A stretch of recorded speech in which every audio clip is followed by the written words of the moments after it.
Vehicle power on.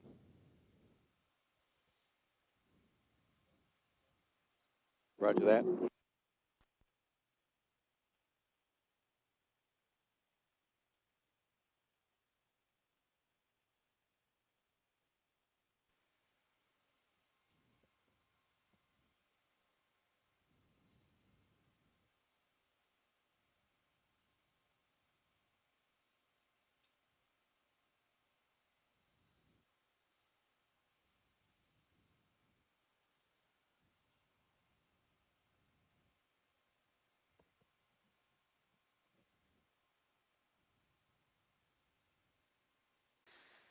This is a live update from the NOAA ship Okeanos Explorer. This is Kelly Elliott. The local time aboard the Okeanos is 08:35 hours.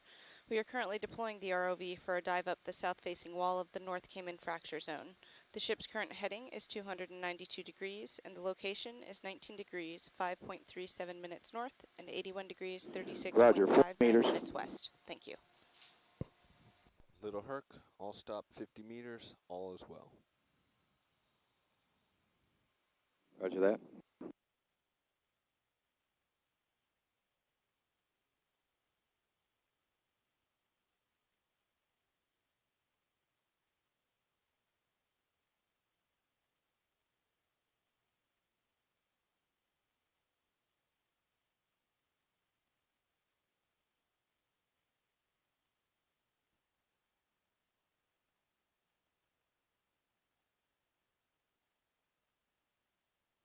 Roger, 50 meters and holding.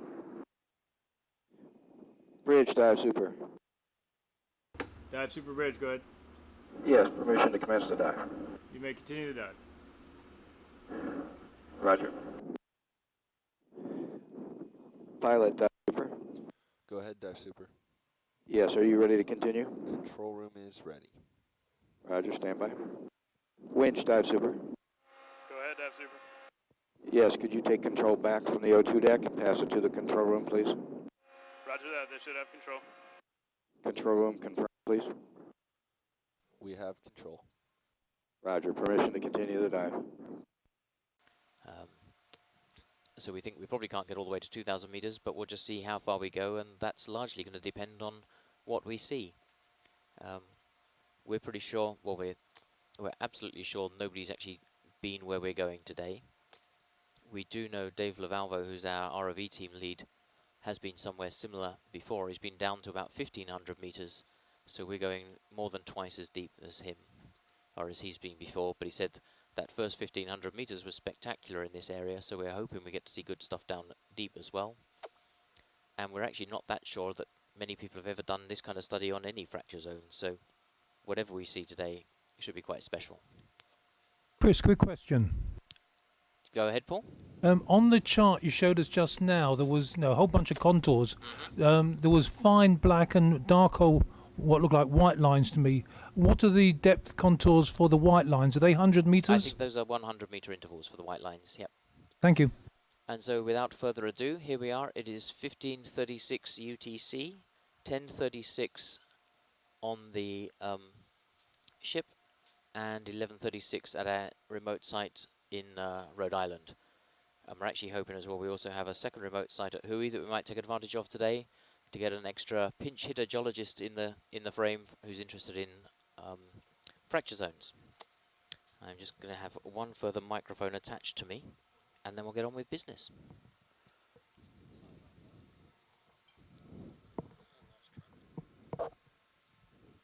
He just lost interest in me, I know. How many microphones have you got attached to you? You'd be surprised. Just Oh. It was one, now two. There's the one that I carry around in my pocket. The one that Mike Cheadle referred to as my precious when I was on Mount Doom yesterday.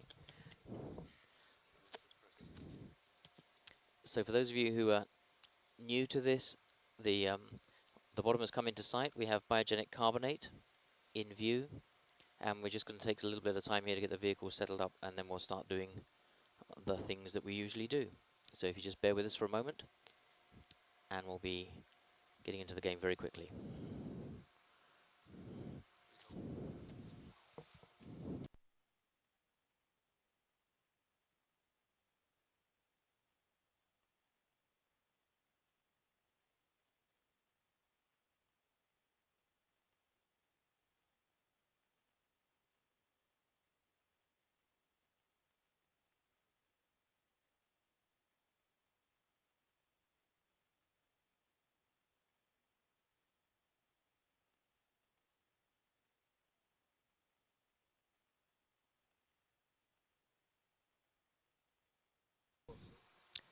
Can I just confirm what the next marker number would be? We believe it should be 159.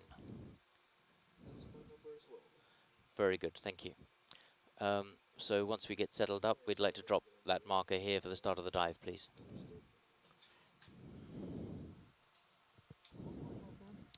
That's correct, Paul. Yep, just to confirm, but we haven't dropped it yet, so don't put anything in the event log yet, please.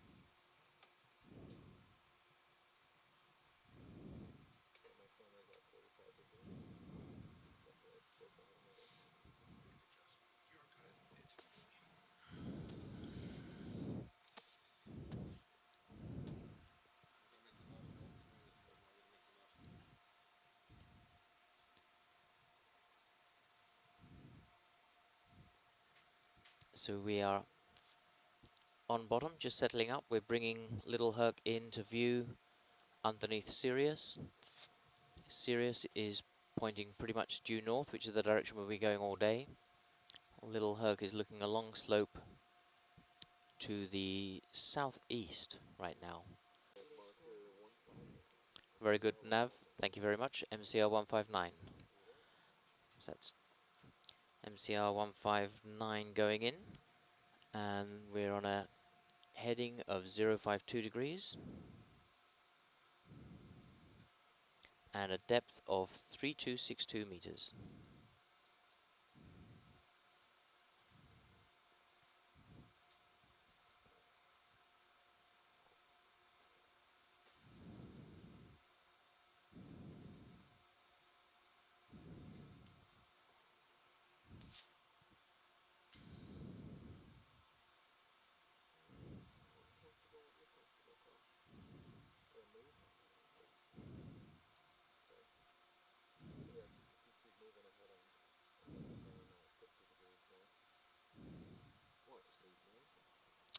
Go ahead, Nav.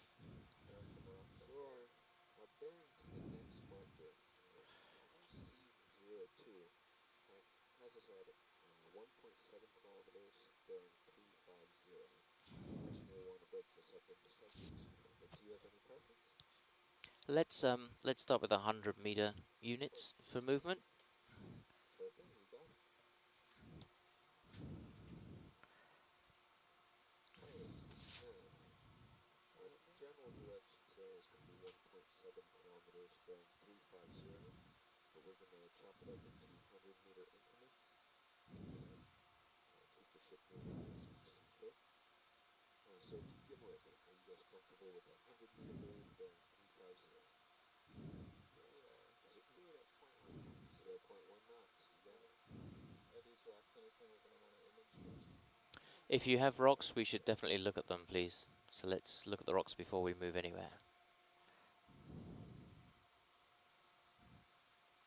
Ship move is standing by. And I do apologize for being a little distracted. We're actually, you may recall, those of you who've been watching along, you'll know that our resident geoscience experts for the cruise up till now have been Mike Cheadle and Bobby John from the University of Wyoming. Bobby had to leave on after Saturday's dive to head back to Wyoming. She has to leave Wyoming and go to another meeting tomorrow. And Mike has had to leave Rhode Island today to get back in time to be back in Wyoming and take over dog sitting duties before Bobby leaves. So I think we have Bobby's not completely undivided attention in Wyoming today, and she's joining in through our instant messaging system. We're also busy actively recruiting further geologists who might be interested.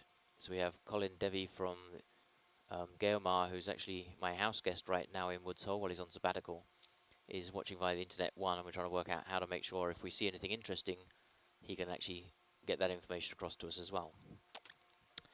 So here we are. Nav, have we moved significantly since we dropped marker 159?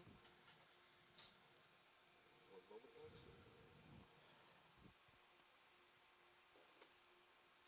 Max.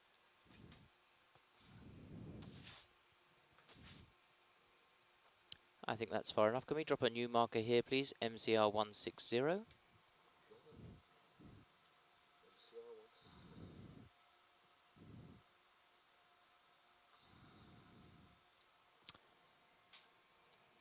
And pilot, if we could just swing left, have another look at those rocks, please. I'm ready to concentrate on what I'm meant to be doing now.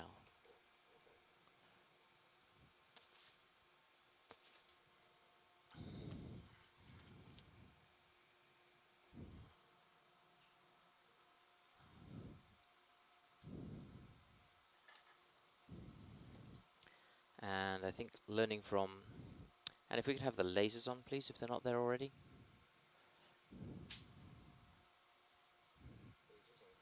Very good. And I think just to the right of, you see the white sponge that's just above your lasers to the right? If we could just go just to the right of that, there's some, seems like there's some clear layering, although it's brown rock. So if you go up with the lasers, please. And then a little right, and up again.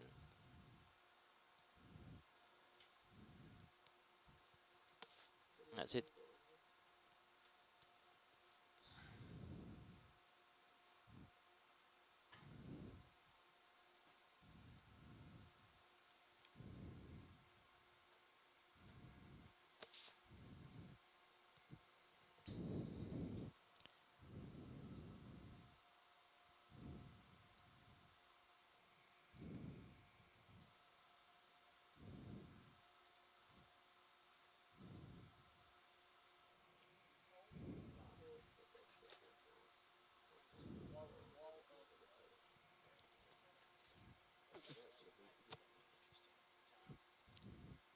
And the ship's going to bring us towards these rocks. Is that correct, pilot?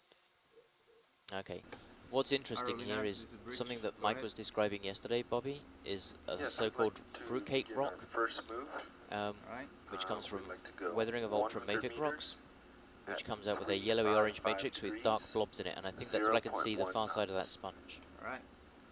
Copy that. Wide for a second, video. 100 meters, So bearing maybe we can back out 355 and come back in at that at 90 degrees again? at 0.2 Yeah. knots. Sorry about that. Correct. No, no problem. 0.1. Correct, bridge. 0.1 knots. We have some steep terrain here today, so we're going to take it nice and slow. I was going to say we have a variation. Thank you. We have a variation here, pilot, that I have you both at the end of your tether and driving you up the wall. Ho, ho, ho, ho. And that may be how it stays all day.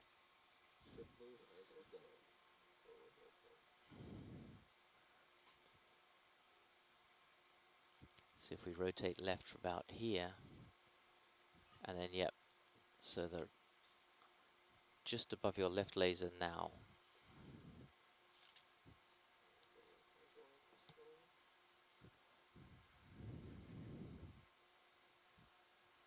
So we can see a foliation in these rocks running downhill from right to left.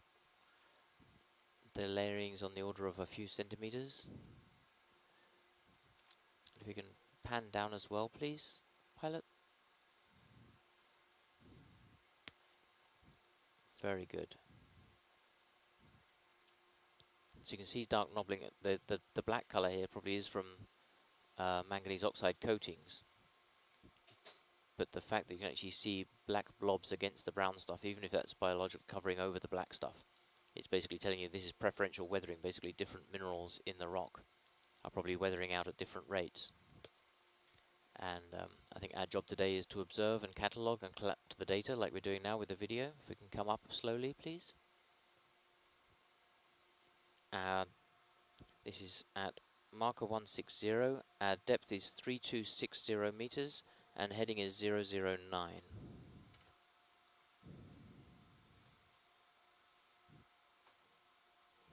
And it doesn't matter if I don't identify things correctly, so long as we're collecting the data and we're collecting the observations and we know where we came from. We know the position, we know the depth, we know the orientation, and we have the data so that people who are more interested in this data or more expert at interpreting the data will then have the ability to come back to our data sets later on and work out exactly what we saw. Okay, that's very good, pilot. Thank you very much.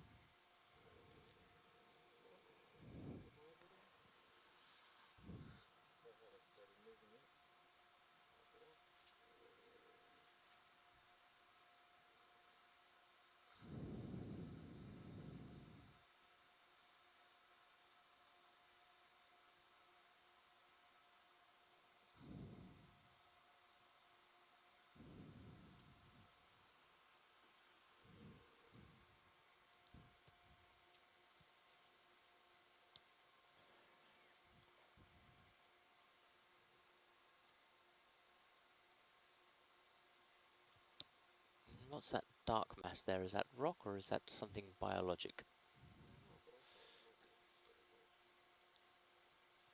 Anything that looks different.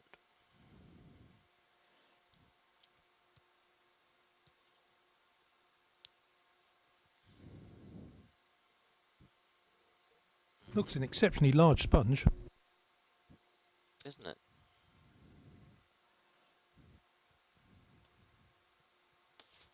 And I would guess what we're doing there, we're heading on 284, and that's a step down of about a meter, so I think that's probably a fault face we're looking along there.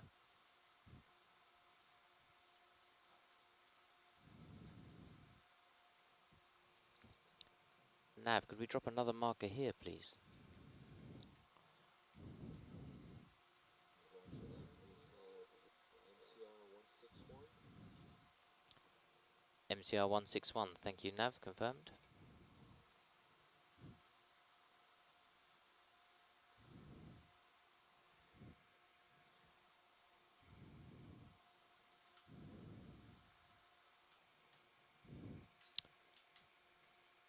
That's the manganese oxide coating on it. It's a very smooth surface that it's very dark. It's actually concave inwards, isn't it? But the black is manganese oxide coating on that. We continue typing. Can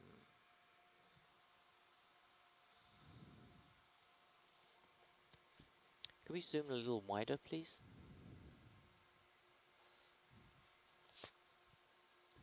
Yeah, it's like a convex fracture in this dark rock.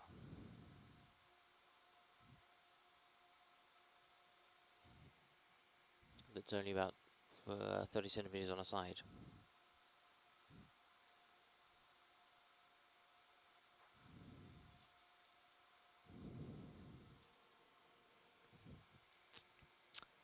Okay, thank you, pilot.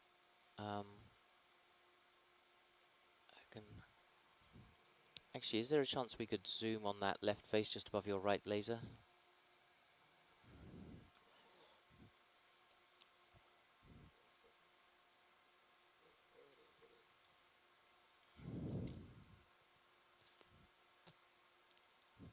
Thank you, that's good. Maybe zoom a little wider, please. And if we can come just down a little. That's great. Again, I think I can see some foliation in this. Okay, that's very good, thank you.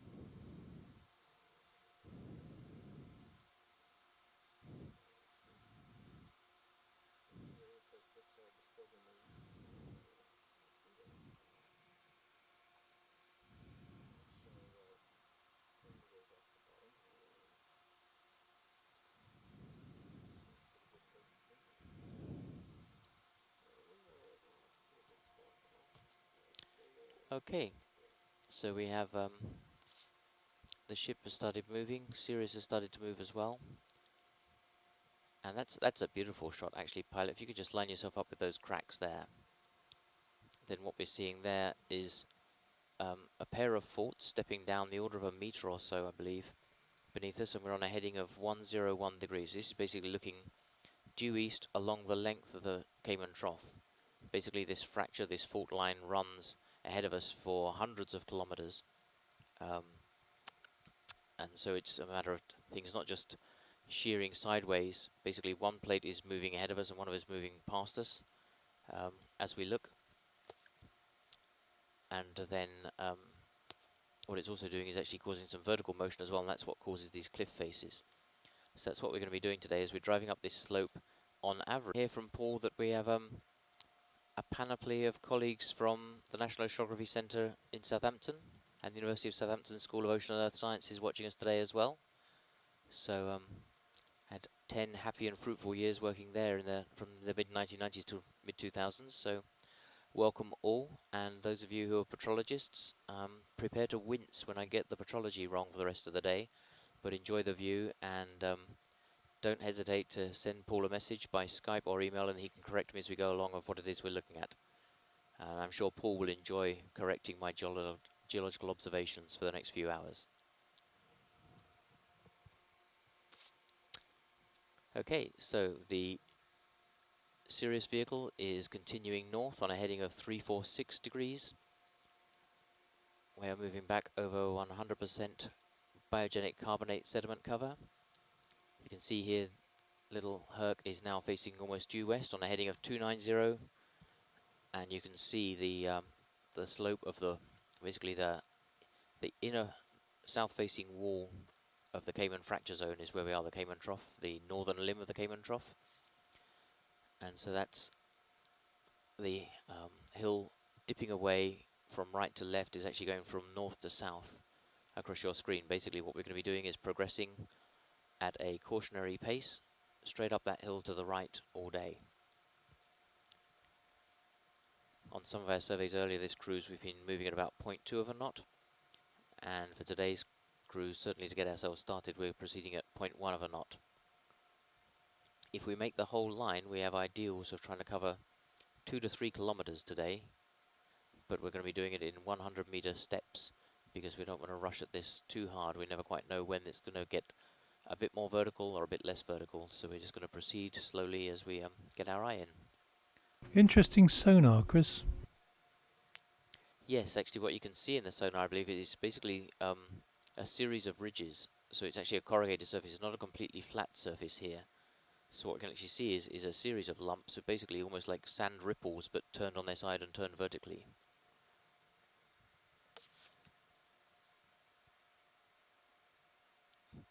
But I think we're going to see plenty of bright returns all day. I saw a holothurian just disappear out the corner of the field of view there. I hope Dave Billett is watching today. He would have really loved it yesterday.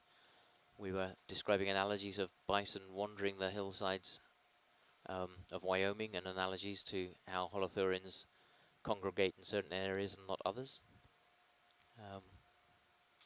We could have done with him on the line then. Hear from Paul that we have a panoply of colleagues from the National Oceanography Centre in Southampton and the University of Southampton School of Ocean and Earth Sciences watching us today as well. So had 10 happy and fruitful years working there from the mid-1990s to mid-2000s. So welcome all, and those of you who are petrologists, prepare to wince when I get the petrology wrong for the rest of the day, but enjoy the view, and don't hesitate to send Paul a message by Skype or email, and he can correct me as we go along of what it is we're looking at. I'm sure Paul will enjoy correcting my geological observations for the next few hours. Okay, so the Sirius vehicle is continuing north on a heading of 346 degrees. We are moving back over 100% biogenic carbonate sediment cover. You can see here, little Herc is now facing almost due west on a heading of 290, and you can see the slope of basically the inner south-facing wall of the Cayman fracture zone is where we are, the Cayman Trough, the northern limb of the Cayman Trough. And so that's the hill dipping away from right to left, is actually going from north to south across your screen. Basically what we're going to be doing is progressing at a cautionary pace straight up that hill to the right all day. On some of our surveys earlier this cruise, we've been moving at about 0.2 of a knot, and for today's cruise, certainly to get ourselves started, we're proceeding at 0.1 of a knot. If we make the whole line, we have ideals of trying to cover 2 to 3 kilometers today, but we're going to be doing it in 100-meter steps because we don't want to rush at this too hard. We never quite know when it's going to get a bit more vertical or a bit less vertical, so we're just going to proceed slowly as we get our eye in. Interesting sonar, Chris. Yes, actually what you can see in the sonar, I believe, is basically a series of ridges. So it's actually a corrugated surface, it's not a completely flat surface here. So what we can actually see is a series of lumps, so basically almost like sand ripples, but turned on their side and turned vertically.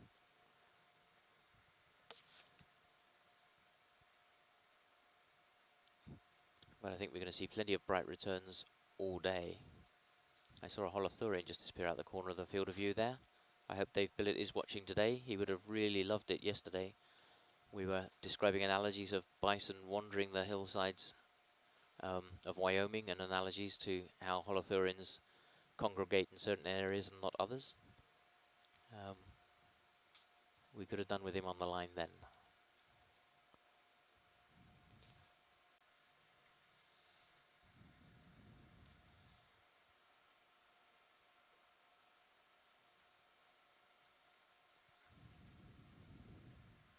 do you feel about the speed, pilots? Still figuring out if I see some rocks in pilot cam coming up. Can we go look at these things?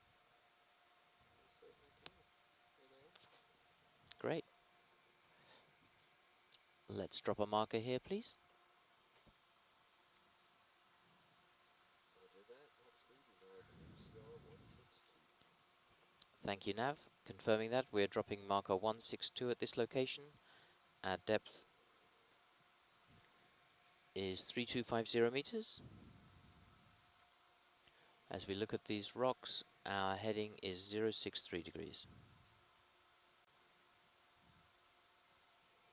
So we can see layers. We could just turn left a little, please. I see a really orange color in these rocks. Very good.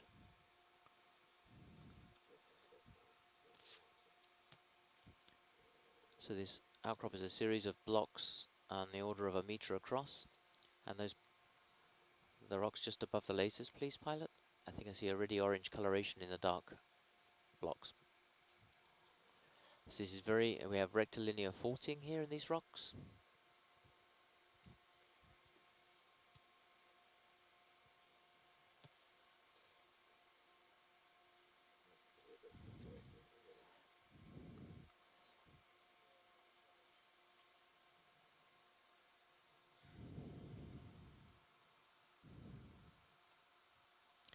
So we have rocks with a dark exterior.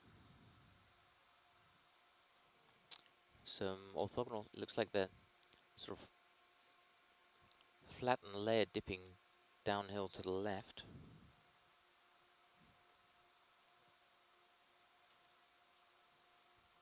Which, since we're now on a heading of 010. So that's basically to the west, but have orthogonal cracks running through them, orthogonal to the layering.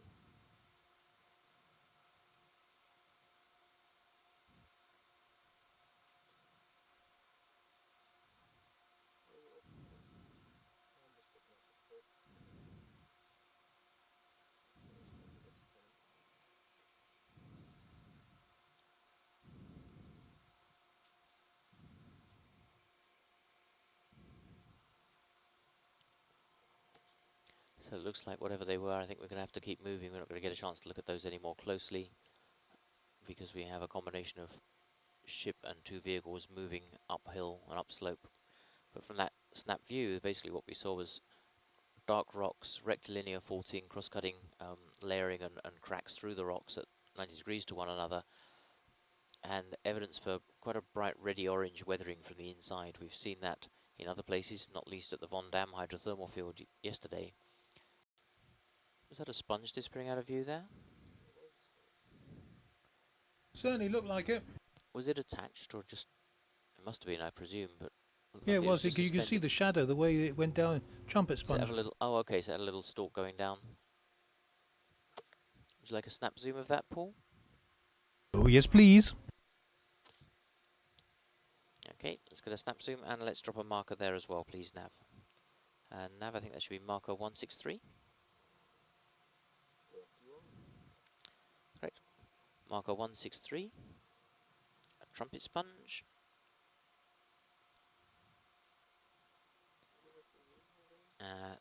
Heading, as we look at this, is 357. And our depth is 3247 meters. It's actually a stalked sponge. You can see a bit like Hylanema or Stylocorda. You can see the way it's moving around. You can see better in the shadow the very thin stalk, and the main filtering part is the white mass at the top. It looked from a distance though it's a trumpet sponge, but it's not. It's actually a nice stalk sponge. Very good. Thank you, Paul. And thank you, pilot and video. Whenever you're ready, we can head on along our track. I agree. RV nav, Brits. Actually, there was a little bit of rock Yeah, just go around to ahead, your we're right, out. pilot. Yeah. If you've Yeah, we're got some halfway time, we through. could have a look at that as well, maybe. 48 meters left in this move. Roger that. We're probably going to want to continue this move. So please advise when we get closer. How much of a heads up do you want? However much you guys need, Copy that. Thank you, video. whatever makes it easiest for the ship. Well, the sooner the Pilot, better was is there a little easier bit of for rock the just ship, to your but, right as we were looking I'll at that give you another sponge, or heads do you up need to get when we're moving? 5 minutes out. I can take a quick look Roger at that, something. thank you. Oh, that'll blow the sediment off the rock. That's great.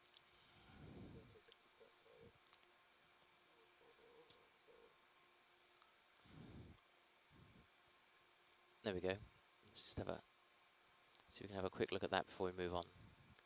I suspect it's not in situ. It looks like it's come down that gully.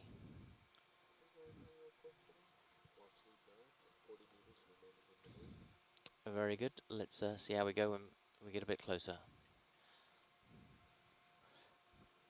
Pilot, I'm not sure if you can actually spin round to your left and look at it. So basically, so you're turning right.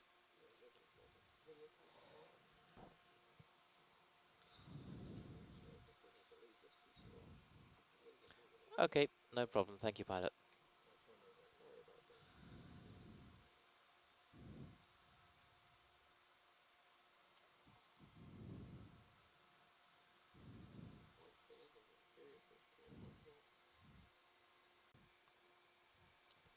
For those of you watching at home, you can see in the, if you have the feed that's showing you this view from Sirius looking down on Little Herc, you can see a white ribbon in the sediment running from middle right across to the sort of top center of the screen. We're just going to come up to that with Little Herc. Since the vehicle's heading due north, that's basically not far east-west. And we're just coming up to see what that looks like. It actually looks like lithified sediment there. You can see the bore holes in that. Nav, if we can drop a marker here, please. And pilot, what I'd like us to do is basically line ourselves up so we're looking along that crack so we can get the orientation, please.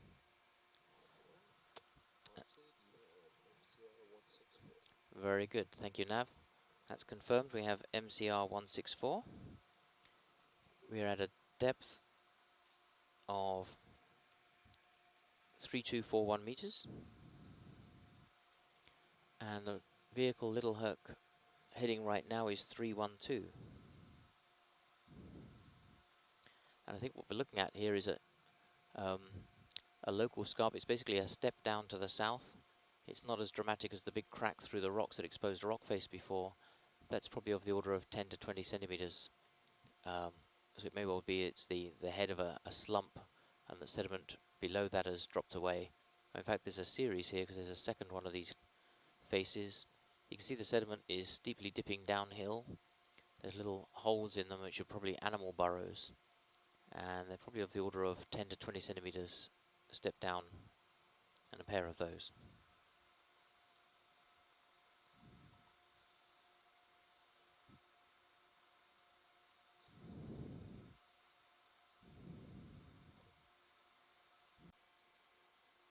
You may well be right, Paul. I have to admit, I don't think I've read those papers, but certainly that was just, I think that was probably just on a steep scarp like this. It wouldn't take much of a seismic jolt to make the sediment become unstable. So I think that's basically, that line is basically a point at which the sediment downhill from that just let go and slid down the hill and exposed that. I don't necessarily think it was an uplift of the top of the cliff so much as all the sediment downhill from that's been carved away. So it's like the head wall of a scarp. The kind of things, if Doug Masson was listening in Southampton, would be music to his ears, the kind of things people study along ocean margins in much more greater detail. And I think a little one like that of 10 centimeters probably wouldn't quite get those guys excited. Except that all sedimentology is good to a sedimentologist. And we are now continuing on a heading, generally with the same heading we're going to follow all day, of 345 degrees. So Sirius is headed that way, the ship's headed that way. Little Herc's occasionally taking time to look out to either side.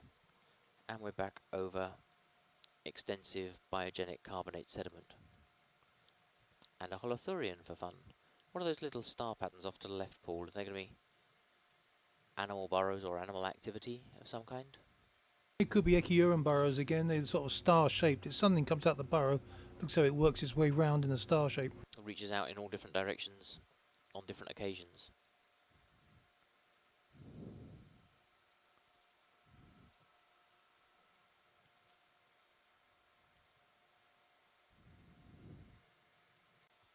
The little sort of mottled white tracks we see through the darker brown tan, which are about the same width as a holothurian, is it a safe assumption that that's what's left them behind? It's holothurians moving over the seafloor, have grazed up whatever food value they can find from phytodetritus and consumed it? I'm getting more and more convinced by that, because one of the things we've seen are trails that Can we look at have a that? beginning I and an think that's just end, another and we holothurian, do isn't it? know that these holothurians Put that one, do please, come pilot. into the air. But this looks a different species, much darker, not quite so translucent. Maybe it won't jump away when we come near it, so just have a quick look at it. Okay, and let's drop a marker here as well, please, navigator.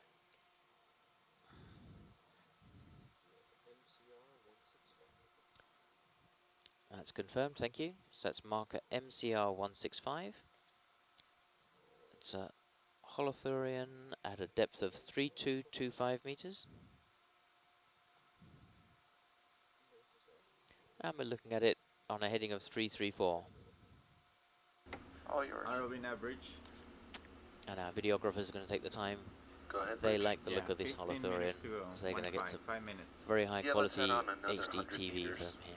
355, 0.1 knots. Alright. And Paul, are Copy you that. differentiating the Thank you, Bridge. species from different color or different morphology? Bit of both. Essentially, it could just be the way it's sitting.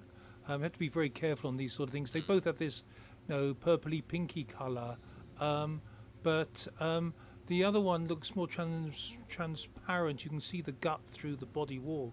This one is more solid. It has more structure to it. Though it does have the same sort of fringing tentacles, but it just looks different to me. But I'm not entirely convinced. It looks very similar. I mean, it has that little skirt around the base that you can see on the right. I'm not sure. Have you seen that before? Yeah. Believe it or not, we've managed to get a question to Dave Billett, and he's answered. He thinks it's a species called Benthothuria. Benthothuria. Well done, Dave Billett. It's We nice were to know right in somebody's thinking it been was a vigilant. different species, but Dave's the man for spotting these Well, things. it's not only that, we were also right in assuming that Dave Billett, across the other side of an ocean from here, was maintaining a vigil late into the evening in Southampton just to make sure he didn't miss a single holothurian sighting if he didn't have to. And Paul, you were saying we've mostly seen one species, but there were also the holothurians with a sail yesterday. Was that yesterday or the day before that we saw the one with the sail? I think that was the day before. We saw the Cycropotes. That was really impressive. But these are big animals. The Cycropotes can be up well over half a metre Well, long. let's They're just check seriously that. big Pilot, animals. can we turn the lasers on before we leave here, please, just to check the size of this beastie? Another little bit of information. We know that Benthothuria, which we're looking at here, occurs at these depths in the Gulf of Mexico. So I guess it occurs at these depths also in the Caribbean. Okay, and it's about, we'd say that specimen's about 30 centimetres long. Yep, I suspect that's the case. I was saying about the tracks. I think ahead, with Nav. the Benthodites, essentially we found a lot of these tracks with a beginning and an end, and we've seen also Benthodites, what we're calling Benthodites, swim into Very the good. water Okay, ready column. for the next 100 So metre I move. suspect Thank they you. make the track as they're feeding, and then maybe for some reason want to have an escape mechanism and just literally swim into the water column, drift away, settle down, and start a new track. So I'm inclined to think that's most likely the case. Okay, there's a little shrimp there on the right on our field of view. You can see a double shadow from our headlights. And ship and vehicle are still moving. They're moving another 100 meters. Pilot, can we zoom in on that little thing, that fish that's below your lasers? Yeah, is it too late? Have we missed that one? Looks like there's another one to the right of your lasers as well, but sure. Can we get a snap zoom if it's not gonna upset it?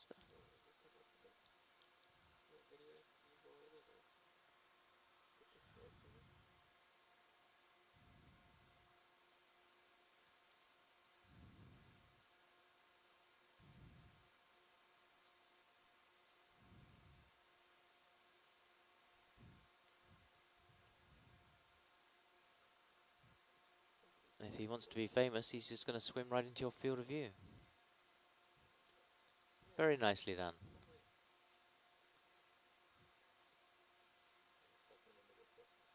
Okay. Okay, very good. And I think there's another one of those little guys just ahead of us as well.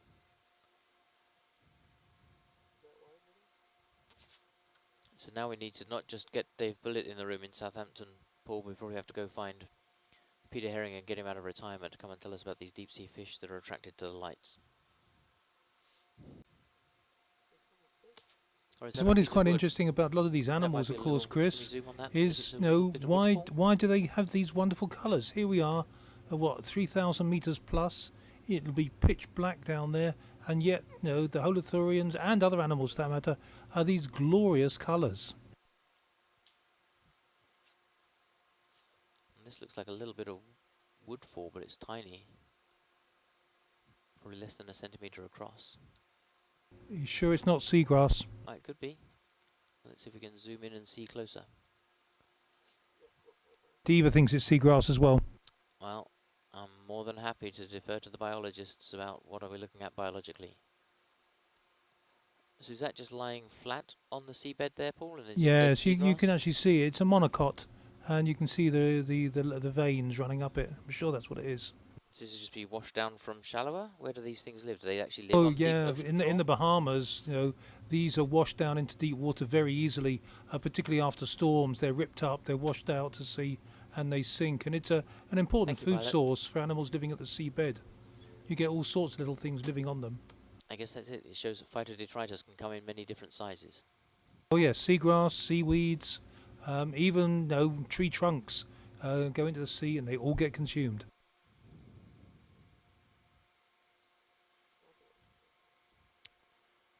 Thank you, Pilot. Happy to carry on along track, please.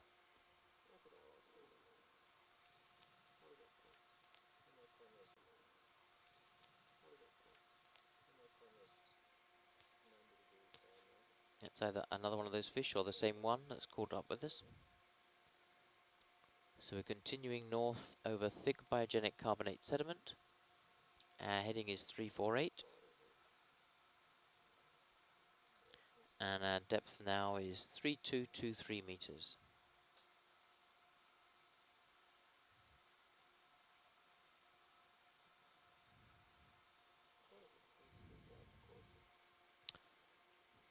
Yep, it's you can see a lighter color to the sediment here, and a coarser grain as well, apparently.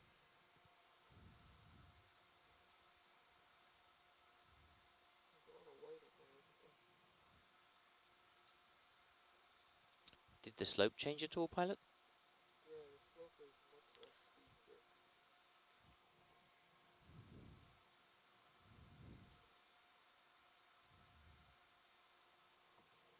So Nav, let's drop a marker here to go with that observation, please. That should be MCL 170, I believe. No, 166. 166. Very good, thank you.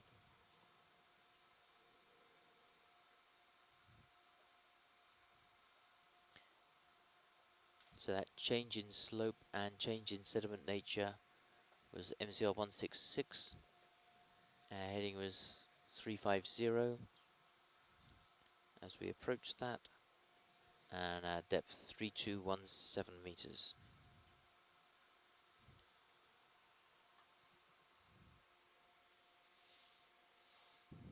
Okay, what's that little orange thing under the lasers? Ready to look at some more biology, Paul? Always, I'm sure. Not sure what this is. If we can get closer, do a snap zoom if necessary. Yep. If we can zoom on that, please, Pilot, when you're ready.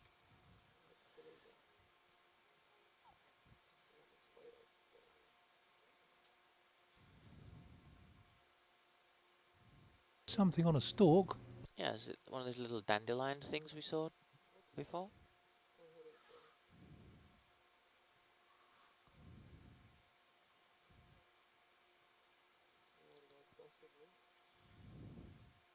Yep, that's exactly what it is.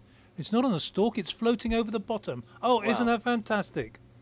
That's So that's brilliant. free, I really free wish Phil floating. Pugh was watching this. He would love this. And what is it, Paul? It is a dandelion? Are you reserving judgment? It's a scyphozoan, Chris. Say again, please, Diva? It's a scyphozoan.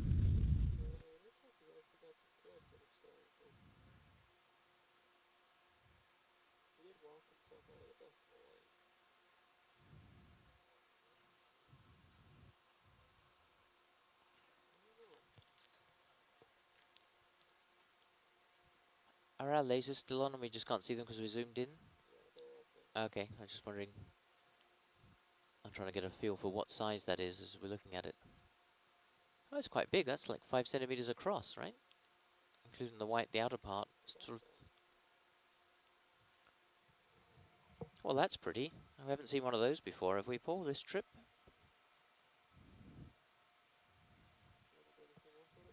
I think that was what we saw in that hollow when we were doing dive 6 That or early 7. on the southwest side of Do the you- peninsula? yeah, on the southwest side. But I thought that was attached with the stalk when we saw that yeah, one. but they might drift as well. You might just be attaching for some of Ah, the time. And okay. it could, because they didn't look particularly permanent, the attachments, did they? No. So maybe they can just anchor themselves when they want to, and I suppose that one, because it was sitting over a side of diffuse flow, liked being anchored, so it wanted to stay where it was, and this one's going to get more benefit from moving freely over the seafloor. I thought they were scyphozoans, and they used their tentacles to attach to the seafloor. So if you look really closely, you can see that there's some long tentacles coming off the left side of it, which are anchoring it to the seafloor. And then when we saw the one that was in the hole last time, it had very thin tentacles, which were holding it in place in the hole. Very good. Thank you, Diva. You're welcome, Chris. Say again, Paul? Oh.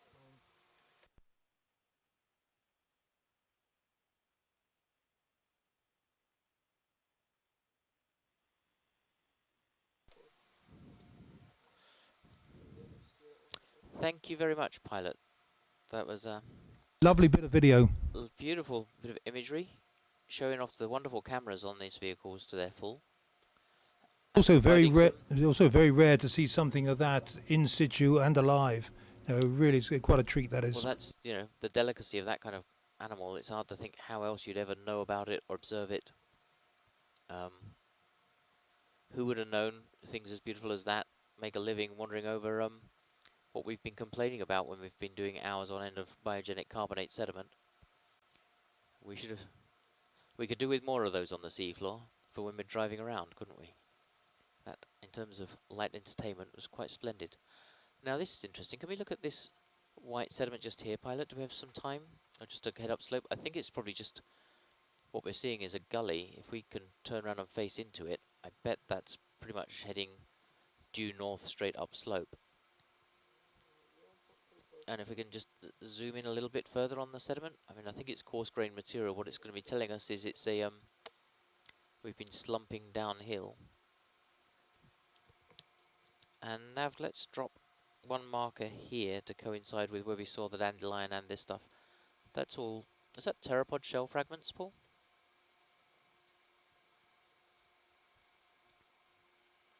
It's definitely shelly material. Yes, there's some coarse there, white but shelly not material. obvious. You can just see. I'm not quite sure what it is. It looks like lots of fragments. Yeah, some of the pointed things may well be pteropod shells. A very coarse sediment. Yeah, I think we're in a gully of where stuff's obviously slumped downhill and the fine stuff's been swept away and the coarse stuff's been deposited, preferentially sorted, so we've got the coarse stuff left behind. Is this 166? I think this might be MCR 167. Let me check that with Nav. Nav, you're on mute there. Thank you, Bobby. Just to confirm, Paul, that was MCR 167. Heading there was about 020. And our depth is 3217 meters.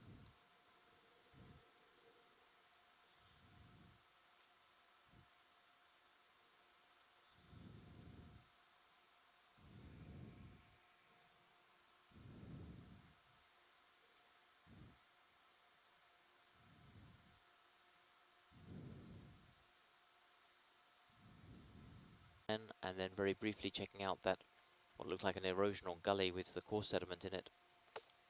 So we're now going to push ahead, get Little Herc back up ahead of the game, getting him out in front of us on there's about 100-foot, 30-meter tether. And we are back heading uphill on a heading of around 350 degrees. We continue to have thick biogenic carbonate sediment cover everywhere here. The pilot thinks he saw a mouse on the seafloor. I think it's that little dark fish Telling me that was scurrying around. there are such things as sea mice. Oh, apparently that's not a bad call. There are such things as sea mice, Paul tells me. Wow, what on earth And that is thing? very like one as well. That's a polynoid polychaete. A polynoid polychaete. Yeah, and it's a scale worm, and it's exactly what a sea mouse is. Would you like a marker for this, Paul? Not particularly. I think, it'll be moved on anyway. It's more a thing we've done. Yeah, it's not actually like it's going to stay here to come back to. Some video is very nice. But beautifully observed. And so they do actually, are they free swimming, or they tend to scurry around on the seabed? They're just typical scale worms. You get the scale worm. Oh, look at that. Oh, that's beautiful. Yeah. You ever know which is the front end and which is the back end? And look at the iridescence on the parapodia. I don't know if you saw it. Yes. Yeah.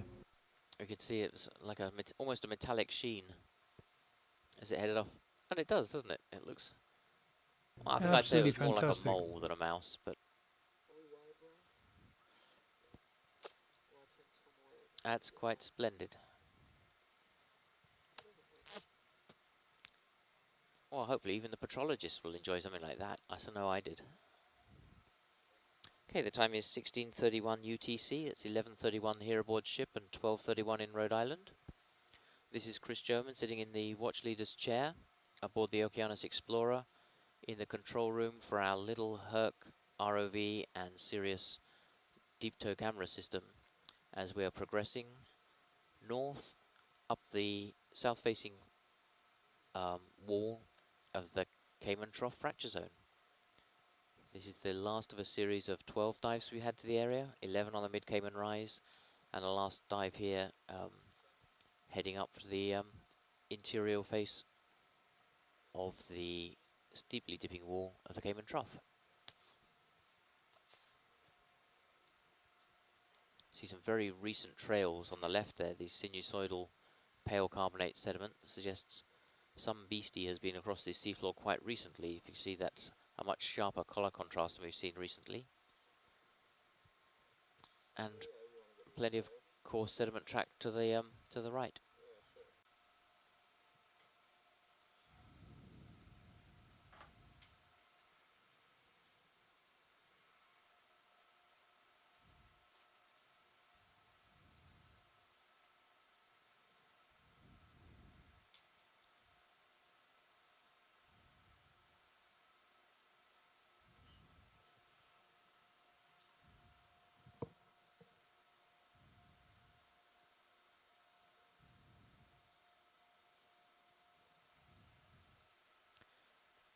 So we're continuing uphill. We're facing due north now, a heading of 358. This is unusual in that you can tell there must be local topography, because although we should be facing steeply uphill all the time on this heading that's only just a little bit off from due north, what we actually have is a face that's dipping away sharply to our left. So it's basically a scarp there. That hillside that's must be something approaching 45-degree angle is actually a local topographic high. There are ribs running down from the Rift Valley wall, and so that's basically, if we're facing due north and it's heading down to our left, basically means that it's steeply dipping from east to west at this location. I think what you can actually see quite nicely from the Sirius view looking down on Little Herc is it's actually a whole series of little sort of, ribs of promontory sticking out from the cliff face. Pilot, can we have a look at that dark thing on top left of your view, please?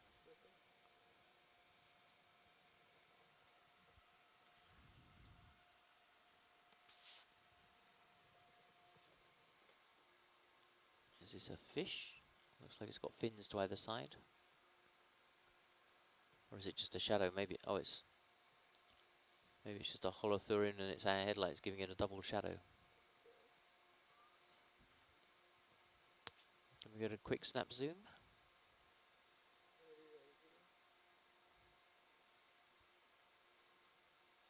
And we're doing a double back flip here.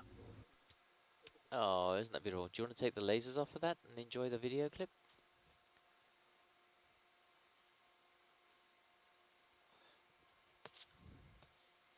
Quite elegant.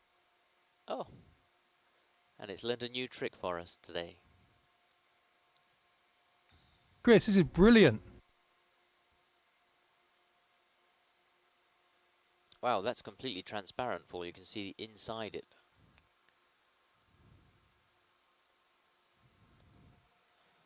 And you think it does that every day, or just because we're there with the lights and the cameras and it's putting on a show for us?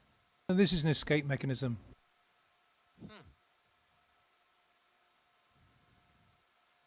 Looks like the look at me dance to me.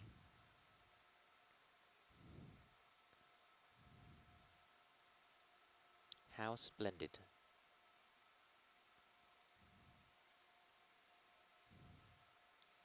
You could see how they could form the trails and then literally just jump into the water column, and the trail just becomes a dead end. Right. And they drift away even in the gentlest of currents. Look at that. Beautiful. Long. You can see the muscle band, the bright white things, and the bit inside is the gut. It's like looking at an X-ray. Really splendid. Fantastic.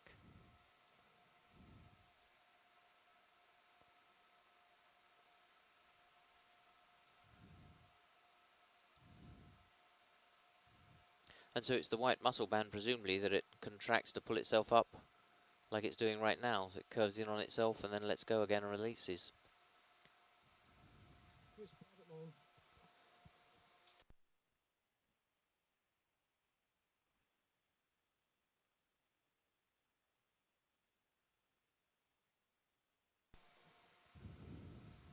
Keep going. This is really brilliant. Absolutely. We can keep filming this as long as you like, pilot. Okay. I guess at some point with the ship movement we're going to have to leave anyway. Oh. And a double right axle as well. It's learning new tricks. Isn't he just?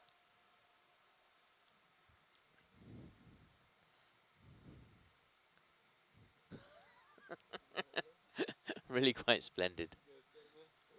Yep, I think you might be making a biologist out of me. I could become a fan. Okay, let's move on up and see who can perform a better show than that. We should actually turn this into a talent contest today, shouldn't we? We have people phoning in on a... Let's drop a marker just there, please, Nav. And a little beastie, let's have a look at that. That looks like a Cyclopotes, but I'm not sure. Nav, I have this as MCR 168. Can you confirm, please?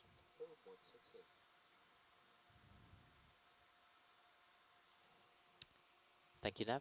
So that's confirmed. This is MCR 168. We're on a heading of 047 degrees and a depth of 3189 meters.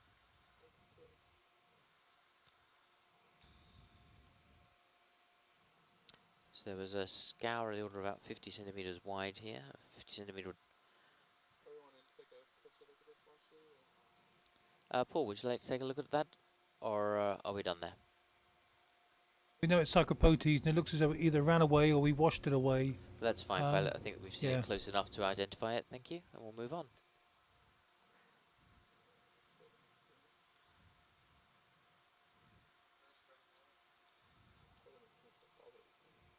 Did get some excellent video the day before yesterday of Cyclopotes.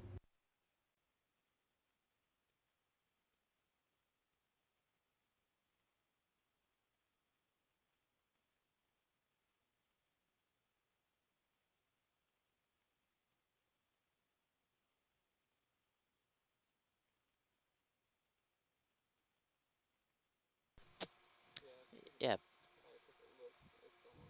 Sorry, pilot, I was answering Joe's questions. I think if we can get a little zoom in on this.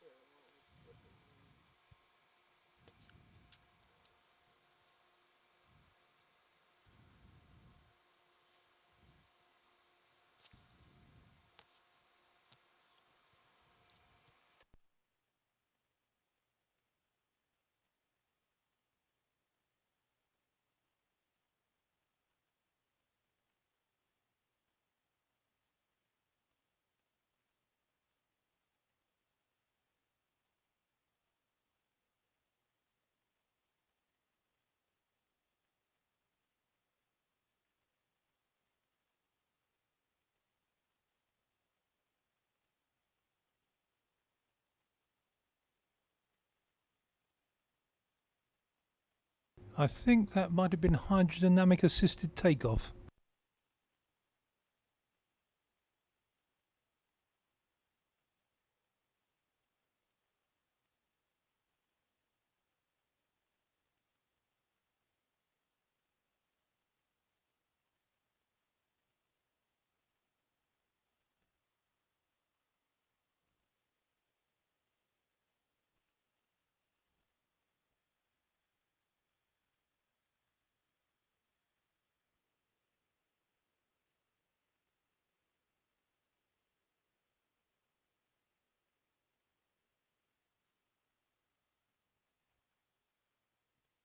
Nav, bridge.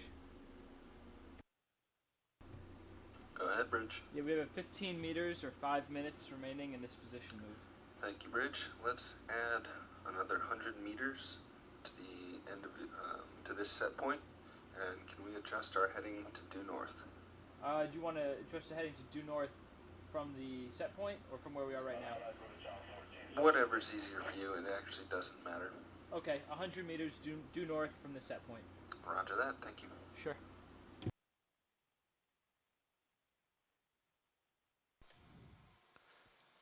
Oh, Nav, you still want 0.1 knots, Prevent right? more fallout. Correct, Bridge. 0.1 knots. We can.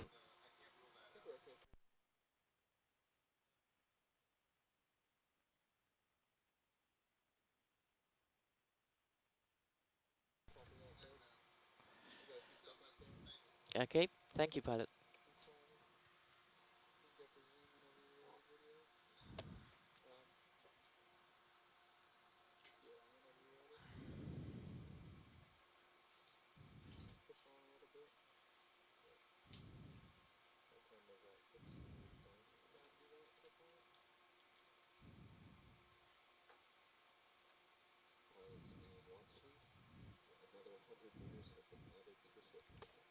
Thank you, Nav. Moving another 100 meters. Thank you.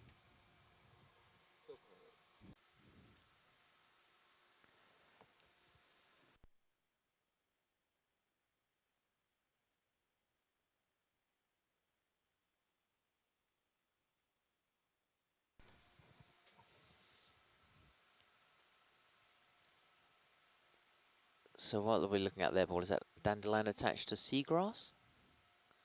Or something else entirely?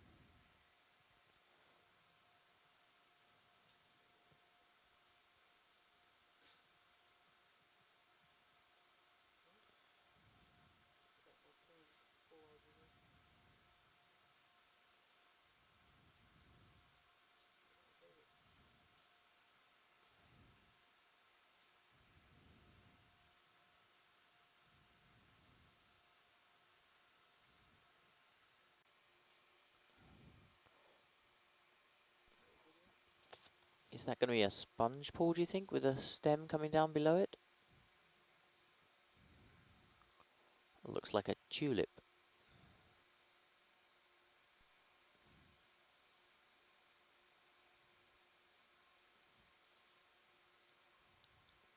Amazing texture at the bottom. Looks like multiple frayed strands all anchoring it. I thought it was going to be one big stem, but it's not.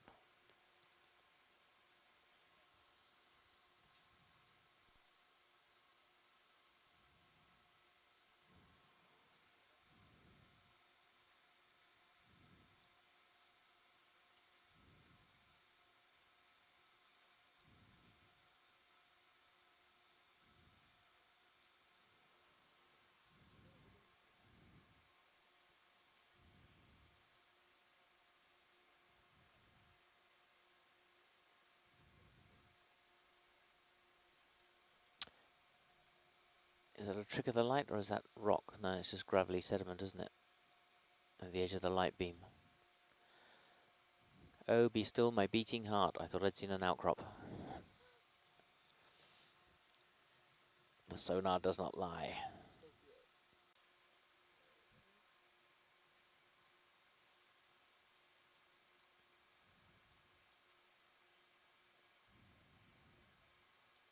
That's another one of those stalked sponges.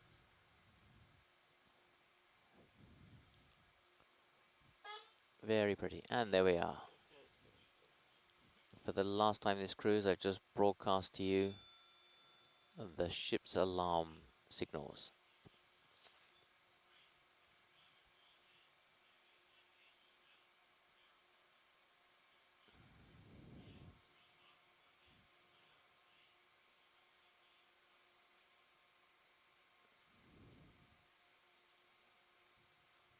That's all to let you know that it is now 12 midday aboard ship.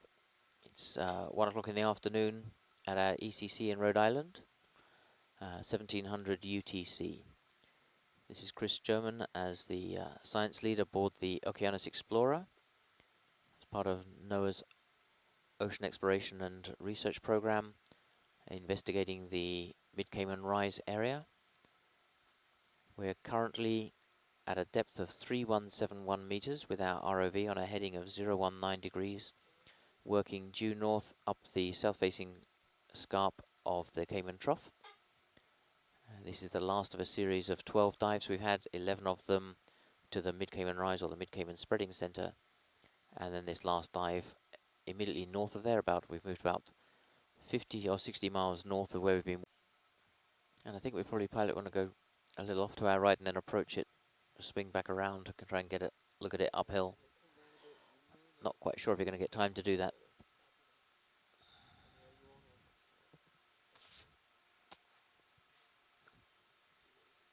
Spin round as best we're able. That's good. Now let's drop a target here, please.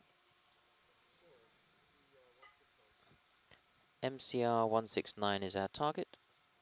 We have found some rocky outcrop. That's an almost vertical face. And we're on a heading of 015.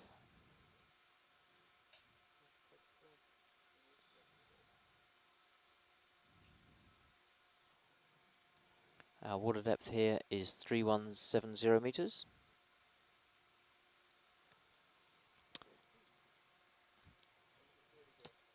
Nav, if we stop the ship here, it would take 15 minutes to get back, wouldn't it? Pilot, let's try stopping the ship and see what happens. And pilot, if we could have a quick zap in at those rocks while we're here. Yep, that looks great, thank you.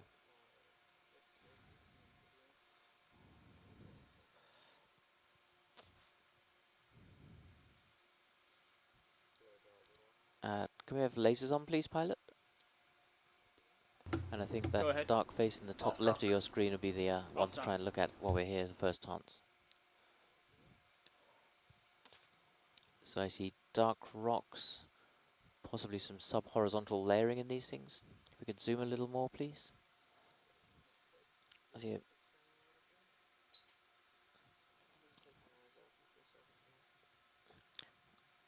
Looks like the main color is a blue-black color, but there's some brown weathering. I'd see sub-horizontal layering.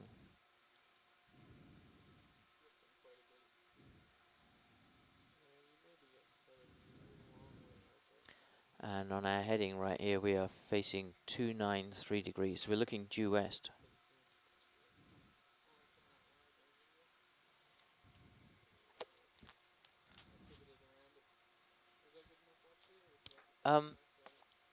I think a second pass would be good.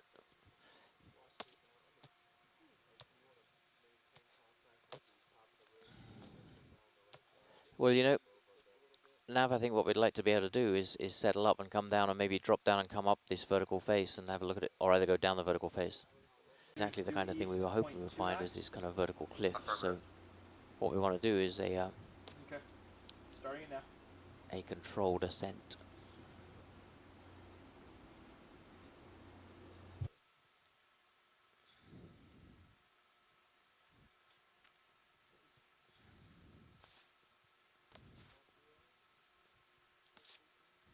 But I think the nice thing about this vertical cliff like this, and the extent of it, is such that I can see some very yellow weathering inside this dark brown exterior. There's a sediment there just up above the left of the laser. And pilot, so you know, we're going to set up so we can actually do this in a controlled way, so you don't have to do anything too heroic just yet.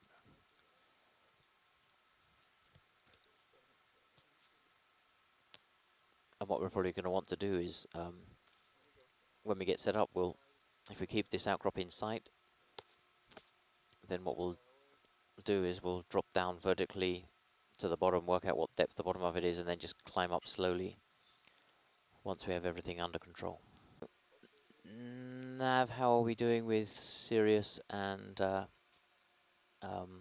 ship? And how far are we moving the ship? Okay, and then we're going to settle up there.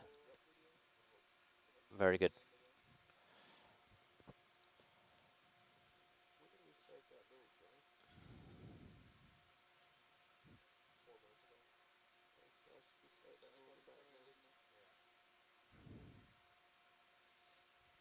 So we've moved the ship back a little bit to back along track to pull us out from the edge of the cliff, and then Sirius is going to be pulled out behind it, and then that'll put Little Herc in a position where we can actually go back down this cliff. We came up the side of it, or came upon it from a different angle, and we were already at the top of the cliff. What we'd actually like to do is do a vertical ascent up the cliff face.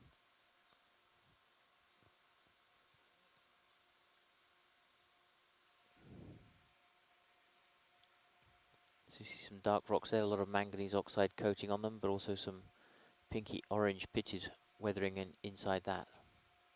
So extensively weathered rocks, basically.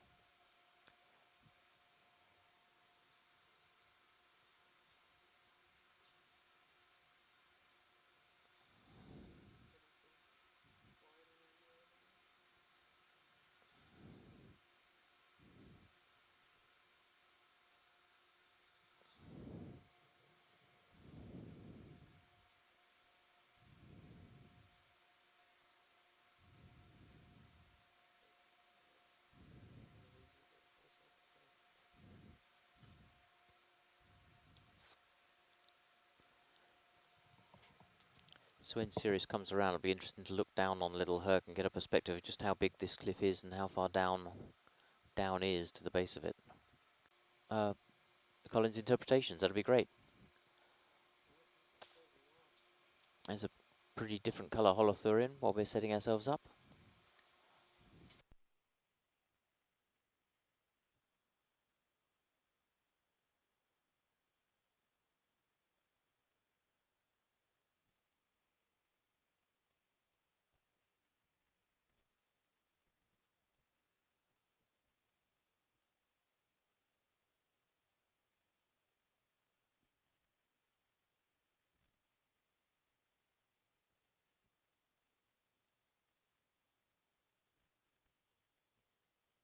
See event log, Chris.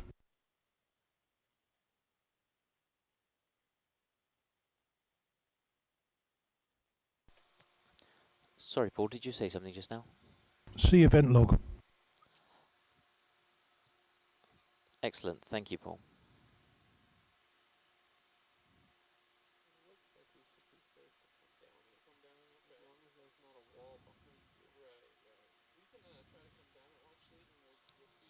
And what we're going to do is, as we descend vertically down the cliff face, what I'll do is I'll drop a marker just when we start the descent.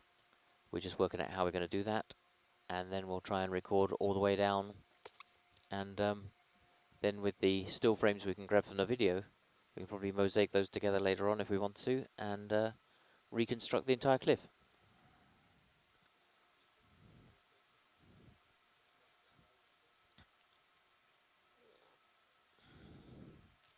I think that kind of orientation,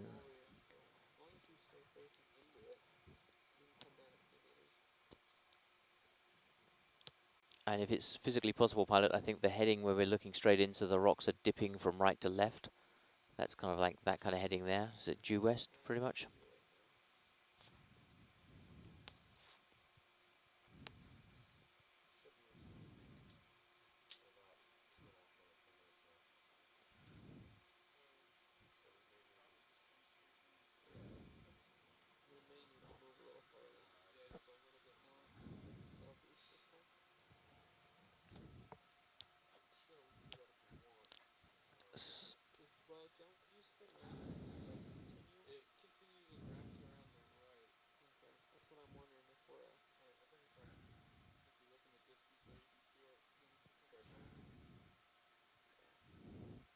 It's a really impressive cliff wall.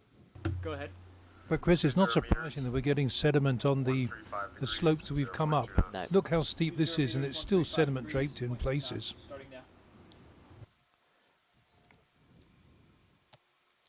And pilot, if we can do this face that's in front of us right now, the nearer face, the reason that would be preferential is that the orientation of the rocks is just dipping nicely. I think that's when we're facing west, we can see the rocks dipping north to south.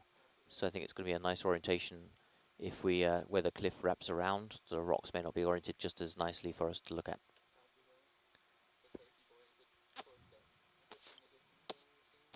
No, I think it's this. We want to be 90 degrees to the one that's right in front of us now. So we'd like to be heading on. Yeah, we want to be heading kind of almost west with the rocks right in front of us if we can get that.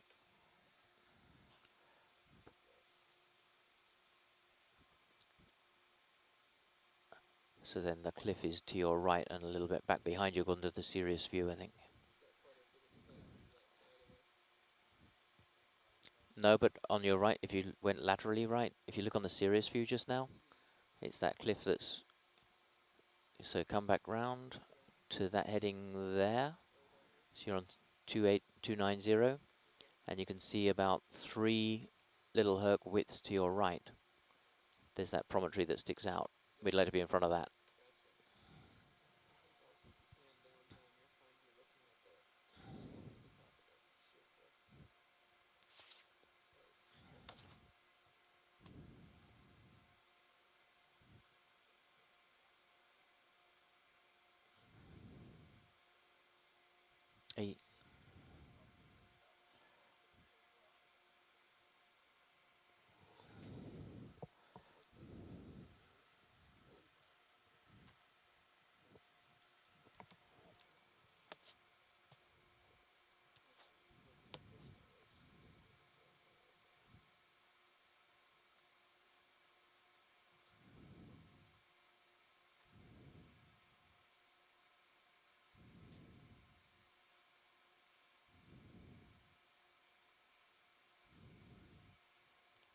And I think for our purposes, if you wanted to come another meter away from the cliff face, we'd be perfectly happy for observations now.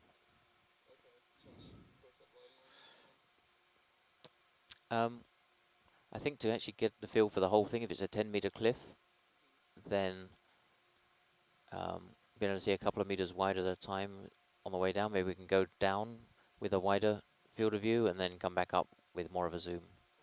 How about that?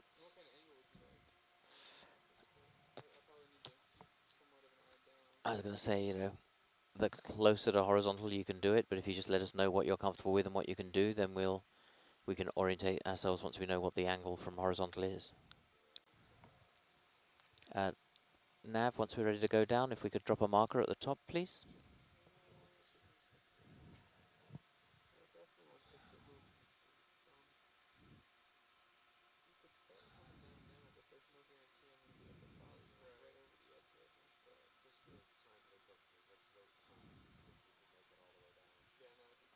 Absolutely. Yeah, I agree. Thanks, Nav.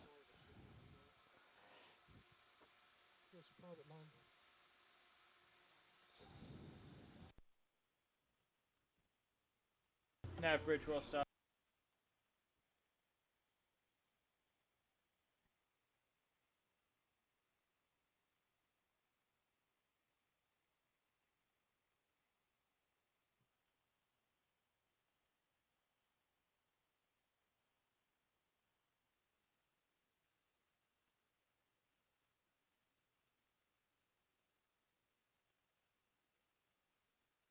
This is going to be MCR 170. We have the vehicle on a heading of 335. And we're starting off at a depth of 3169. And we're getting ready to abseil down the face of a cliff. Getting the ship lined up. We think we have about a 10-meter scarp here. And the plan is we're going to descend the cliff from a healthily safe distance, get to the bottom, and then come back up it and see if we can identify what kind of rocks we see along the way.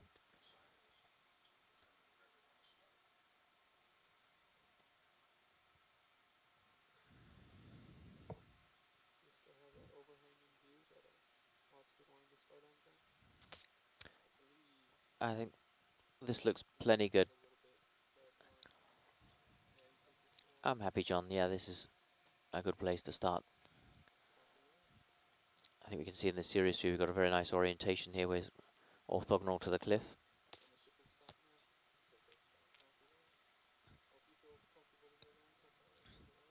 Okay, so we're starting at the top of this thing, and our depth is 3169 at top of cliff.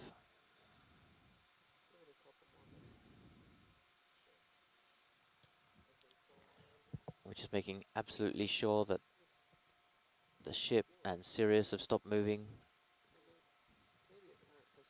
because you don't want to do something like this when you're being dragged sideways at the same time.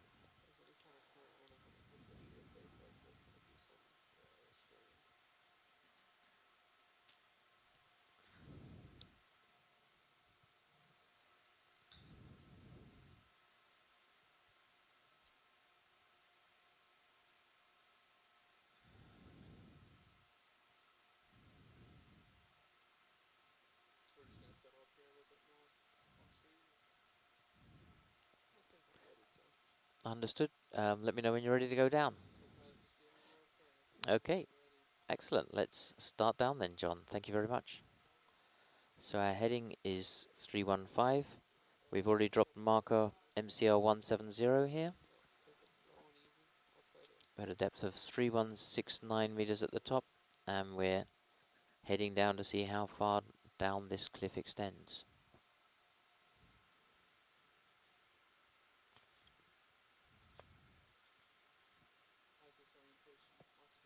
Very good, thank you. Maybe spin a little to your left if you're comfortable doing that. I'm basically orienting it based on what I can see in the series field of view of. That looks great. Yeah. The more we're facing in, the better we can orient ourselves. We're logging our heading all the way down anyway. And then you can see there's things like this.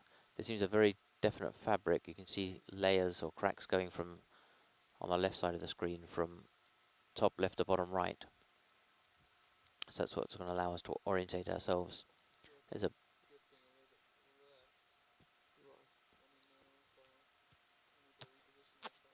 no, I think that's fine. I think anything you do here as we descend, we're going to learn about the geology of the area. It looks like what could be a fault running out almost equatorially from slightly downhill from right to left, cutting through there, and that's cutting across the layering that's dipping from left to right. So since we're facing almost due west, what we should have a fault there is dipping slightly downhill from north to south, and that's cutting across rocks which are bedded from dipping downhill from south to north.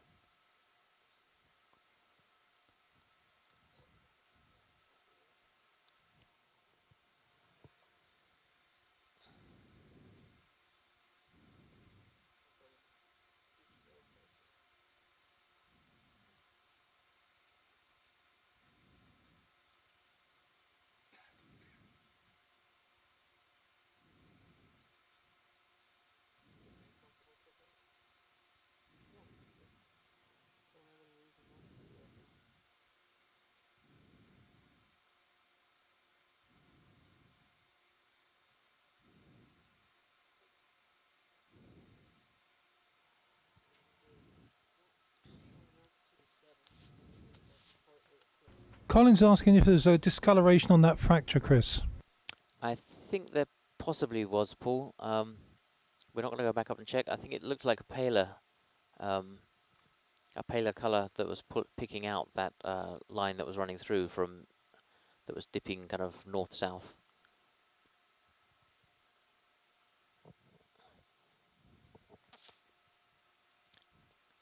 Tell him I'll be home and midnight Friday night. I can show him the video then for sure.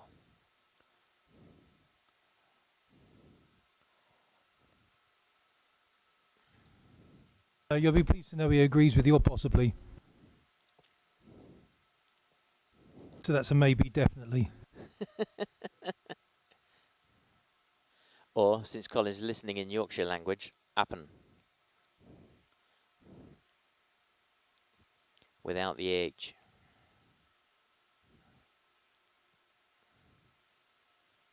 Still coming down. We're now at 3177 meters. Still on a heading, tilted slightly. We're on 330, but swinging a little bit to more to north than due west. But considering we started at 3169, and I think this may be approaching the base. Looks like we're getting into sediment at the base of the scarp here.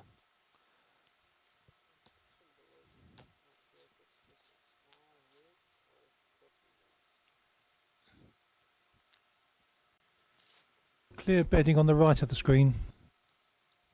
Yep. And we're down past 3179 meters. So that's our first 10 meters of descent, and we haven't run out yet. Looks like there's a little bit more off to the left as well, and in the serious view you can actually see it.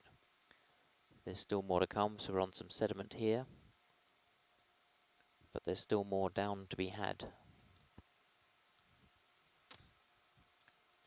Now this is the kind of cliff face I was hoping for when we said we'd come here and have a look at a fracture zone and look at the inside of it.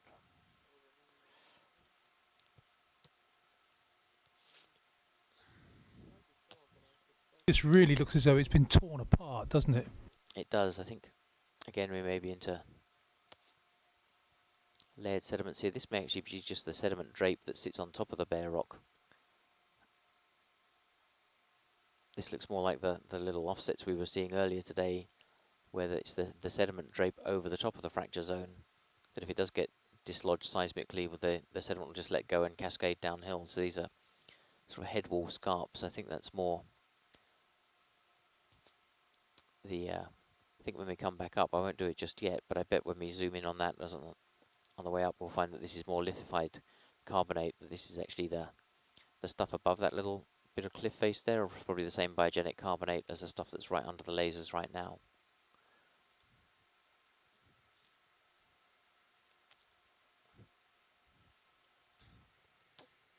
And we're coming down now at 3183 meters. And pilot and co-pilot, I'm inclined to think that's the base of the rocky part. Would you agree? Do you see anything on your sonar to think there's more to come below? No, I think that's all sediment slump. Okay, so let's stop there. Thank you very much. What I'd like us to do, if we can come straight back up in the same location. Yeah, let me see. There's a lot of... Yep. So we're looking out to left on a striking of 244. So it's steep, but sediment. Okay, well, let's not go backwards today. But looks like this might be the good place to go straight up. We may have actually found the nose, the very tip of the nose. This is where we're going to find more things. What I'd like to do is, actually, is it worth panning a little bit to the right as well? Just make sure there's nothing, see what the view's like that way.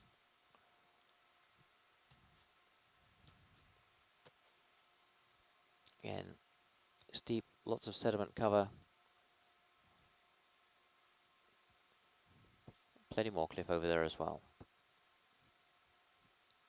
Wow, quite spectacular. That's on a heading of 074. So if we could just come back so we're facing in again.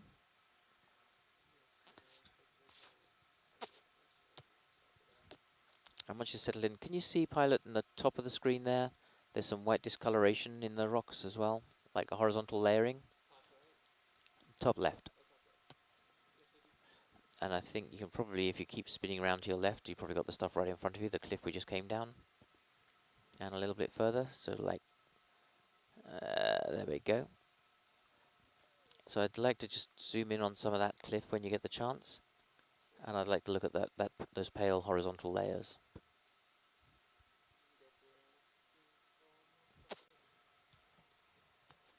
And Nav, if we could drop a marker here, please, for the bottom of that descent. Thank you very much. Marker confirmed, that's MCR 171 is at the base of the cliff. Heading, as we're looking at these things, is 290. And our depth is 3182.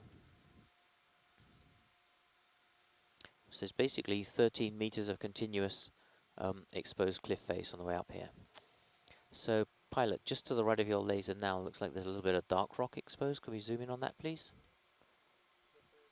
Oh, and actually, let's hold just there a moment, because just above your lasers there's a beautiful, I think that probably is fault rock material there. You can see it's discolored. You've got dark rock under the lasers right now, and just above it there's a layer coming in from top right to bottom left of light. It's just above your right laser. Let's zoom on that if we can. You can see that. You can follow the trace of it coming from right to left. So if you just probably just come down to get that in the center of the field of view. That's very nice. That was the same kind of thing I saw further up. That was, we had a question from the beach remotely from Colin Devey saying, could you see any discoloration in the fault rock that was striking from right to left across the field of view? That was actually higher up, but this is another layer of that discolored rock. If we can zoom out a little, please. Zoom out, please. Yeah. What I'd like to be able to do is show that that's basically a horizon of pale rock. It's got a lot of sediment cover over it, but it's running downhill from the lasers to the left. I didn't want to... Okay, sorry. Let's... I don't know if... Can we zoom back in? All I wanted to really show, pilot, was that that light rock was had dark rock above and below it, so probably like a 1 meter field of view. Okay, hold there, and then up. That's great.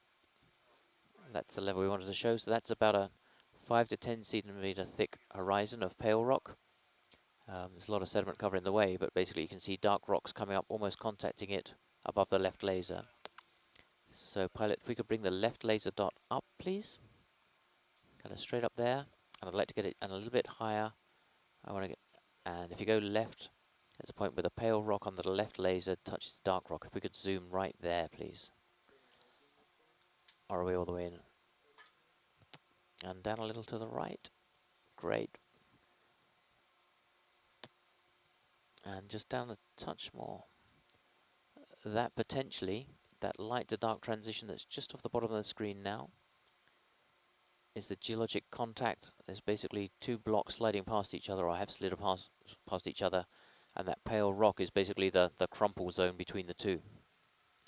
So that's on a heading of 270 at the base of this cliff, and a depth of 3182 meters. We haven't actually moved anywhere, we're just zooming in on the cliff face. Look Okay, at the pilot, texture of the rock below the light layer, do you think?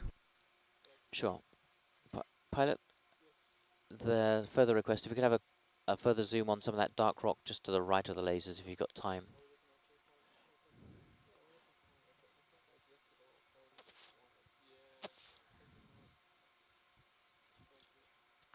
All right, pilot.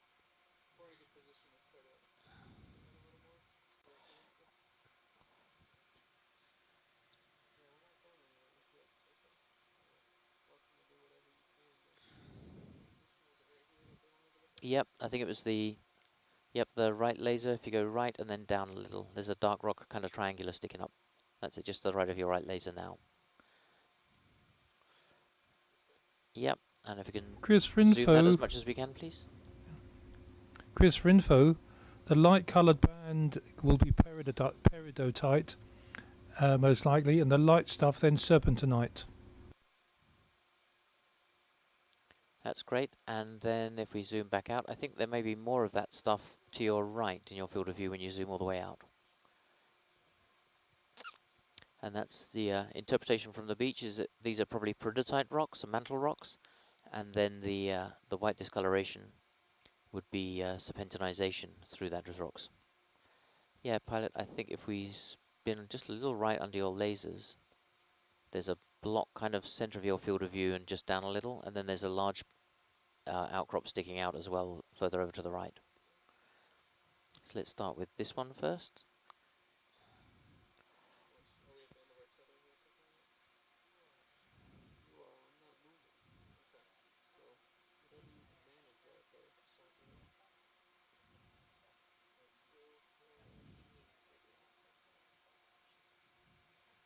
Okay, if we hold there, please, for a moment. Maybe we can recenter upwards a little. And the zoom, yeah. If we can come down a little bit.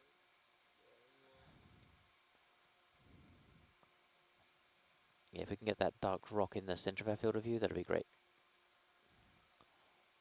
And zoom there, please.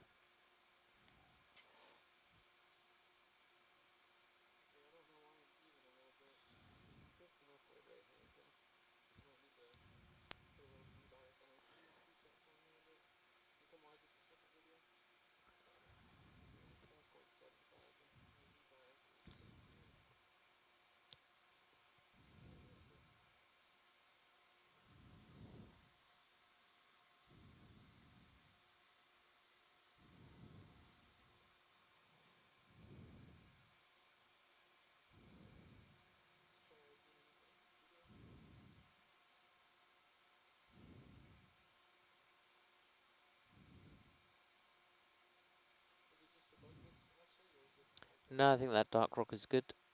Thank you. Just want to have a look at that and get it documented on the video. And the professional's going to look at that when we get the video home.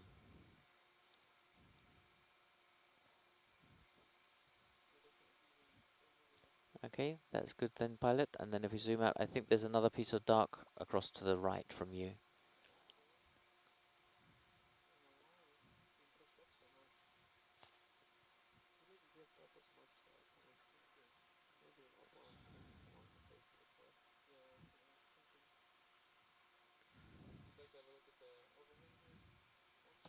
I think if you back out, I could see quite a large exposure of dark rock off to the right somewhere.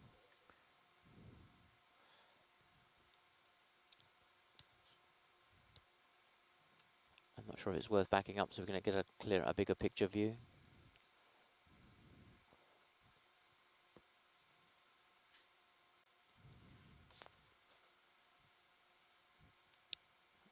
You just spin right, make sure that is the same thing in the field of view that I was thinking of.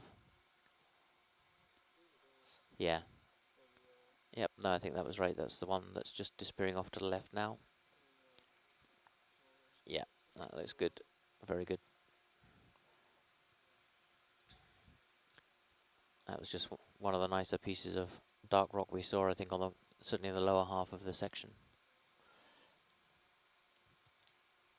And I think what we'd like to do once we've zoomed on this would then be make our way back up the cliff face, if we can, ready to do that.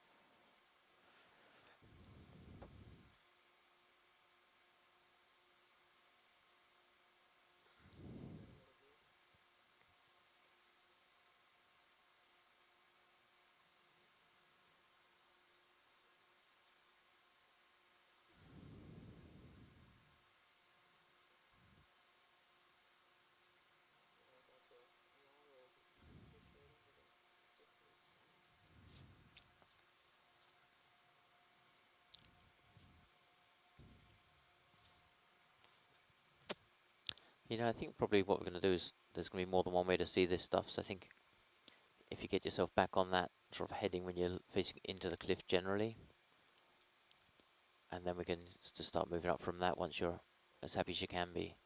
And I think what we'd like to do going up is get as close in as you're happy doing to video, but to try and keep the level of zoom and everything constant all the way up so we can get a like for like and try and stitch the video together on the way up. So don't necessarily go zoomed in all the way if you're not going to be able to do that safely all the way up to the top. Chris, see Colin's comment in the event log.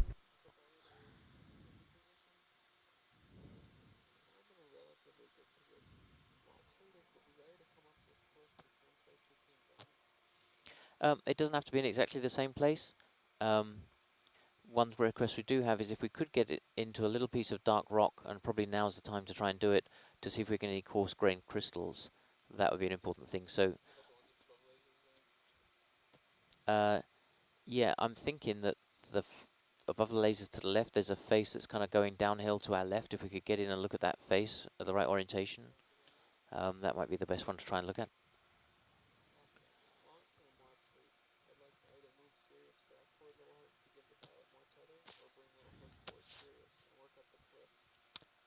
Okay, then I think the smart thing is probably to bring Sirius over to Little Herc, because we know what we're going to get. We know it's going to be good going up there. I guess there's no guarantee if we bring Little Herc over to Sirius that we'd be in the right place. What do you think, Brian? 10 meters, maybe 15? Okay, so we're zooming in on that and holding it as best we can. And I'm not sure we're going to get the confirmation we want. Go ahead. We have a little bit more ship motion than we've had earlier in the cruise on this trip, but degrees, 0.1 knots. 10 meters. let's see how well we're actually going to do. 300 degrees, 0.1 knots. Correct. Starting now. Yep. No, well, the nice thing about high definition video is we're getting 30 frames a second, so even if the ship's dipping up and down and moving the vehicle around, after the event we'll be able to actually put good still images from these things in the hands of the geologists who are interested in this. If we could just zoom a little bit wider, I think we've got actually a nice relationship just above the field of view there with some of that pale rock again. If you go straight up from the lasers a little, that's it. If we hold it just there, maybe go up a little bit further with the lasers. Yeah, you can see where there's a triangle of sediment there, and above it is a pale greenish rock that's under the lasers there. We have dark rock underneath, and they come to a point pretty much where the left laser is right now. It's a nice combination. And so for those of you listening at home, so you know what we're doing, we're at the base of this cliff. What we're about to do is bring Sirius around so it's right behind Little Herc, and then we're going to do a video transect back up this cliff so we can document as close in as we can get safely, so we have the highest resolution imagery we have all the way back up, so we can reconstruct the variation in rock types as we work our way up.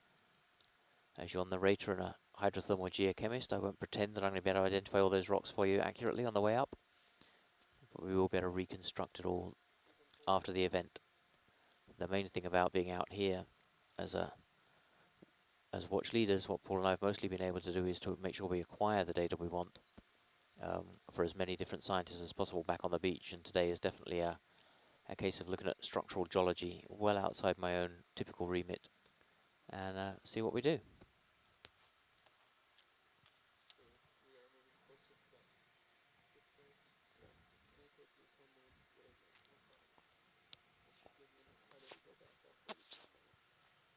And the reason we're doing what we're doing is that as we came down the cliff, the ship had stopped moving, but Sirius was still settling out. So Sirius has actually moved further away from the cliff edge than it was when we came down. So we're moving the ship and Sirius back, so they're closer, right behind Little Herc. So as it comes up, it'll have plenty of slack in its tether. It can move much more flexibly rather than being out on a stretch. You can see that right now if you're watching the video feed from Sirius. You can see that the tether is almost pulled out in a continuous straight line ahead of Sirius to the back of Little Herc. As the ship and Sirius move closer, we'll get more and more of an overhead straight down shot of Little Herc, and you'll see a bit more curvature come into the tether as well.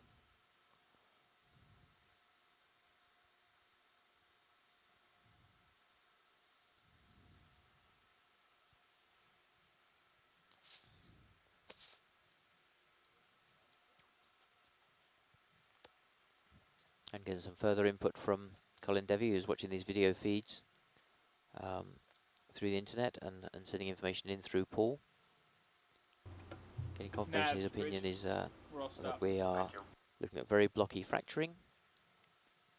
We are probably either in lower oceanic crustal material, gabbros, or upper mantle peridotites. Certainly not in the pillow lava sequence of a mid-ocean ridge. So we're probably somewhere, if you were in about 70% of the planet and you went down and you were looking at rocks like this, you would be somewhere 4 to 6 kilometers underground beneath the seafloor. And so as we continue to work our way up today, we may well yet get to see other rock types further up the hill. Or we may spend a lot more time back on sediments looking at the biology instead. We'll have to wait and be surprised, which is why we're going to take the time to make the most of this outcrop. It's the first time we've seen a really good rocky outcrop all day. And if it's going to be the last, we're going to make sure we savor the moment.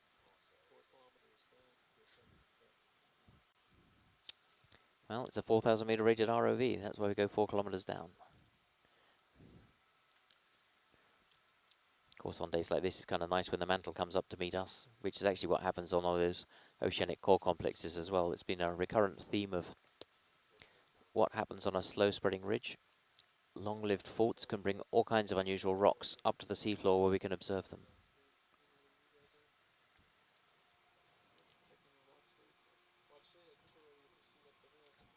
Okay, Nav, are we pretty much in the same location geographically as well? So pretty much, okay. Yep, that's fine. So we don't need a new marker here. We'll just head back up the hill, please. So, everything's ready. We're getting ready to start our most vertical ascent of the day. We're starting at 3181 meters and ascending.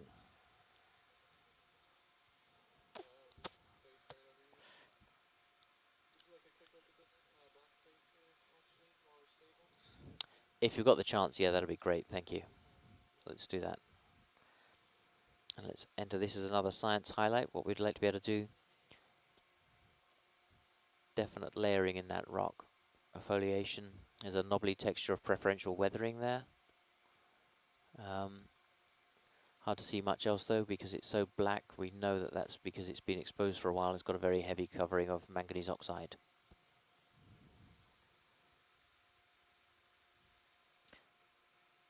But the knobbly texture is almost certainly a difference between different minerals weathering out preferentially from the original rock type.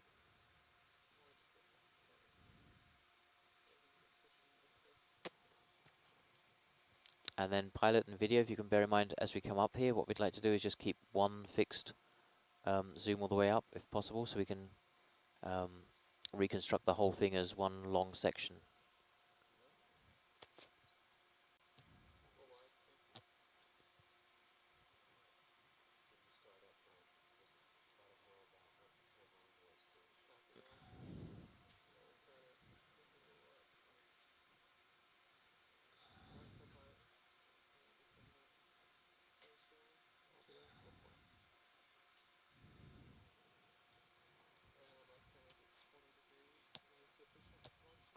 Nope, that's perfectly good, yep. So we're starting up, we have our camera angle dipped at 20 degrees down from the horizontal. And we have our zoom full wide. And we're going to try and keep that orientation fixed all the way up the hillside.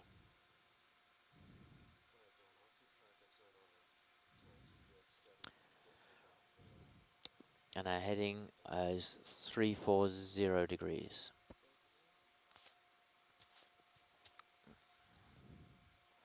So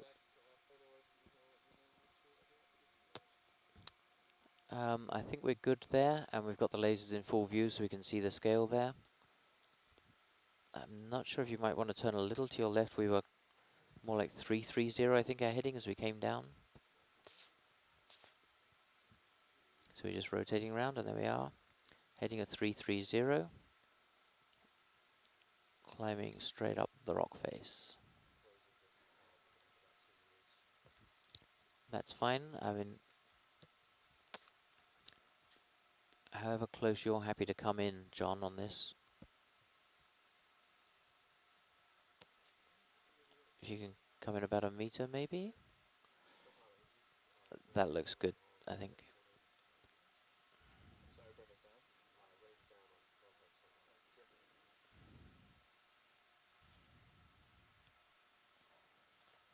So you see brown under the lasers now, a slightly darker rock above the sponge.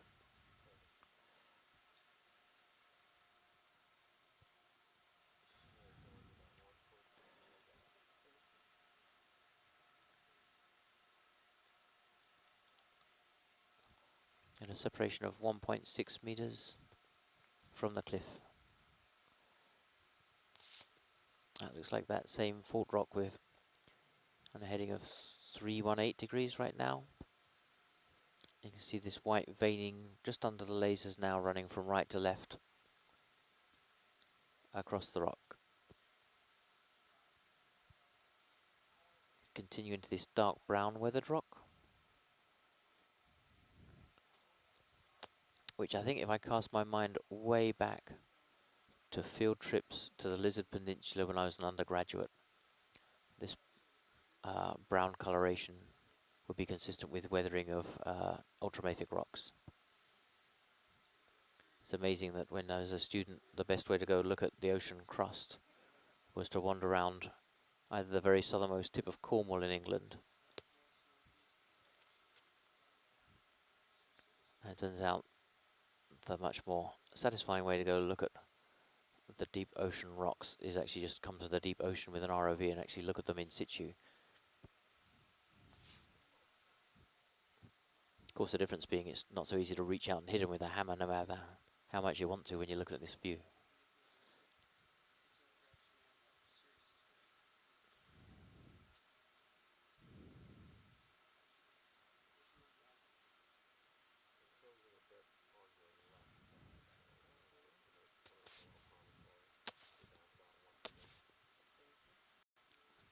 And it's very nice. You can see the dark clasts very nicely in the brown rocks there. If we could just spin to the left, John, to look at that rock, please. So swinging around to an orientation of 316, 312. So there you can see definitely a dark brown rock with black clasts in it of the order of a few centimeters. The lasers are going to be coming into view on the dark brown rock very shortly. And you can see if those are 10 centimeters, then we have the order of 2 centimeter across angular sort of bleb standing out proud from the dark brown rock. There's a slightly darker, blacker texture there. I think that hopefully that's the kind of thing Colin Devey was hoping for, was to actually see individual crystals inside the rock. See latest comment.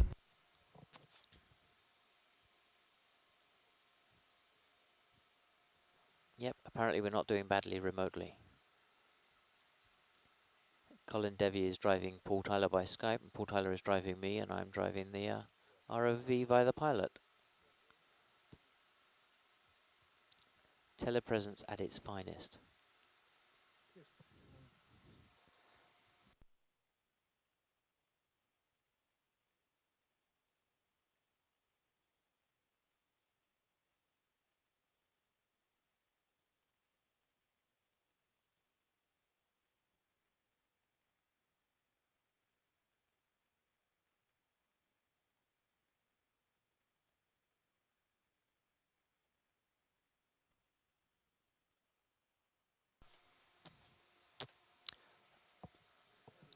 And here we are, back up at a depth of 3167 meters. I think that's pretty much the completion of the section through the cliff. So that was quite splendid. Thank you, everybody in the front row there. We've actually had a guy who works in Germany who's watching on Internet 1, relaying information to Paul Tyler, who's been talking in my ear. And that's been basically the instruction we've been generating for you guys of what to do here. Is one of the best examples I've seen yet of telepresence. It's been remarkable all trip, but this is a particular achievement. It looks like we should just probably continue up if you guys are okay with that.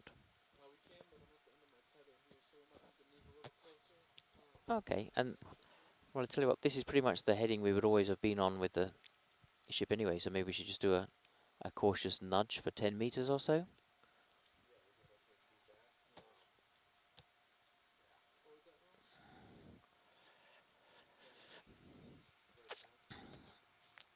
So we're on a heading of 327 degrees. Go ahead. 15 meters, 30. It's just to show you the super of benefits. 3165 meters. Because to show the super benefits of telepresence, I now have a picture of serpentinite sent from Colin Devey. So you can actually see exactly what it is you're looking at on two screens, Paul. To tell you the truth, it looks like the sort of panelling you find next to a bank. Or you can get really, really nice kitchen worktops. Oh, I like granite myself. You landlubber, Paul. Let's see. Paul, do you know what that translucent thing is that's in our field of view just now? And if you start telling me predatite, I know you've been converted to the dark Yes, side I of do geology. know what that is. It's an octacnemid ascidian. Marvellous.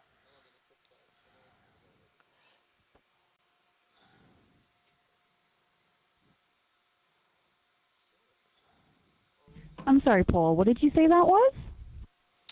He said it was an octacnemid ascidian.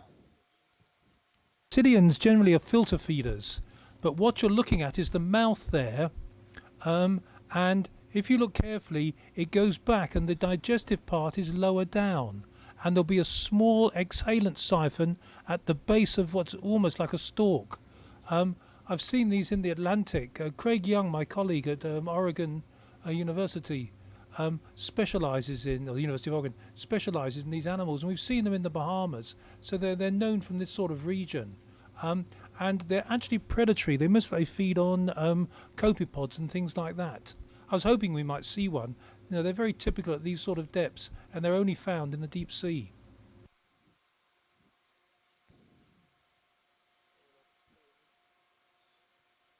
This is a highly modified inhalant siphon that you're seeing. Remember, with ascidians, you have an inhalant and an exhalant siphon. So you have there's a highly modified, and if the pilot swings round very slightly to the right, and then Okay. a bit. Hang on. The pilot can't hear what you want to do yet, Yeah. Paul, so let me just see. And Pilot, if you go a little to the right and stop there. And if you zoom in on that bit that's almost in the centre now,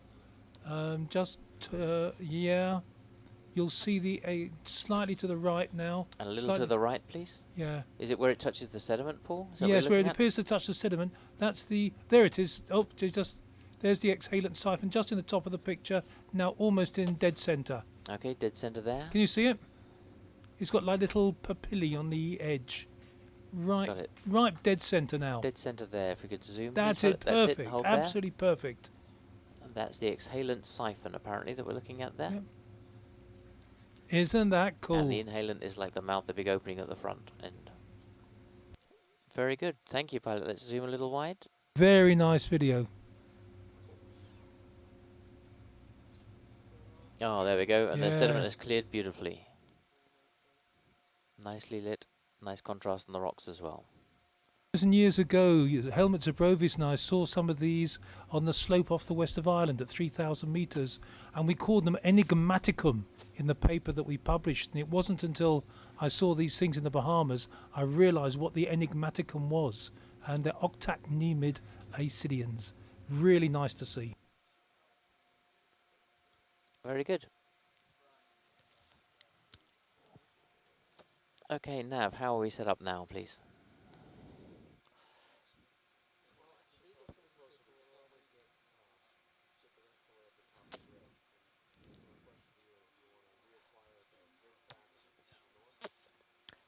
Yeah, that sounds good. Which way would that be, Nav, to reacquire the ridge? Very good. So I think if we get the little herc facing back in at this depth, and then we'll continue uphill so we can keep an eye on the rocks.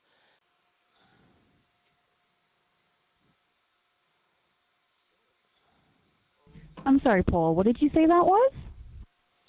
He said it was an octacnemid ascidian. Ascidians generally are filter feeders, but what you're looking at is the mouth there, and if you look carefully, it goes back and the digestive part is lower down, and there'll be a small exhalant siphon at the base of what's almost like a stalk. I've seen these in the Atlantic. Craig Young, my colleague at Oregon University, specialises in, or the University of Oregon, specialises in these animals, and we've seen them in the Bahamas, so they're known from this sort of region. And they're actually predatory. They feed on copepods and things like that. I was hoping we might see one. You know, they're very typical at these sort of depths, and they're only found in the deep sea.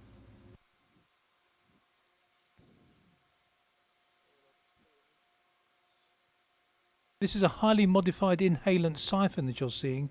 Remember, with ascidians, you have an inhalant and an exhalant siphon. So you have there's a highly modified, and if the pilot swings round very slightly to the right, and then Okay. a bit. Hang on. The pilot can't hear what you want to do yet, Okay. Paul, so let me just see. And Pilot, if we go a little to the right and stop there. and if you zoom in on that bit that's almost in the centre now,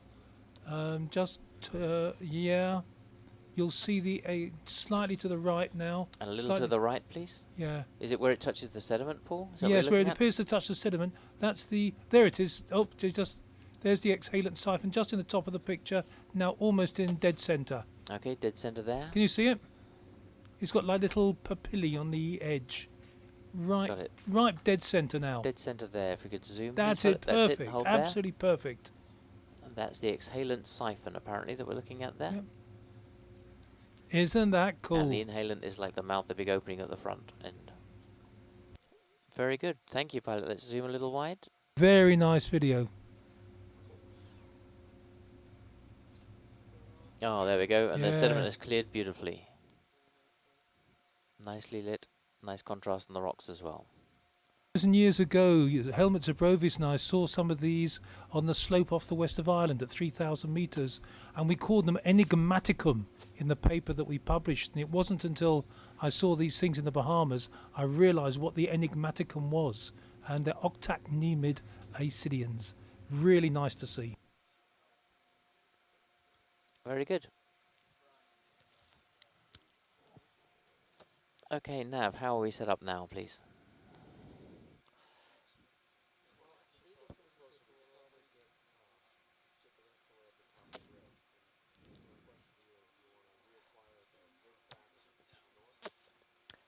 Yeah, that sounds good. Which way would that be, Nav, to reacquire the ridge? Very good. So I think if we get the little herc facing back in at this depth, and then we'll continue uphill so we can keep an eye on the rocks. Oh, there's the same little holothurium we saw before. This one is goes by the name of Mesothuria. This is a sea cucumber that Dave Billett and I have worked on for 25 years. It's an exceptionally difficult group to understand the taxonomy. And I'm not a taxonomist, but the people like Dave and Andrei Gibruch in Moscow have argued over the classification of this group. And we finally have a paper going into a journal that hopefully clarifies all this. But it's a paper that Dave and I have been working on for 23 years. Holothurian people don't like to rush things. Well, I'm glad to hear it wasn't the same holothurian. I was going to say he'd be exhausted by now if you've been working on him for 20 odd years. I tell you one thing, I'm exhausted working on it.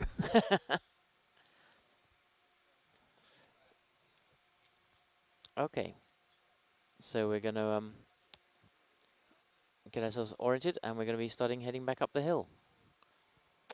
Okay, Nav, you let me know when we set off, please. Very good. So the time is 18:02 UTC, 13:02 here aboard ship, 14:02 at our ECC in Rhode Island. We've just come up a vertical cliff face, it's about 13 meters, and we're now at that stage where we're back on some soft sediment. I expect the pilot's going to like us a bit more. It's going to be a bit more genteel for them. And we'll just start heading up the hill over biogenic carbonate sediment. And we'll see what else we see. We've only come up about a couple of 100 meters so far today. Or maybe it's more than that. A few 100 meters. And I don't think we're going to get all the way up to 2,000 meters water depth, but we'll see if we can at least get up to into the 2,000s.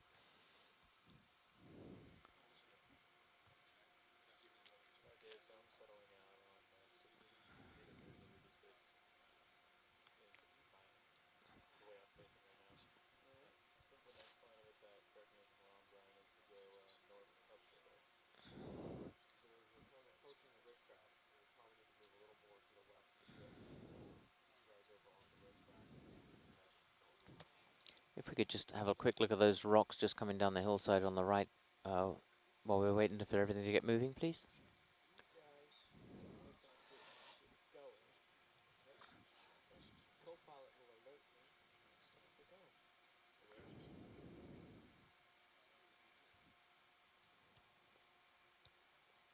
And if Nav, we could drop an extra marker and make up to this one little set of rocks, please.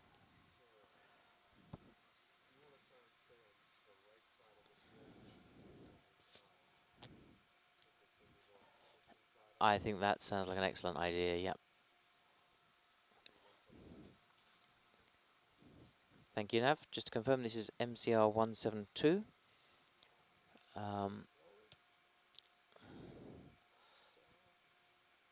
A small outcrop of pretty gnarly looking rocks. They were sticking out from the seafloor, but our ability to see the rocks at all is not especially good at all. Can we zoom a little wider, please?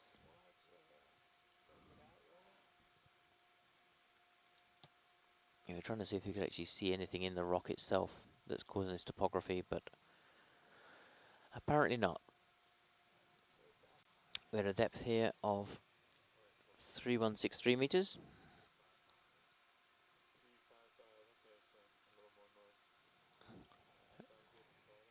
We're looking at these on a heading of 344.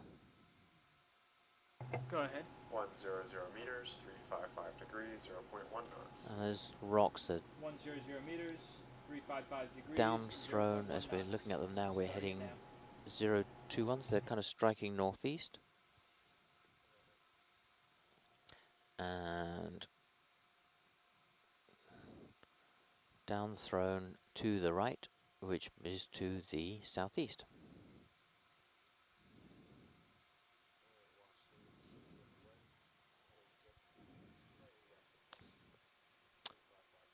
Very good, thank you, Nav. So that makes sense then that if we hang off to the east side of this nose, we come up, it's basically a north-south facing spur. If we can hang to the, where possible, to the right-hand side, maybe that's going to be the side where the rocks get exposed.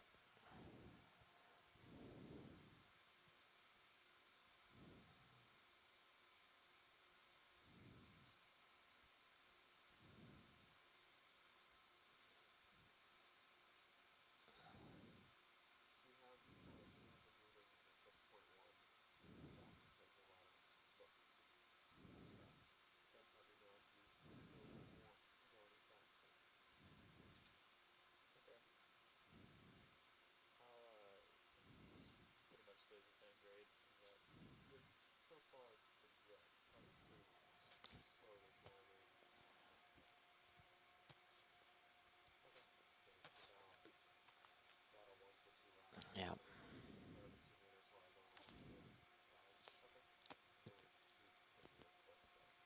What is that just going out to the left of the screen, Chris? Can we have a look at that on the left, please? That looks quite big. Monster for an anemone by the looks of it. That's 20, 30 centimeters across. If you want to take your lasers off, you're welcome.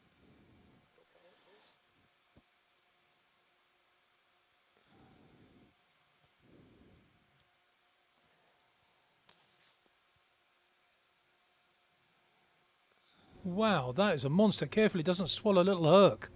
Can we drop a marker here, please? Because some of the rocks aren't going to move, even if the anemone does. It should be MCR 173, I believe, Nav.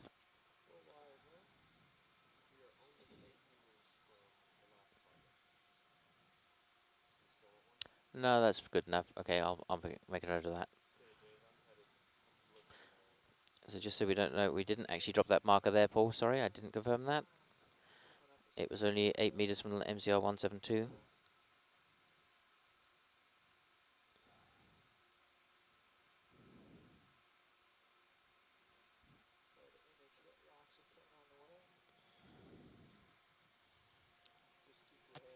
And pilot, I think things like that are pretty obviously loose boulders, I think, that have come down the hillside. So unless it's... Oh, actually, no. I think it's when we can see they're definitely sort of big lumps we want to worry.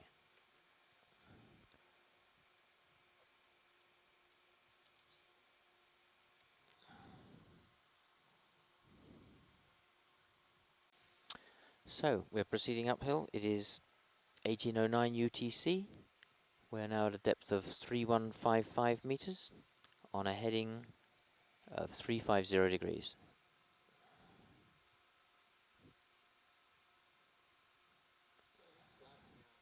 We're on 100% biogenic carbonate sediment again.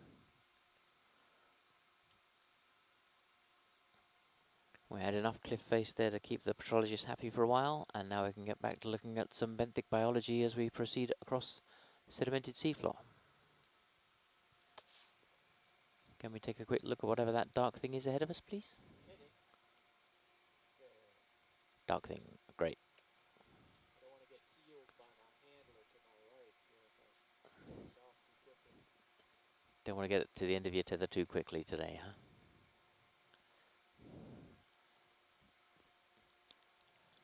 But it is happily in the direction we're going. Looks like a boulder that's rolled down the hill, but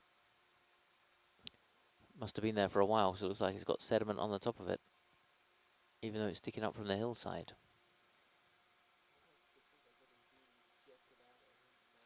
One thing that we haven't seen today, though, we've seen some rock. Haven't seen a single octocoral, if I remember rightly. No, not that I remember, Paul. Well, have we seen any gorgonians either? No, right.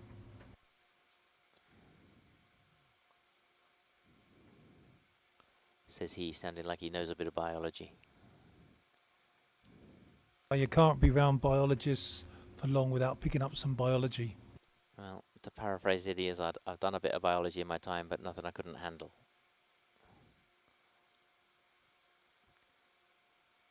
The original line was Latin. So we have a boulder here. If we can just pan down and have a quick look at that. Maybe get the lasers back on, please.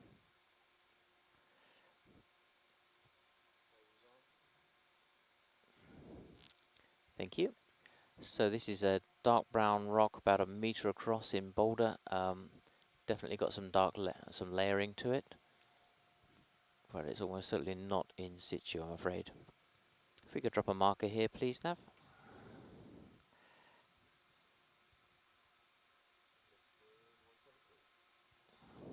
Thank you. It's marker 173 on a heading of 048. Depth of 3153 meters. I have a dark foliated rock, about 1 meter across. Thank you, pilot, and let's continue on.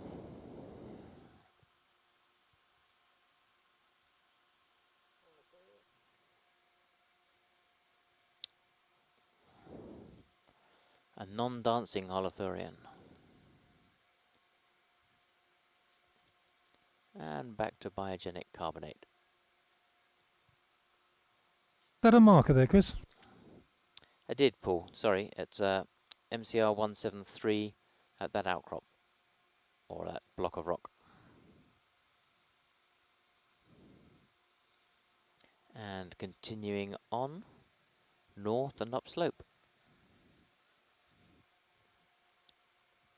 It's going to be a challenge, Paul, whether I can get above 3,000 meters before 1:30 when you take over.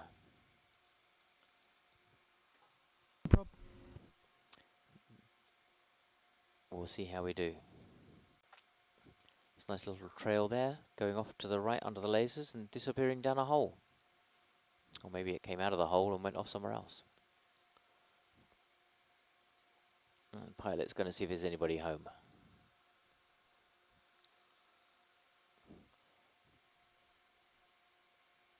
Not obviously.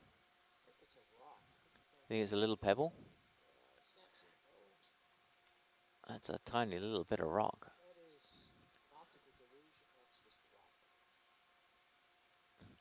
Well, I don't think the trail was a delusion, but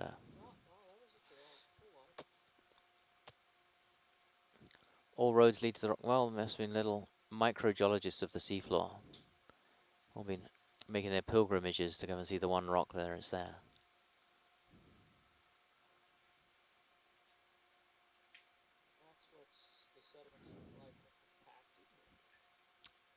That's it. You just made that sediment that little bit closer to being a rock by helping compress it.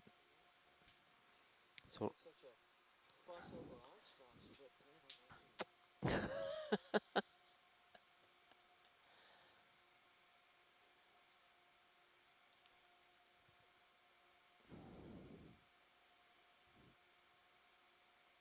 Hello.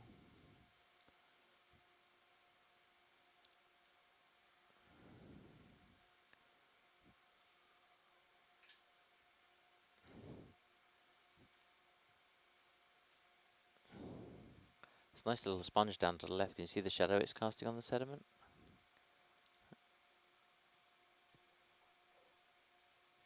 So now we're out of the scary section of town. If you speed us up, I'll be fine with that. Okay. Watch through. Any objections? To an increase in speed? Nope, we're going to go up to 0.2 knots. Very good, let's do that. Okay. Go ahead. Pilot and co-pilot are feeling comfortable with the terrain we're in now, so we're going to increase our speed back up to 0.2 knots as we head back out over biogenic carbonate.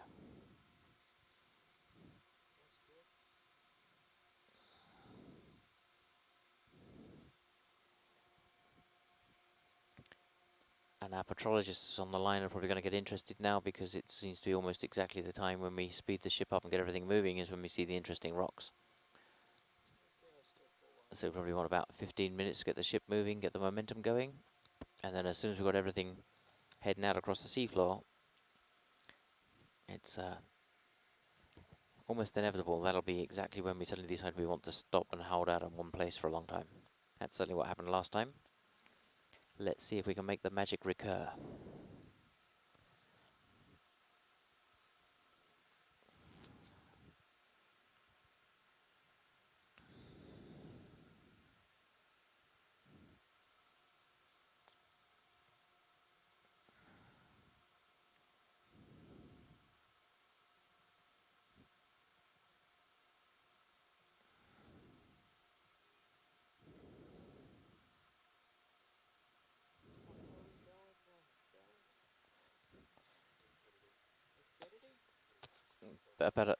About 100 meters at a time.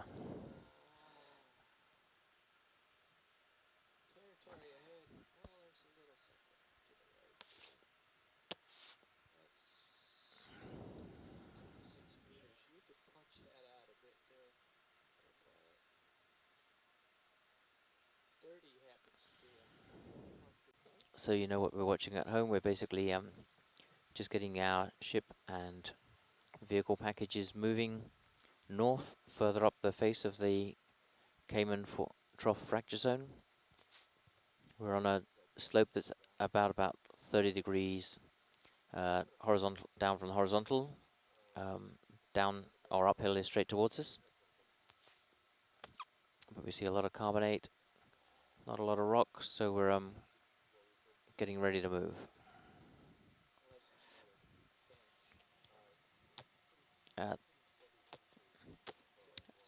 Nav and pilot, I think let's get ourselves going at 0.2 and see how that settles out. And we can, but I think let's get ourselves moving at 0.2 and see how that goes before we go to 0.3.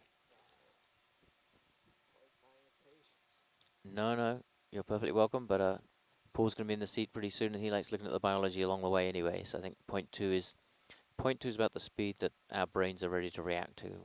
You've got us well trained to feel like 0.2's racing across the seafloor.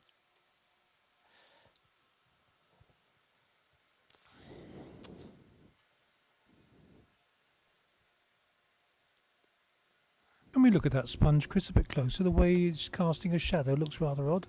Yeah, can we? Yeah, there we go. Apparently, you have the ROV team well calibrated as well, Paul, because they were just getting ready to zoom on that just as you put in the request. It looks like, champagne glass is much longer than a lot of these stalk sponges in the living part. It'll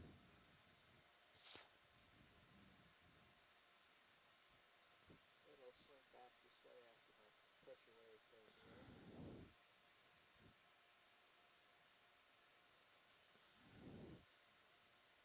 Here it comes back towards us.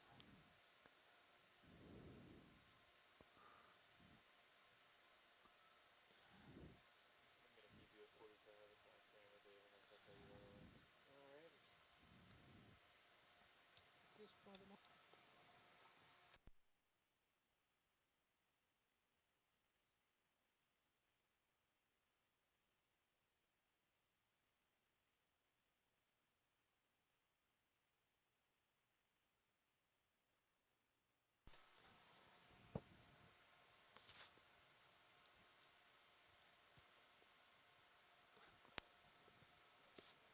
So the time is 13:20 here aboard ship on the Okeanos Explorer, 14:20 in Rhode Island and 18:20 UTC. We are at a depth of 3,147 meters on the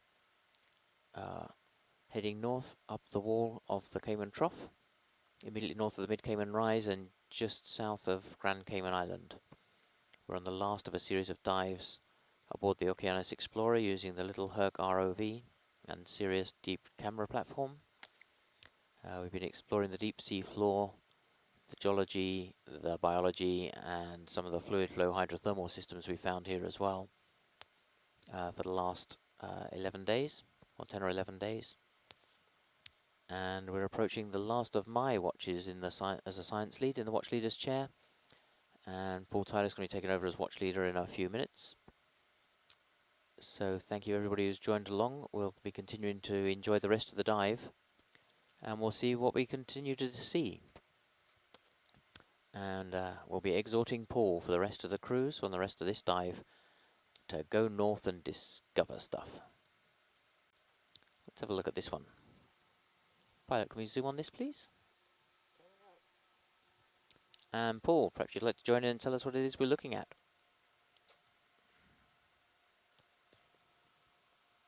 Oh, let's see if Diva's there. Okay, yeah. We have a sea pen here. Mm-hmm. If you see the top bit, that's Yep. part of the central stem that's sticking out the top. And The once the dark dust part. has cleared, Mm-hmm. you can see it's very upright, and each one of those long pieces sticking out is an individual polyp. And if you look towards the base of the sea pen, you can see where it goes into the sediment, and there's a slight swelling that's Yep. called the peduncle, and that will go down a number of centimetres into the sediment. But you can see it much more clearly now. I can definitely see that swelling at the base, but I wouldn't have known to look for it if you hadn't been here to tell me. And can you see there's a sort of a ring round it? And that's because it does sway back and forth slightly. And so it leaves a sort of a ring. But this is very, very nice indeed. These are very large polyps. And, you know, once the ROV is settled, I'd really like to get some video here. You can, Very good. can.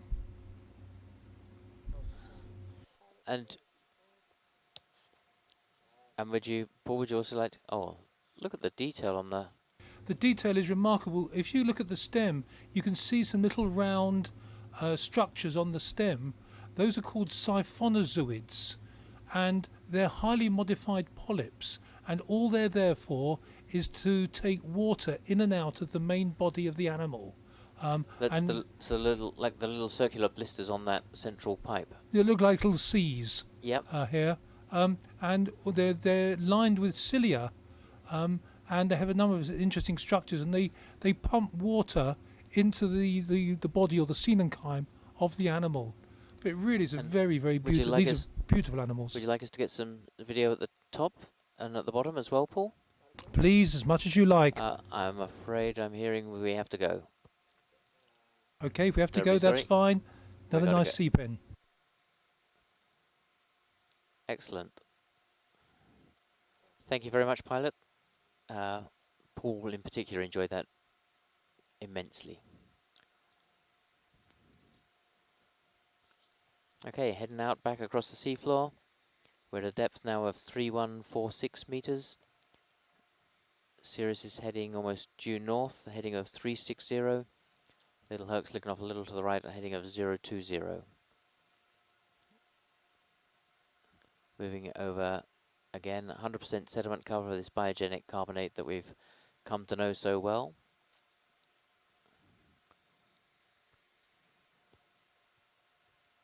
And we're continuing north to see what we're going to see next.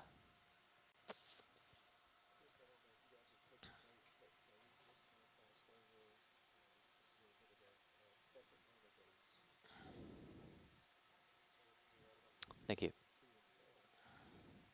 Thank you.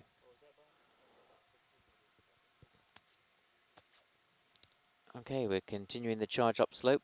Paul, I think I've failed to have got you past the 3,000 meter contour before you take over. We're now at 3141 meters on a heading of 356.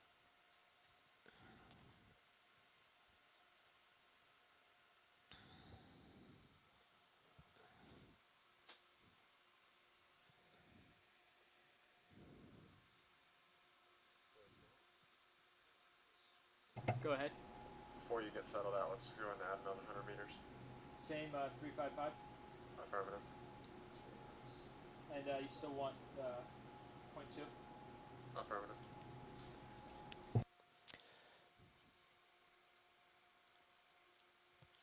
So we're continuing north, a heading of 3, or almost due north, depth of 3140, so more of these relatively fresh trails, about 10 centimeters wide, snaking off across the seafloor on 100% biogenic carbonate sediment cover. Nav bridge. We've got the order of about I'm another also gonna 3 adjust my hours left heading on by the 10, seafloor. 15 We've been degrees to the left. down for Sure. 3 hours, started around 10:30 this morning. We've made it to approaching 1:30 in the afternoon here aboard ship. As we head out to look west-northwest there, a heading of 300 degrees. You can see the slope downhill back the way we've come. And so we're pretty much headed straight uphill, same direction we've been heading all day, about a 30-degree slope back behind us. So it's time to hand over the reins shortly to Paul Tyler, who's going to be taking over for the rest of the watch. It's been a fascinating experiment to learn about telepresence, and I think we've been pushing the limits further than ever before today by having people joining in, driving our geologic field program remotely with Colin Devey via Skype to Paul, via communication from Paul to me through the headset and from me to the pilots, actually picking out exactly what kind of rock types we should be looking for, not just making the observations, but actually directing exactly where we should point the ROV and which rocks to look at. So it's been a great time. Thank you everybody who's been playing along, and please continue to play Paul Tyler your undivided attention for the next 3 hours.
Thank you very much, guys. Good afternoon. Chris has gone off for his lunch. Well deserved. He's given us a good account of this morning. I'm taking over between now and the end of the dive. I'm Paul Tyler on the Okeanos Explorer, working in the Cayman Islands Exclusive Economic Zone. We're using the Little Herc remote operated vehicle, and we're working our way up a very steep slope south of the Cayman Islands, coming up from the mid-Cayman rise up to shallower depths. At the moment we're going over sedimentary slope. We're finding various deep sea animals, holothurians, moderately common, though not as common as we have seen. And for my own particular pleasure, we seem to be seeing a number of sea pens. It's the group I think are really quite exotic in their own way, and have a certain charm when you look at them. Certain beauty as well, for that matter. But it's a typical sea pen. We've got slightly more here. It was a little barren in the earlier part of this morning. But we starting to see a few more animals, and maybe it's because we're coming slightly shallower.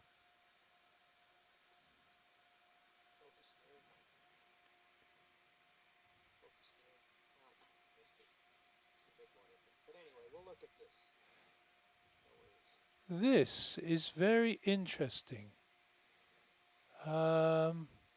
I'd like to say immediately I know what it is, but I suspect it's a holothurian. And what it's doing, it's sitting on what looks like its large tummy with its legs propping it up. And it's got its tentacles most likely facing into the current. And I suspect it's filtering off particles in the water column. Oh, no, there we go. It's actually doing something. Maybe it's the turbulence of the sub, waking it up. It is but you can see very clearly there the gut. This is a very clear animal. I think this one goes by the name of, I think it's Penny Agony. And one of the specific names of this particular group is Penny Agony diaphana. And you can see why it's called diaphana because of the diaphanous look of the tissue that makes up the body.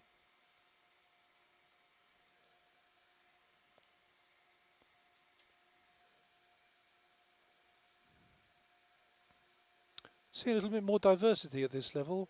In the first part of the dive, it was down at 3,000 meters plus. It was really pretty sparse, but we're actually starting to see things here. And it looks as though there's a bit of a change in the sediment. To me, there appears to be a bit more what looks like brown material, or maybe it's phytodetritus lying on the seabed. And whenever you get food, you'll get animals. Nothing lasts long in the deep sea. It tends to get mopped up. And it's one of the most efficient economies going. Everything is eaten, everything is recycled, nothing is wasted. Some of it eventually becomes buried. Moving up here.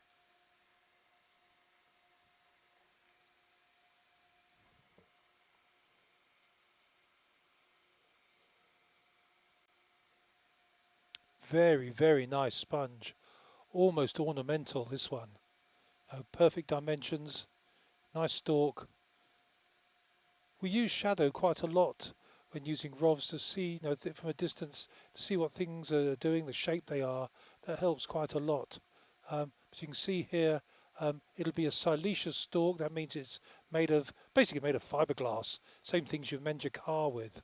And the white part at the top is the living part, and that's also made of silica, but also organic matter.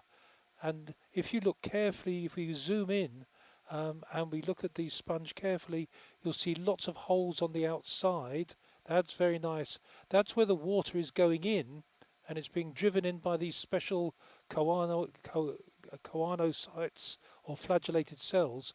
Particles are taken off, digested by other cells, and the clearer water goes out through the hole in the top. Very, very nice.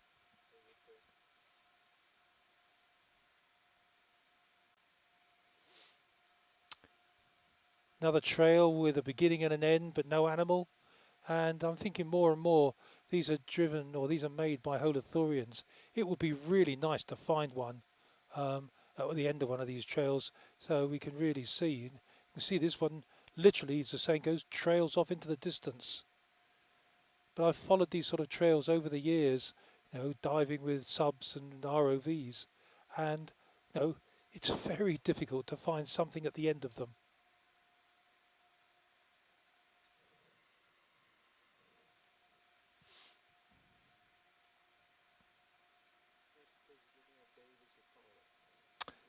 We've got the main man.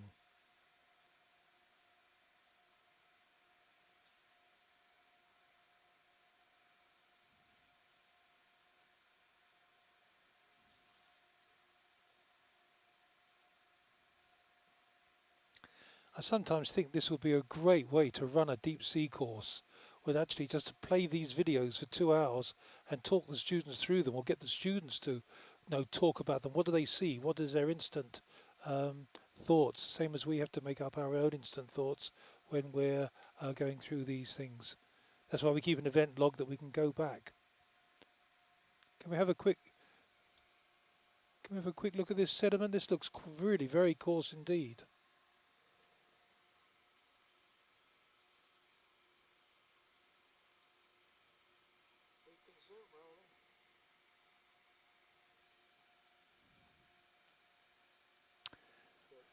Yeah. The pteropods. Yep, the pteropods. When they're alive, they're actually very pretty, very delicate, because they float in the water column. Oh, that's us. Yep. I thought the kraken was about to burst out through this coarse sediment.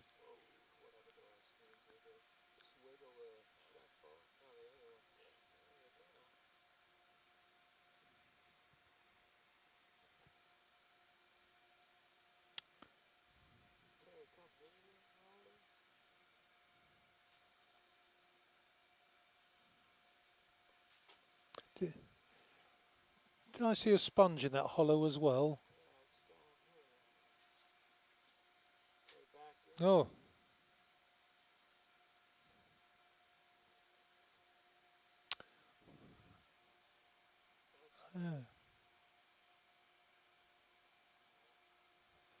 Yeah. That's interesting. I'm not quite sure what that is. I think it's a sponge, but it looks damaged to me. And I know what Chris Germer would think this is. He'll think this is a broken dinosaur egg. No, it is a sponge. The stem is right beside it. I think it's actually dead because it's broken off and fallen down beside the stem.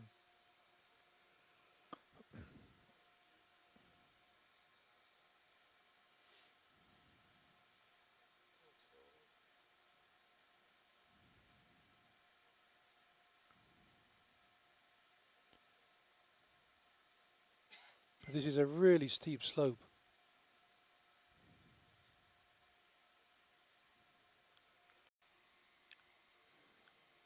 And those of you that are following us on the chart will just see how close the isobaths are together as we're working our way up here. And we're working our way up on a little bit of a spur, I suppose, with two little valleys, in inverted commas, either side. The spacing is fairly even between the contours, so I suspect we're going up a fairly steady slope. There might be odd patches of going up very steeply. Another sea pen.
Go ahead. Hey Matt, new navigator on here. What's the status of the current move? We have 14 meters remaining. Copy that. Let's just extend it another 50 meters, 50. Extra 50 meters at 355. Roger that. Same speed, 0.2. Roger. All right.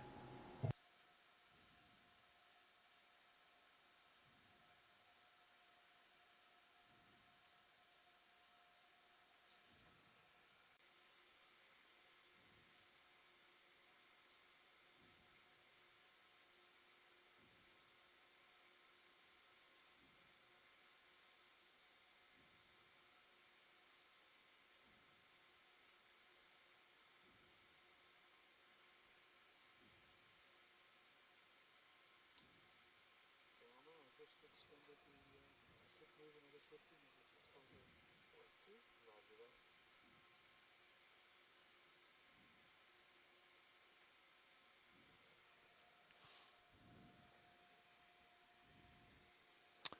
Let's have a look. Okay, we're moving across here. Something living on the sediment. Have to get in close nowadays. Not quite sure what it is. It looks like a bunch of seaweed.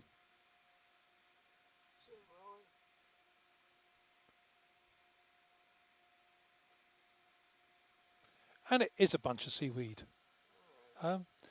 This is not uncommon, particularly here in the Caribbean, Gulf of Mexico, out into the Atlantic. This is sargassum. And sargassum is normally a floating seaweed, hence the Sargasso Sea, or the Bermuda Triangle, as it's sometimes known to the more garish TV programs. And Sargassum is a macroalga or a seaweed, and it's supported by little bladders, and that's why it floats. But as it ages, the bladders start to perish, and after a while, they pop, and eventually it loses buoyancy. It sinks to the deep sea floor, and you don't see it very often at the deep sea floor because it's consumed very rapidly by the animals at the deep sea floor. And as I was saying earlier on, the economy of the deep sea is very efficient. Anything that's organic that goes into the deep sea ends up getting eaten, because the deep sea is a food-limited environment. So to see some sargassum on the seafloor is a relative rarity, and it tends to be more easily eaten, more digestible than things like seagrasses, which are a little indigestible. And you sometimes in these tropical regions get palm fronds particularly, and they are very indigestible, and they sometimes last on the seabed for some considerable time. But experiments that we've done in the past using seaweed, that's gone very, very quickly. For it to last, you have to put down very large bundles, otherwise it just disappears.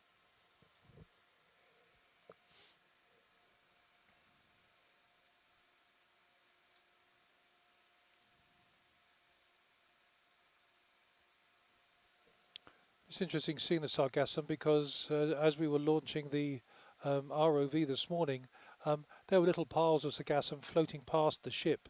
And I don't suppose it's one of those that's got to 3,000 meters. I suspect for it to sink through that level of the water column, 100 meters per day, maybe 200 meters per day, to sink to the seabed. It might accelerate as more of the bladders pop.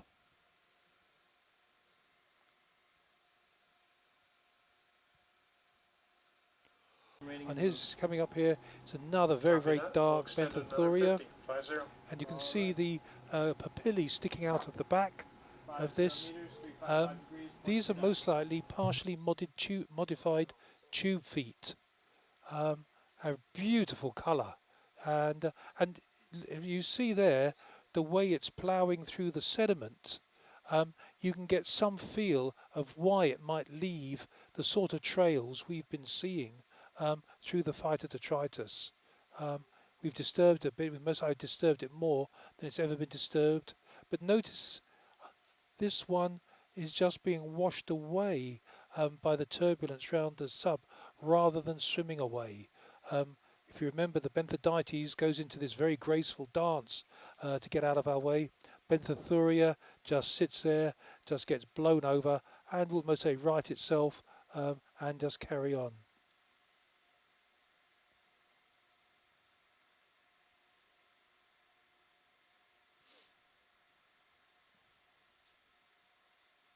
Oh, just rolling over, partly through the turbulence. We don't have to worry about this. These things are quite capable of righting themselves. Oh, that's interesting. It's got a little amphipod lying on its tummy. The white thing you see more or less in the middle of the screen looks like a small amphipod that's lying. Either was under in the burrow, the hole that the Holothurian had made, and are just hanging on when the Holothurian turned over. Or it was just about to become the Holothurian's dinner. I suspect the Holothurian feeds really on particles in the sediment rather than being carnivorous. I think that's right. One of the things that we saw earlier on when we were looking at that very clear Holothurian was they have a very, very long gut. And animals that live on poor quality organic matter that's often found in the deep sea tend to have very, very long guts to have bacteria that break down this organic matter so it can be used.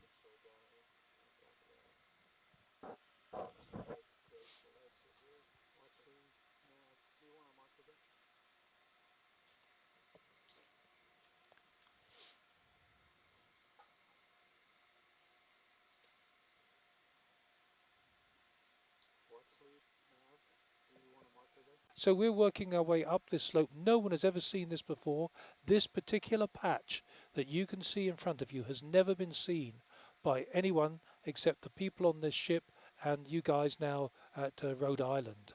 And so we're working our way up. It's a sedimentary surface, and we're seeing occasional animals, not many, things called sea cucumbers. We've seen things called sea pens, and though some of these animals are found in relatively shallow water, they are more common, though you wouldn't think so looking at the sediment here, in the deep sea. And the one thing you can see if you look at this image now, that's either a piece of wood that's been washed down from the shore, but you can see just how variable the sediment is. It looks quite coarse in places, and though that might not appear particularly important to you at the moment, oh, there's looks like some amphipods gone scurrying off. Those things, sandhoppers you find in seaweed on the shore, but this looks like either a piece of wood. Yeah. We're zooming right in on whatever this is now. And, this is a dead animal. This is a piece of fish. Or is it wood? Wood, yes, wood. And I thought at first I could see the shape of a skull. And you can see some white shell in there. And I suspect that white shell is a bivalve called xylophaga. Xylo for wood, phaga for eat. And wood is a rare commodity within the deep sea, and essentially these animals digest the wood, and all these holes that you see in the wood are created by those animals, and slowly that will break it down. And there you can see, I'm not sure if that's a little amphipod or an isopod just coming into the top part of the picture, that benefits from these animals breaking the wood down. What we'll be doing now is moving off after we've videoed this piece of wood, and moving upslope. We're hoping by this afternoon to get as close to 2,000 meters as possible. So we can't Paul, dwell can you too tell long. us the depth and temperature? The depth at the moment is 3083. I will have to find out the temperature. 4.2 degrees Celsius is the temperature. Gosh, I'm not sure what that is in Fahrenheit. I would have known Fahrenheit when I was a child, but being a European, we've had Fahrenheit beaten out of us, and we all deal in centigrade now. So we're still a long way down. This is very exciting. One of the things about doing this sort of deep sea biology, sometimes it can be long periods of not huge interest, punctuated by periods of hysterical interest that we had, like yesterday afternoon, the last 3/4 of an hour of the dive. The atmosphere in the control van was absolutely electric because we found the most wonderful site to work, very, very visual. But no, that's just one small part of the deep sea. In other parts of the deep sea, it's more like this. Coming into the picture now, you can see right in front of us, that's a vase sponge. And this is a very primitive animal, and this is different from most animals. Many animals make their skeletons from some form of calcium carbonate and calcium phosphate, whereas this makes its skeleton from silica, glass basically, and it's like fiberglass. And what we're going to do, we're going to stop, and we're just going to go in and have a look at the animal. The bit of sediment you see coming up is just generated by the ROV. You can see the shadow cast by the lights of the ROV. And if you go in, we'll go in very close, and you'll be able to see they go by the common name of glass sponge. We're just positioning the ROV carefully.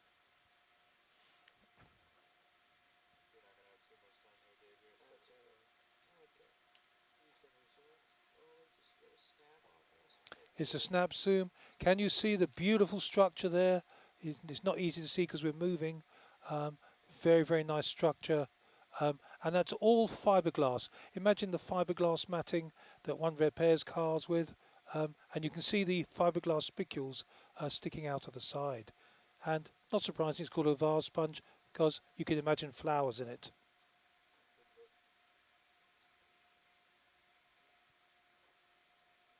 We're moving quite fast, Catalina, so we're not dwelling very long at any particular spot at the moment. Thank you so much. We won't disturb your narration any longer. Okay, it's not disturbing me. I know, I will prattle on about animals as long as you like. Keep going. We love it.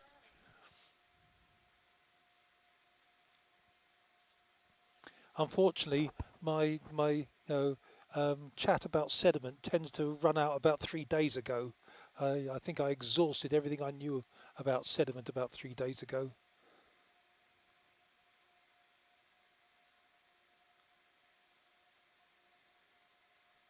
But one of the interesting points is that even down at these depths of 3,000 meters, for up until 140 years ago, the animals weren't thought to even live in the deep sea. And then there was a major expedition in 1870s that showed that animals lived in all depths of the ocean. And it wasn't until the 1950s, just 50 years ago, was there an expedition to show that animals even lived in the very deepest trenches. It was a Danish expedition just after the Second World War. But now, when those sort of expeditions were trawling for stuff, now we can actually put remote operated vehicles into the sea and we can take video and, as you can see, transmit it back to the shore in real time. And all you guys watching, this is happening now at the seabed. This is not TV program, this is the real thing.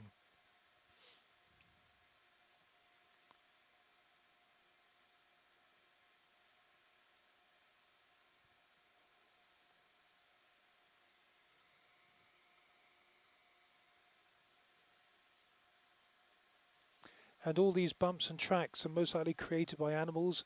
And one of the things about the deep sea, it tends to be a very tranquil environment in most places. And therefore, any bumps and tracks that are created often take a long, long time to disappear, maybe decades, if not centuries. And that's why any animal burrows or something like that will last for a very long time.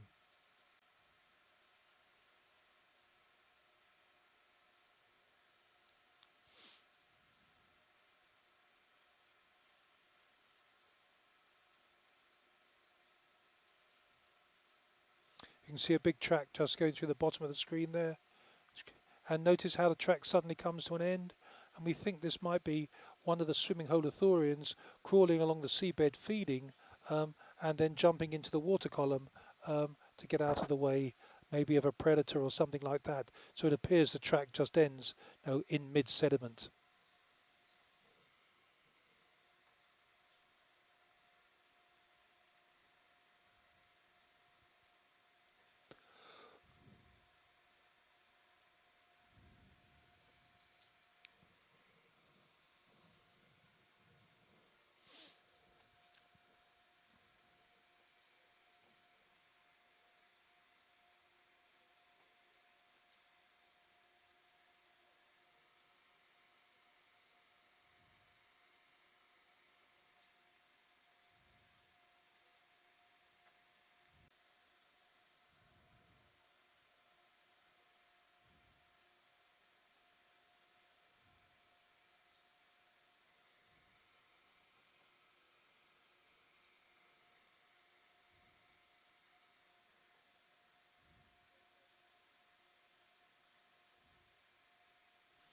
Still a lot of sediment as we're going along.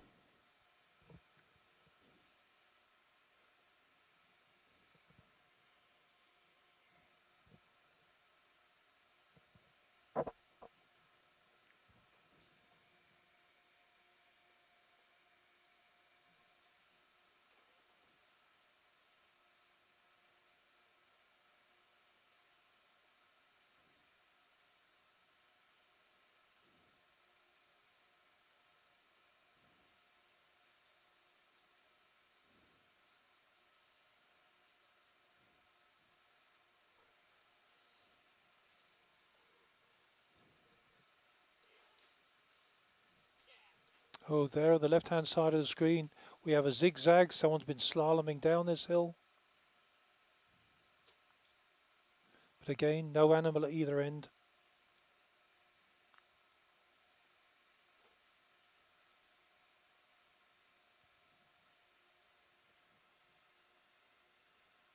We don't make this sediment interesting yet. Yep, I'm trying. And yet another track. In fact, 2 tracks. Oh.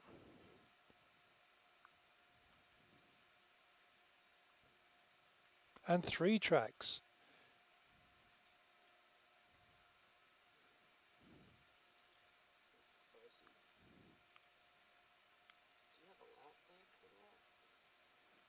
The tracks? No, big Rolly's Rolly's the second narration in my other ear. Ah. He describes creatures as big, fuzzy, or see-through, or so forth. Yeah, we do that as well.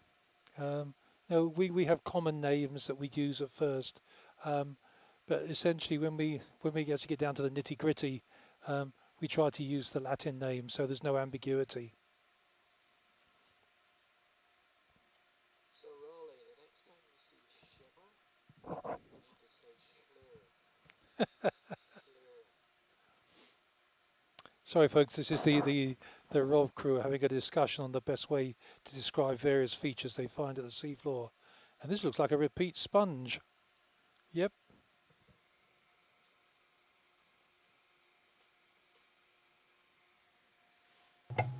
For those of you who were listening earlier on, I think I told you about the sponge. I think I should come out and ask you all some questions. I could ask the ROV team. That. Let's extend it another 100 meters. Roger that. They're at the end of a trail. 55.2 knots. Roger that. That was a holothurian at an end of a trail, though. But see him swim away. You know, that sort of mini theory we put up, I think, with an N of 1, may have just been supported.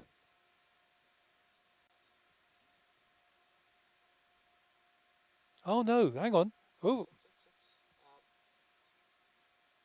It was right there just a minute ago. Yeah, dead ahead. There's one there as well, just in the clearing sediment.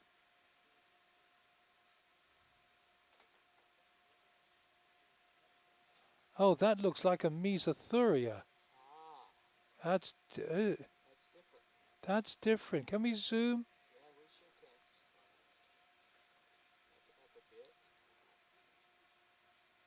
Though the track isn't so obvious now, we're pretty sure this was generating a track, and we're just getting ourselves settled. Okay, let's zoom on that, Rolly. This might be. Hold that. Oh no! What is that? It's got antennae. It's not a holothurian. Oh wow, that is really cool. It's a trilobite. Go on, it has to be a trilobite. Yeah. Oh, it's got a carapace. It's a dead carapace. Oh. It does look. It looks like a large shrimp. Looking at the it's yeah. No, yeah, I buy that. We think that's a joint, and there's the legs. There's the antennae. Yeah, this looks as though this is a, dead animal. It's amazing. It must have been fairly, recently dead. Yeah. I'm sorry, Paul. You think it's a dead what? I don't know what it is. I think it's a crustacean of some sort, but I'm really not sure. It's not a Norwegian blue, is it, Paul? A Norwegian blue? What's a Norwegian blue?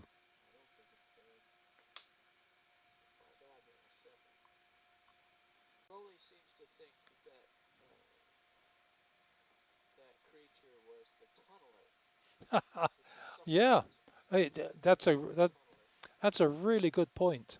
For those listening at home, we're having a discussion of what that we think crustacean was, and we've seen lots of tunnels and tubes over the last few days as we've been exploring here in the Mid-Cayman Rise, and we had no idea what's forming them. And it could be something like that, because large crustaceans do form burrows in sediment all over the world's oceans, both from in shallow water and deep water.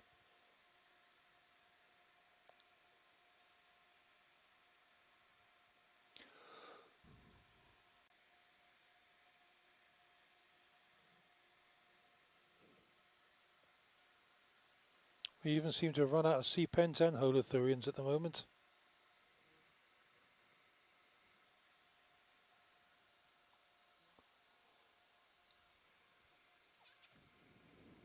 Still 355. There's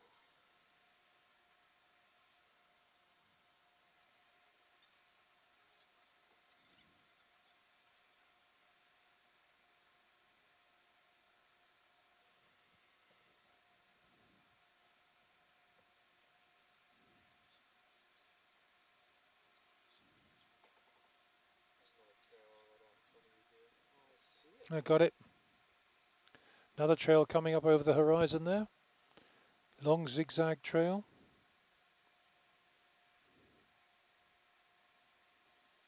Actually, having plotted up the tracks of the ROV over the last few days, it could be a ROV pilot's trail, that. It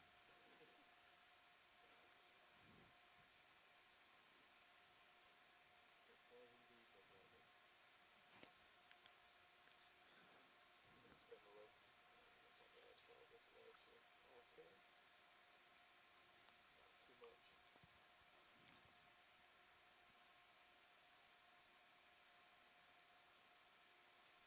That's still a pretty steep slope, though, isn't it? Was that 40 degrees, would you say? Easily. Yeah, 45. I do think it's good when the shadow of little Herc is seen in the screen.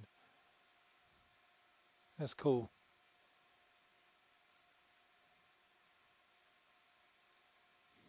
Nav bridge. Go ahead, Bridge. We're 20 meters away from the end of this move.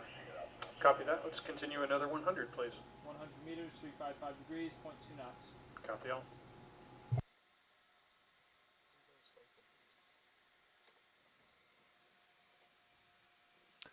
Looks like we're coming up onto potentially dead shell, is it? Or is it another Nautilus? If we had an RV, we could have one for each person by now.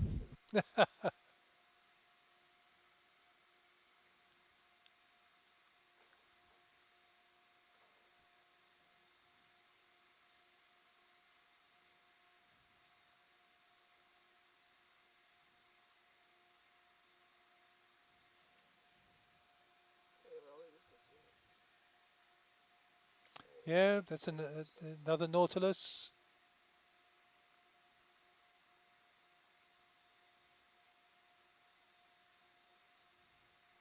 There's your white balance target.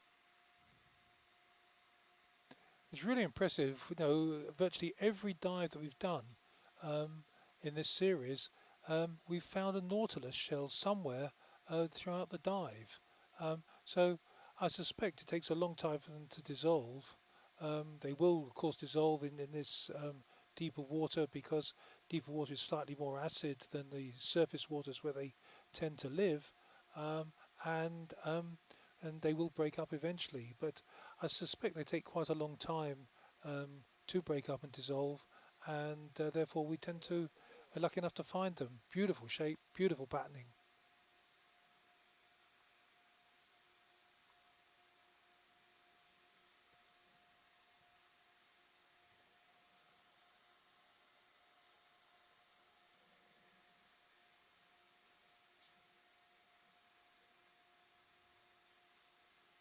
How often have you seen those porter pilots? How often do you see the Nautilus shells on other dives?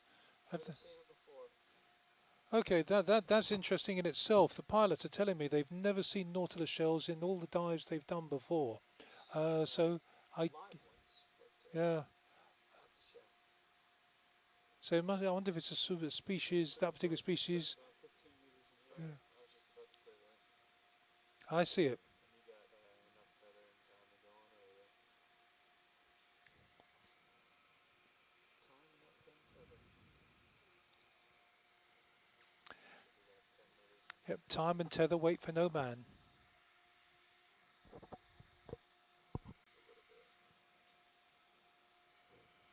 There it is.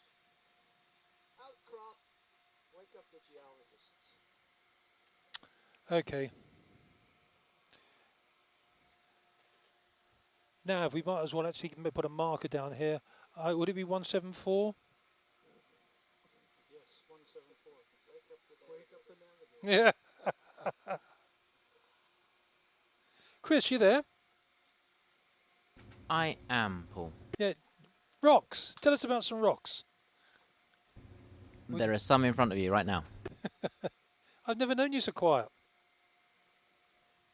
Well, Colin Devey said he was still, he's been off distracted after my Norwegian Blue comment. He's been watching the Monty Python sketch instead of looking at the sediment. That's outrageous.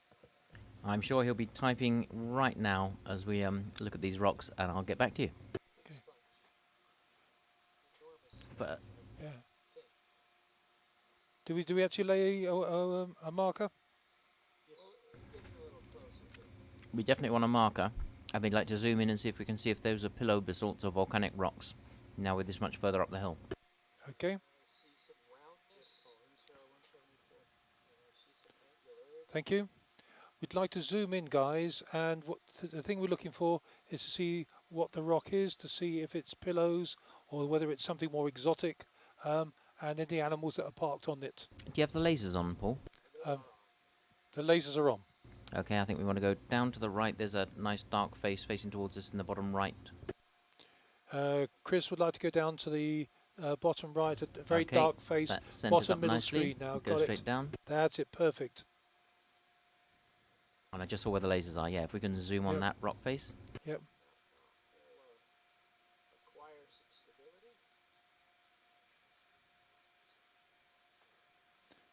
It looks slightly striated, almost from 11 o'clock down to 5 o'clock to me, but maybe that's just my imagination. Okay, I can also see something going from top right to bottom left. Okay. But no, it's gone now, that striation. It must have been just the way the light was. On the right-hand side of the screen now, you can see the sort of cracks running down from top right. What's our heading and depth here, please, Paul? The depth is 3014, heading is 24.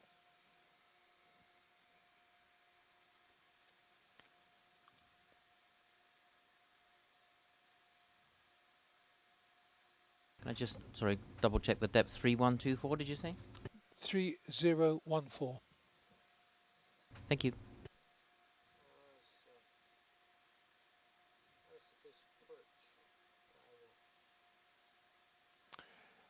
Chris, it looks very blocky to me rather than rounded, but you know, that's just the two in the top right there. Maybe the three in the top right look more angular. And I can see what you say about stuff going down from, there's a top left to bottom right orientation, and there's a almost vertical orientation. Yeah. I can't see completely with the imagery, but I'd almost think this might be gabbroic material compared to the ultramafics Colin thought we had earlier. Okay.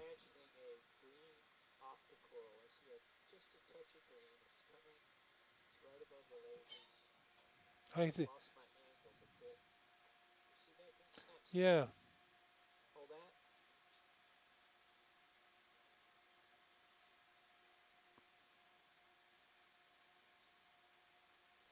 Yeah, not convinced by that, guys. I think there's a bit of dead sponge stalk there. It looks as though it's come down in a sediment drift.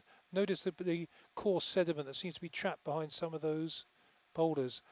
I'm just going to check up with Chris. Chris, where do you want to go now? Do you want to look down at those near the bottom? No, we got to go up. Oh, sorry. We have to go up, Chris. Okay, but a message from Colin Devey is if you see any white veining, tell them that's something else to look out for when we see rocks again. But that was very good as we got there. So thank you very much. Thank you, guys. That was just the thing. What they're really looking out for, what they will get really excited about, you know, would be any white veining that we see in the rocks.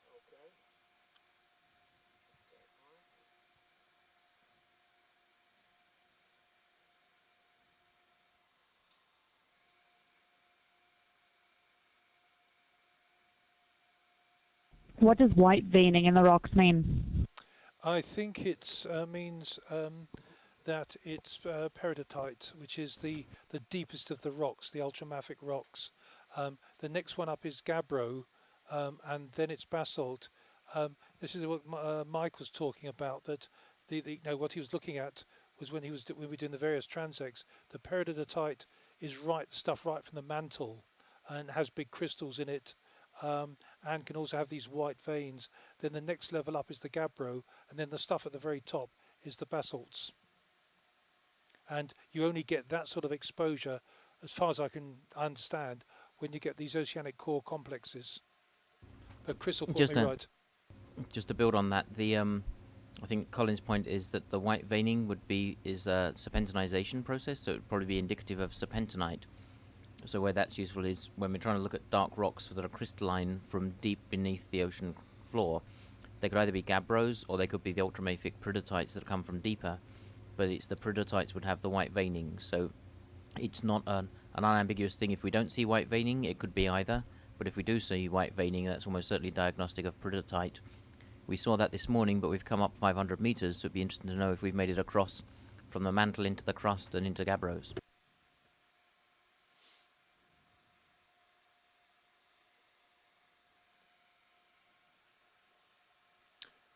A few more tracks here again, nothing at either end. Pretty short track, this one. I tell you, Chris, this isn't quite what I expected. I thought there would be a little bit more in the way of sheer faces. Agreed. You know, I guess it's when we look at the map of the ocean floor here, you know, it looks so steep. And yet, in reality, when you get onto the ground, it isn't as steep as one thought it was. It's steep, but, you know, it's not vertical. Right, something Mimi was discussing just after 6 this morning when we were looking at the brand new maps from this area we made, that in Fledermaus she can make anything look dramatic. But I think the other point is that whole idea of the concept of the angle of repose that Mike and Bobby were talking about at the Von Dam site earlier, that basically you can't get above a 45-degree angle because gravity gets in the way then and will pull stuff downhill and flatten it back out for you. Yeah, yeah. Oh, we'll have to check Mimi on cricket pitches.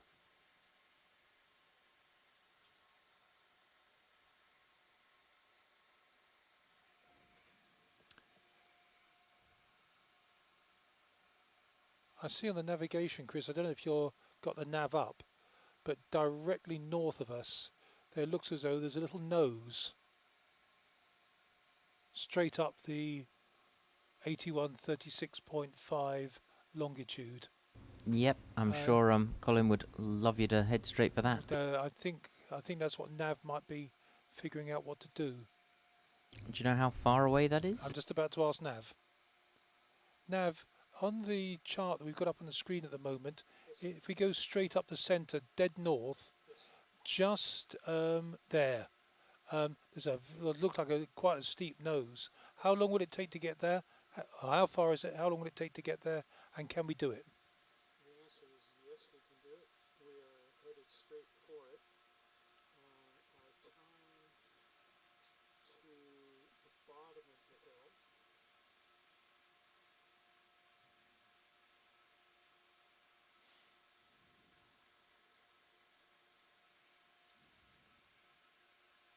is about 1 hour. Okay. And then it's about 40 meters and 50 meters vertical to get up the hill. And from the top of the hill, say the top of the hill is at 1950.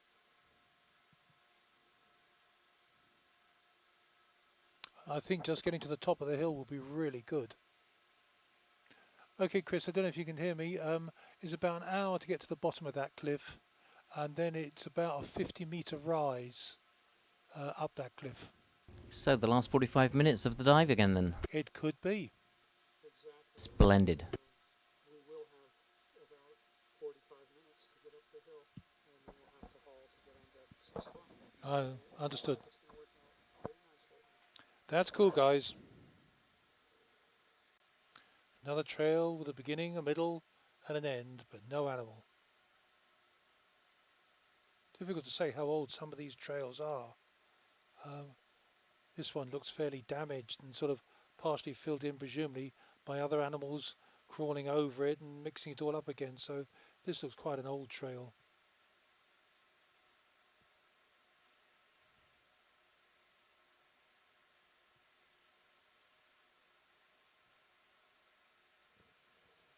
It's like cutting a trail through a jungle.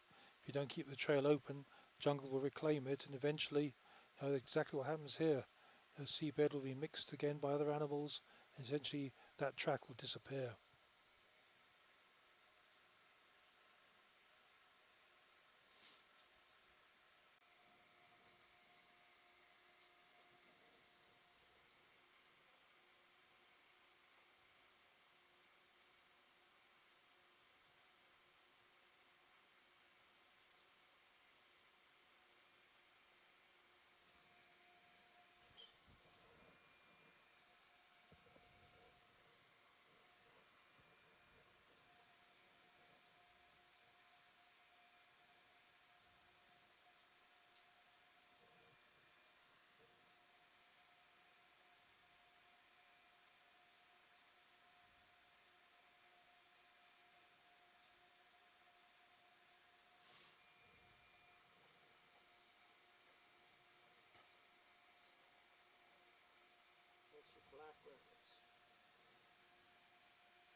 Here we have what looks like a nice tripod fish.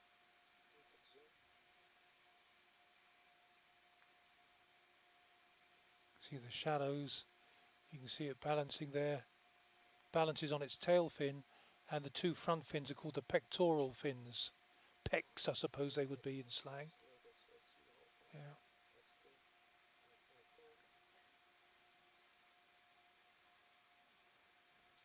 That almost looks as though it's resting in a skid mark press of an ROV or a sub, doesn't it? Oh, it's a shadow, yeah. Dumb question.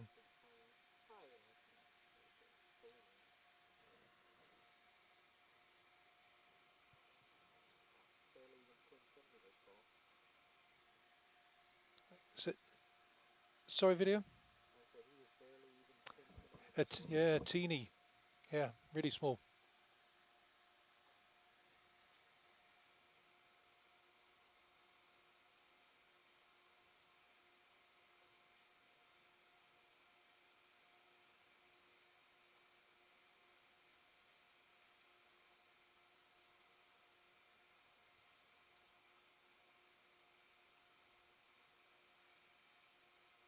Some moderately turns on sonar, straight ahead 15 meters. Well, they won't get there. Clear.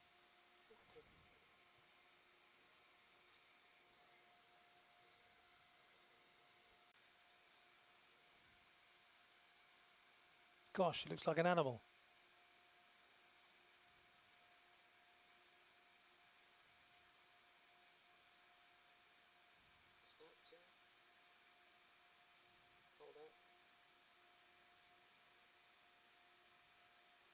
Ah, wow. I think that's a little protozoan.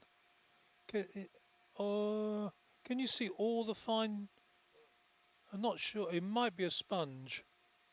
But, yeah, I think it's most likely a sponge. Yeah, that looks like a hole in the top. At least you've seen it. Some cool stuff. Not much of it, but some cool stuff.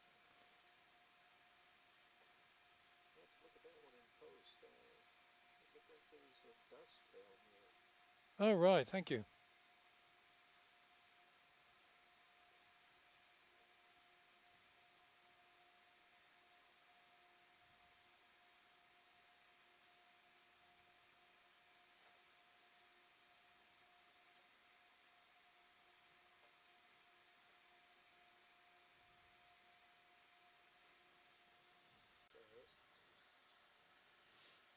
I can see what's going on here.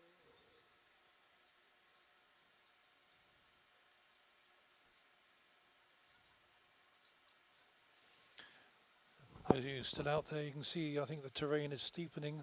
We're going out quite a ridge here.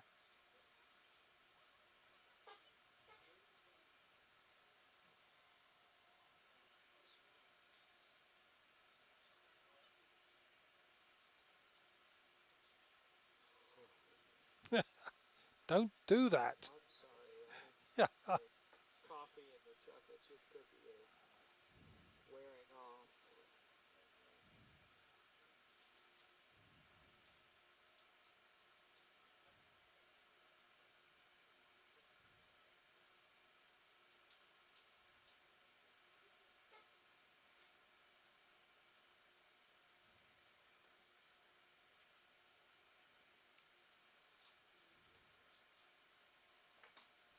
Another trail. Another short trail. This looks as though it's quite a ridge just here, in my imagination. Yeah, it did look like we'd been crossing over a ridge. I guess we should stay running alongside. Yeah. You get this sort of thing in canyons. You get these, what we call the buttresses. And you know, they look like the buttresses at the side of large cathedrals. Oh, there's a holothurian.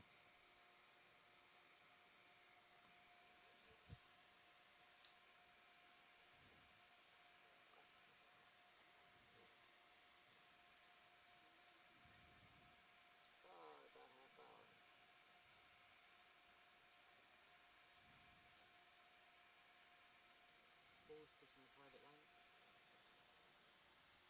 Yeah, Chris. Yeah, I'm just going to go for the options and I'll be back in about 20 minutes or so and I'll keep an eye on the video feed in case you find any gaps. I think it unlikely, but thank you very much. Yeah, hopefully I'll be back when the rocks are.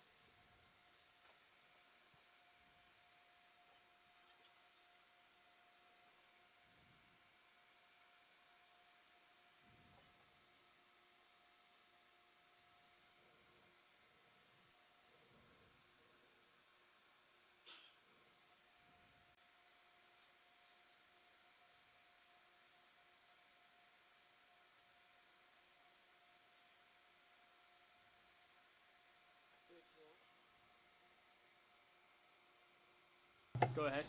Yes, at the end of this move, could you add to the set point 150 meters? 150 meters. Yes, Same bearing, 355. that is correct. At And point, same speed. at 0.2 knots? All right. Lasers off.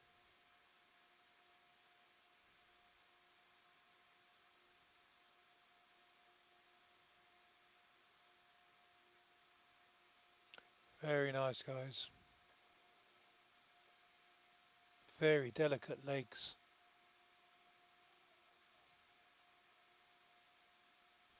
You can see the eyes almost glisten on these things. He's sensed the ROV there now. No, I got it. Trying to focus. I gotta go anyway. I'm just trying to keep myself entertained here.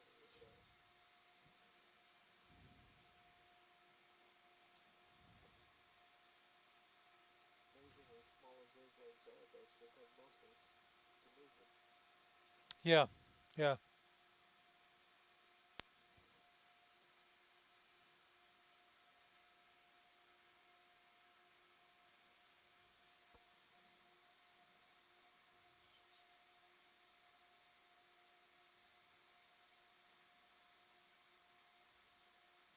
Still bits of various things on the ground, seagrasses, Phytodetritus. So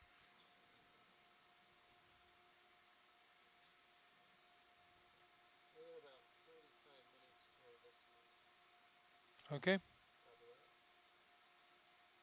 that. What we're doing, folks, we're heading straight across the contours here. They look pretty even. And then we're about the 2,000 meter contour. There is what we call a nose, a very, very steep a bit. And we're going to be, getting there in about 35 minutes. And then I suspect if it's as steep as it looks, we'll be going up that. It could be a rock outcrop, and we're going to look at that rock outcrop very carefully. Start jump rolling. All that. Wood. Oh, bit of seaweed and wood. Okay. Onward.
Sediment is getting very coarse again. Yeah, it's very strange. There's a lot of activity around those coarse areas, and they look like little mounds, as though, not sure it's slippage or they're mounds.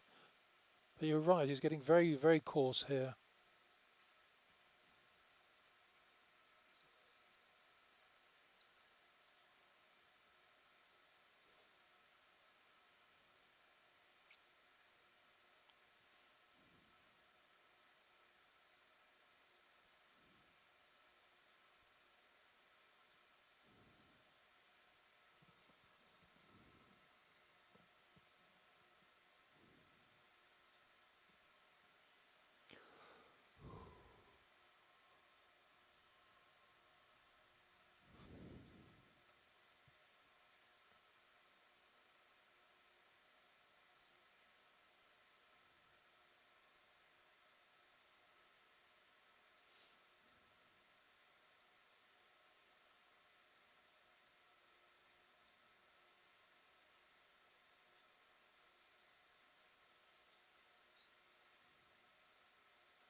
wishful seeing.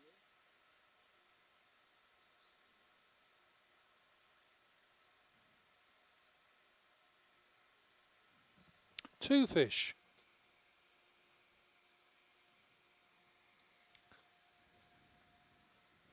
Oh, keep going off in those directions. Oh, another relationship we've just broken up.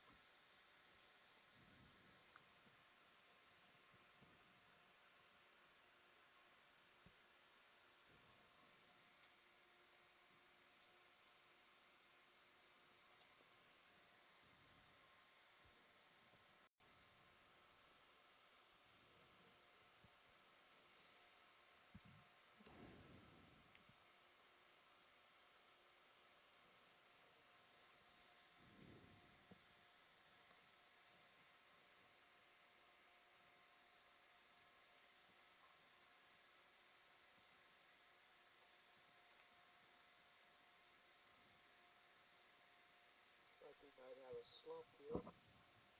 Yeah, I'm just gonna know it'll lose some light, but that's a mess. Look at that, it's just windrows of sediment here, but it's the coarse sediment's come down in windrows here.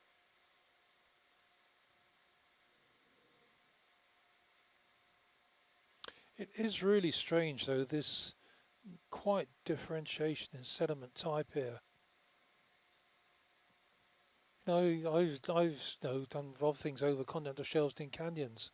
I don't remember seeing this small scale variation like this at all. Not quite sure. I've got loads of colleagues back in Southampton that I suspect will be very happy to look at this and give me a full explanation.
Any of you guys in the front row read Hitchhiker's Guide to the Galaxy?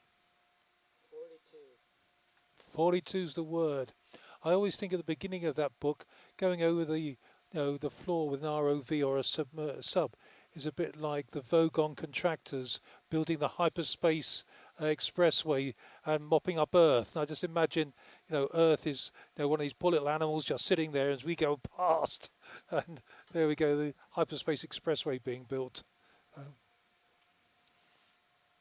Actually, there's one thing we used to joke about sometimes is, what would you rather do, look at lots of sediment or listen to Vogon poetry?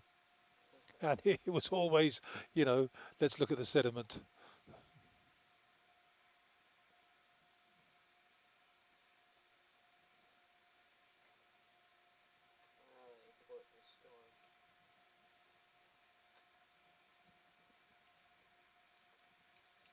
Yes, it was real cult reading in the 70s, wasn't it? Well, it just identifies you as the right proper member of our team. Oh, that's splendid. That's absolutely wonderful.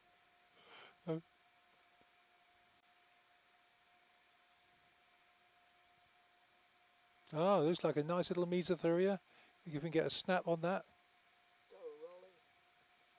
Hold that. That's lovely. Oh, that's really nice.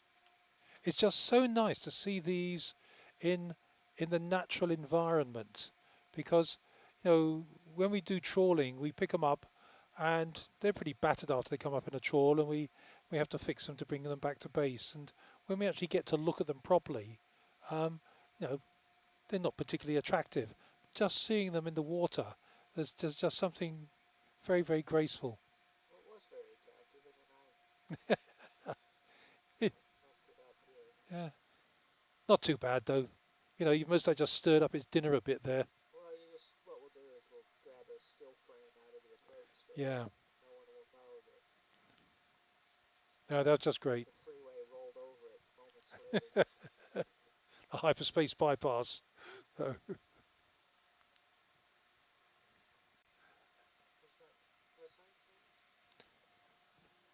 Sign? Nav. Yeah, so we have about 51 minutes remaining about. Okay, when are we due at the bottom of that scarp? The ship will arrive there 15 minutes.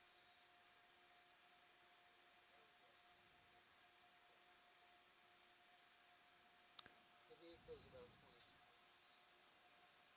minutes. Okay, that's about right. About on the half hour. Okay, that's fine. Let's see how we get on when we get there.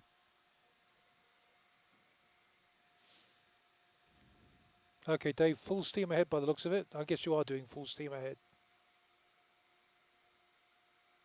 It's coming out my ears. I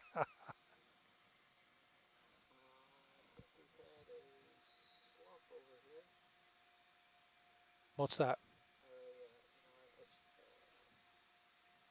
The angle of repose was Oh, exceeded I over see. there. A slippage. A slippage, yes. Yep. Gotcha. I'll be right back. I just want to see what is this at the base of the slippage.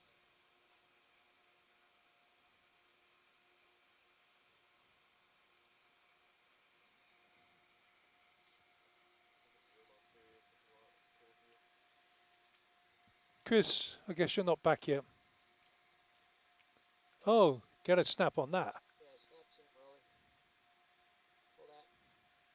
Very nice. Serianthid. Okay, so we've got an ID. Wide. Gotta go. Yep. That was cool. They are really spectacular types of anemones.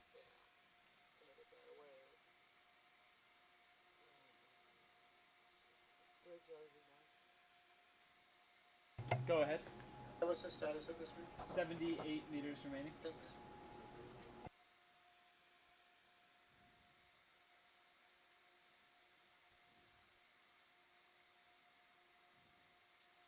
Hi, Paul. Mimi's just giving me some time off for good behaviour. Are you boasting or complaining, Chris? I was busy plotting swath lines for tonight. That scarp you saw, did you get what direction it was headed and how big it was? It was about 30 centimeters high. I did not get the direction. If the pilot can still see it or spin around and try and get its orientation, that would be great. I think we're beyond it, Chris. We're not stopping at all. We're motoring on to get to that cliff. It's going to be pretty tight as it is. All right then, so from memory, as you were driving, did it go across the screen in front of you as you approached it? I would say it was going more or less east-west. Very good, thank you.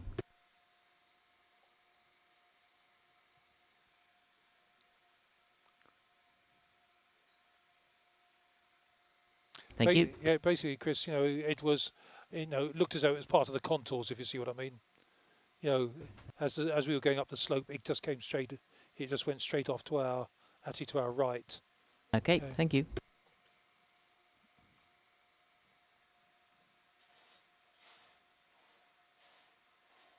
But one thing it did look like the outcrop that we saw when we were over on the eastern side of the rift, doing that dive for geology on the spreading centre. We're making good progress. It's going to be about 2:25 when we get to the bottom of that cliff by the looks of it, Chris. Very good. And I'm making the assumption it is a cliff.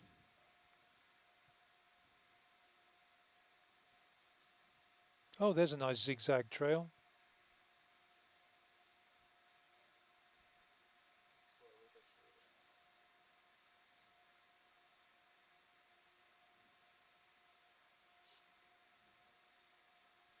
Yes, considering this goes by the name of fracture zone, Chris, fracture's not quite the word that I would have thought. I'd just seen this video and asked where I'd seen this. So I would say continental margin. Or on top of a basaltic rift. Yeah. Yep. We've seen it there this year. You have, yeah. Or on top of a low-angle detachment fault. Yes. Or on about 95% of the ocean floor. Could be, yep. I was expecting something jagged and dramatic and great gashes in the earth and sheer 1,000-foot or 1,000-meter faces. Well, Paul, not just after 10 dives here with me, but after 10 years working together, you should understand when I come up with these lovely picture stories for you with words.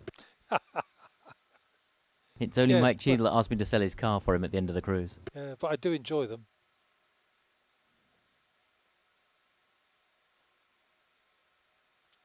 So the ship has about 60 meters left in the moon.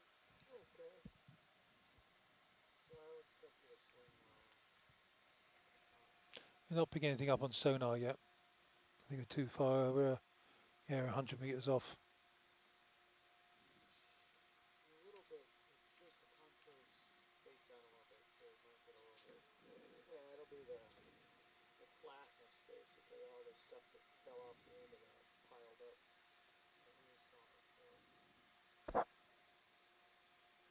What I was quite surprised about, though, Chris, was actually how little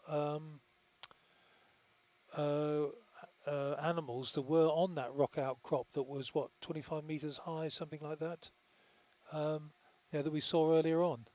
I thought, considering every rock that we saw further down in the Cayman Rise had at least one octocoral sitting on it, or an anemone, or a lot of sponges, up here, nothing.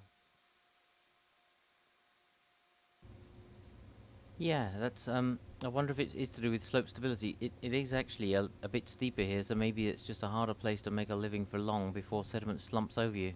Yeah. We've seen that scarp you just went over and some lower down. There probably are landslides of sediment on a fairly regular basis here, I guess. I wonder if there's more hydrothermal activity than we realise, and the production within the water column is higher, therefore can support more filter feeders, whereas here it's relying entirely on the oligotrophic surface production. Well, that's certainly a possibility. I mean, you think when you think of the herds of marauding holothurians we saw yesterday on Mount Doom. Yeah, absolutely. And it's one of the things we were discussing in our Antarctic work. What is the contribution of phytodetrital flux to the seafloor and chemosynthetic output by hydrothermal vents? So these are questions that are well worth posing.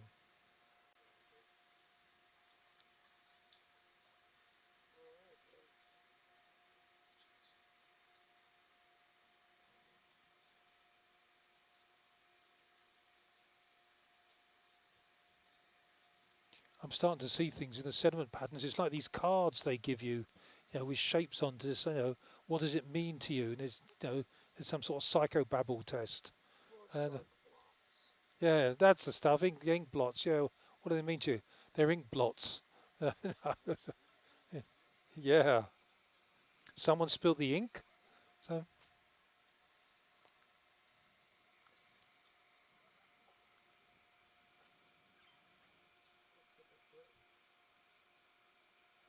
That is a piece of 2x6 that was still No, it's not. Hold on. Snap zoom on. Hold that. More. End of a plank. Hold that.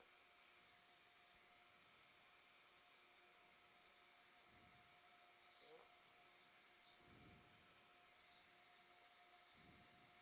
Alright, that's it. Gotta go. Yep. Looks like it hasn't been here very long. May have been treated. Yeah. It might have been had some copper arsenate or something else in it. Nobody's made it their home yet. What's this? Do I see anything in the top right, or is it just my imagination?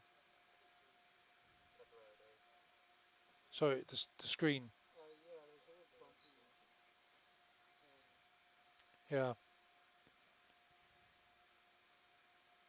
This is very steep, Chris, but it's still soft sediment. I was really hoping this was going to be a cliff. I haven't even seen any holothurians for a while, have you? It's, oh dear.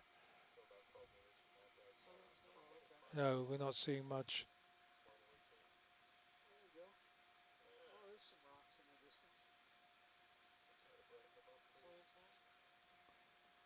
Nav? We'll have a target anyway, yes please.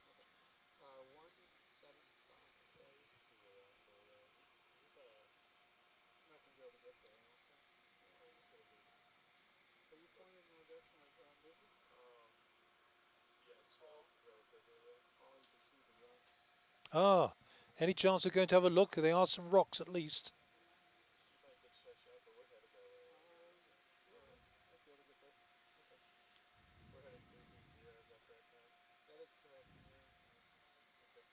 Well, at this stage in the dive, I've got a choice between rocks and sediment. I'll go for rocks.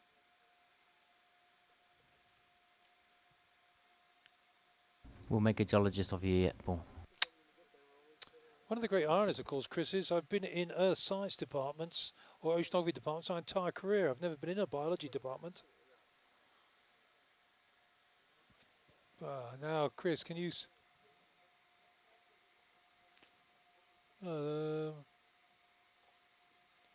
we're well zoomed in from quite a distance, so you might not see. They look as though they're almost embedded in a landslide to me. Are we going to be able to get any closer over there, or is the ship moving the wrong way? No, they're moving that way. All right, let's wait and see what happens when we get there. If we can get a heading and a depth, please, Paul. Heading is 14. The depth is 2869. Yeah, just moving. If it's possible to get down to the bottom of that pile of rocks and work our way up, that will be very helpful.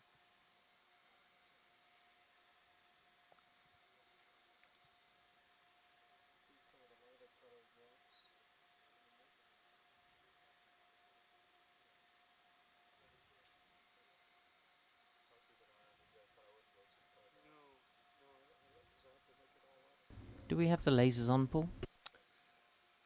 Lasers, please. I'm trying to take them down to the bottom, and then that looks a little bit more solid, just to the top left there, Chris. Can you see? Just okay. About. It's yeah. I can just about see the lasers on this screen. Yeah, we're going to zoom in now. Very good. Panning down, and then we're going to zoom in. The heading now is 291. Say 290. It's gone to 287, 289, and the depth is 2872.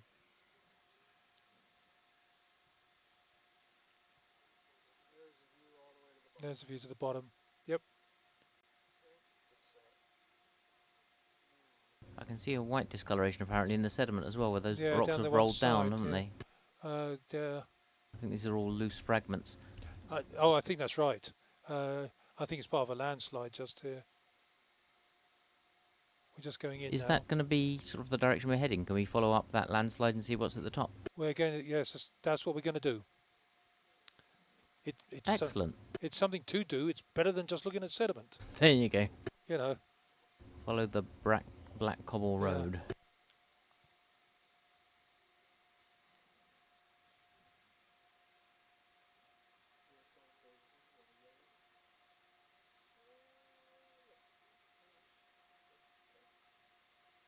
So yeah, I'm sure this is. I'm not convinced that's country rock there, Chris.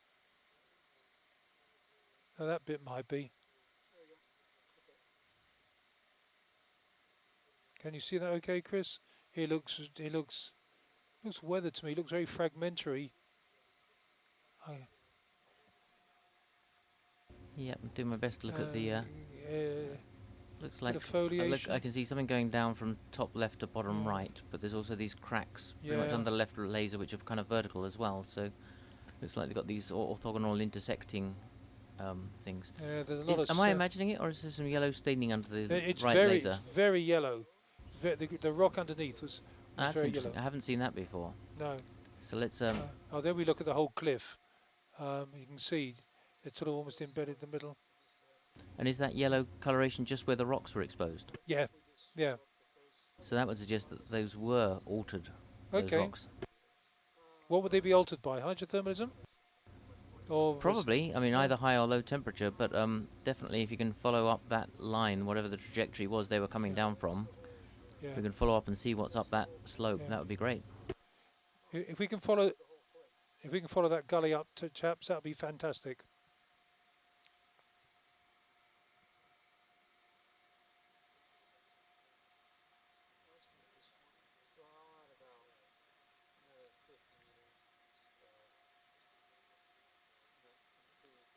This is what they had guessed from the sonar, that there would be the series of chutes coming down with these ridges between, Chris. So I thought it was pretty clever. Yep, but I think the chutes are kind of useful now. We've been trying to avoid them to try and look for bare rock, but the chutes actually may be what show up on the side scan because they've got the gravelly rock in them, but at the same time, if there's stuff coming down from on high, that might tell us where up high is interesting to go to, and anything that's kicking out hydrothermally altered rocks from up high is worth having a look at. Yeah. Not that I'm prejudiced at all about that. Gosh, that almost looks like a crinoid. Like I said, not that I'm prejudiced at all about hydrothermal rocks, Paul. Yeah, look at that as a jelly. Isn't that pretty? Sorry, Chris. You know, we got distracted by no problem. The really interesting stuff. You look at your crinoid. I'm going to go look at Mimi's bathy lines, and I'll be back. Yep.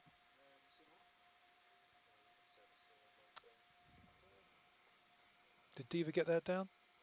Oh no, she's lost video feeds.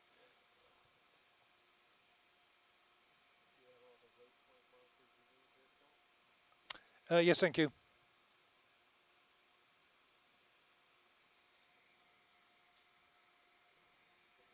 We've lost. Disconnected.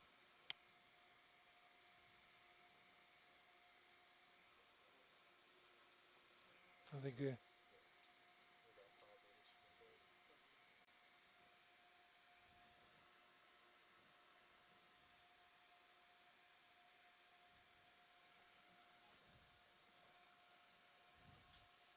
Actually, that piece up to the top left would be good, I think, if we can have a look at that.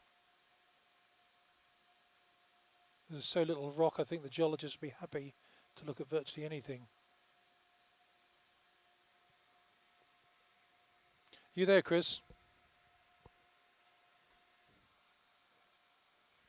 Normally I ask him if he's there. He's standing right behind me, but he's not. No, he's been on the. He's been to a meeting at 3, and he managed to get out of that after 10 minutes, quarter of an hour. Yes, Nav. Thank you very much. Thank you very much. I'm here, Paul. Okay, Chris. You know, we got a bit more rock here. I was trying to get some video. Now this looks more like country rock to me than landslide stuff. So I'm going to go in on this. Very good. And if you could sing out the depth and heading and ask Jill to transcribe it. I'm in a different part of the ship right now, but I've got a nice screen and a microphone. Okay. Yeah, we're pretty stretched out just now. If we can get, when we're ready, guys, if we can zoom in on some of this rock. Jill, if you're there or Diva's there, can you note this down, please? Oh, heading is 330. Depth is 2859. Thank you very much. We lost you guys for about 5 minutes. We didn't have any video feed or any audio. Yeah. You've just come back. Yeah.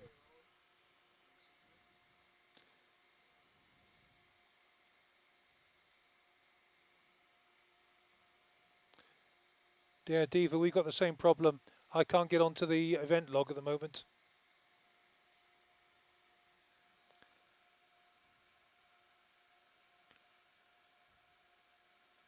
Actually, Chris, I don't know if you can hear me. Yep. But I got a feeling, looking at a bit at the bottom right there, that looks a bit curved, that rock, more like basalty, but the texture looks wrong for basalt to me, after the experience I've got. This is the deeper stuff again, it seems to me. Yeah, I might come and have a look in the back of the control room if you don't mind. Look in the back of the control room.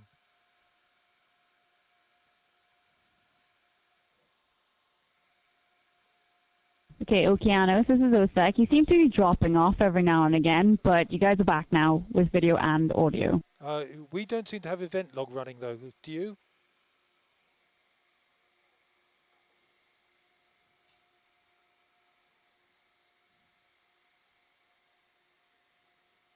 I've lost Pigeon.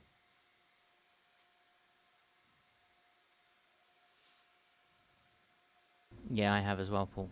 Okay. If they're back live, perhaps you can repeat the heading and the depth so they can get a chance to note it at their end.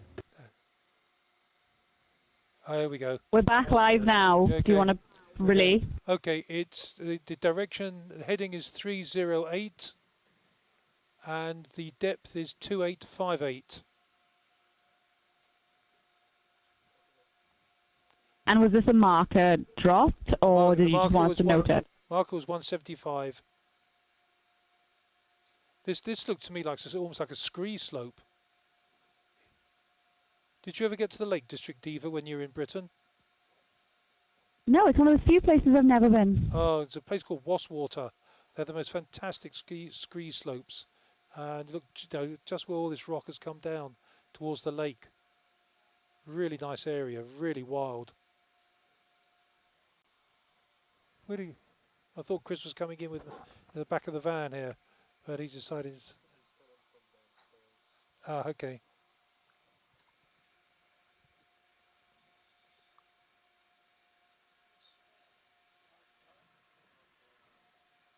Yeah.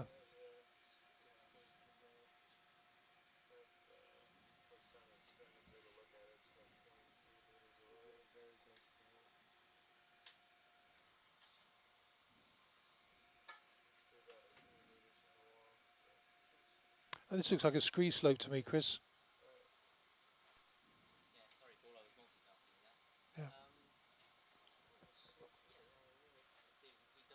Yeah. You're not on. So we can see dark blocks. So again? Hi. Me? You can see dark rocks here. Yeah. We're on a heading of 317, depth of whatever it is on Paul's screen over near a pool. 2857. 2855.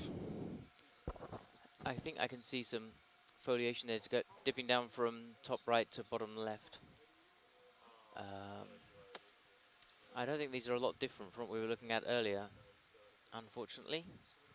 There's still plenty of foliation here, so we're certainly not in volcanics or extrusive, sadly. It would have been fun to get that far up section, but realistically we haven't come that far during the day.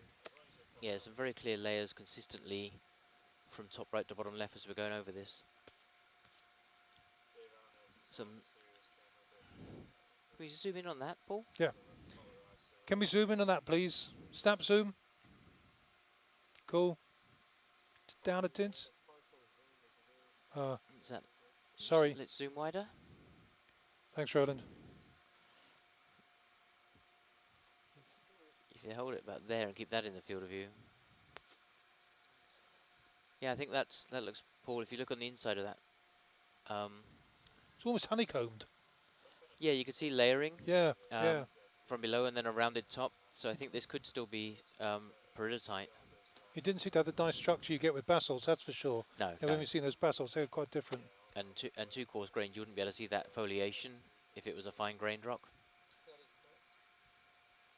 This looks as though it's actually is part of the rocks. Other stuff. This looks genuinely intact and in place, Yeah, doesn't it? yeah, I agree. He says he's a non-geologist. But I think that yellow stuff we saw down the slope from here is a hydrothermally altered version of this stuff. That's interesting because it's not on the steepest part of the chart. It's actually on a piece of the chart that looks as though it should be really flat. That's why we come down to have a look for real.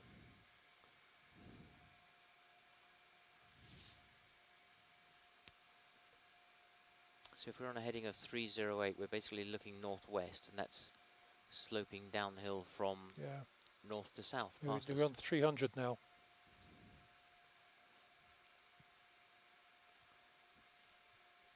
is a definite fabric to the rocks sloping Nice downhill. driving, guys.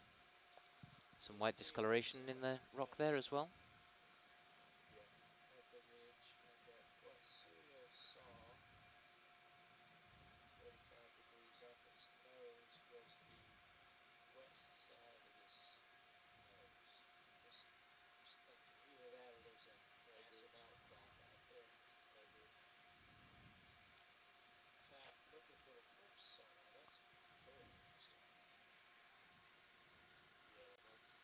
So it just headed into a gully. I mean, it's got the nose and it's got sediment out to either side.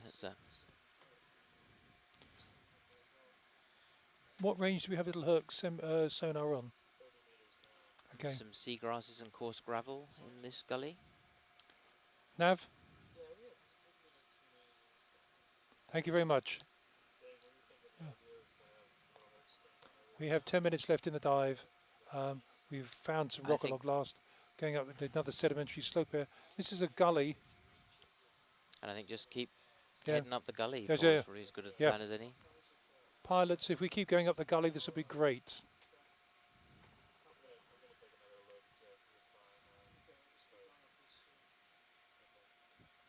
Yeah, there's nothing spectacular on the Sirius video to make you want to jump elsewhere, but wherever the gully is may well have exposed rock up ahead as well, so we may yet get more outcrop. Can at least look.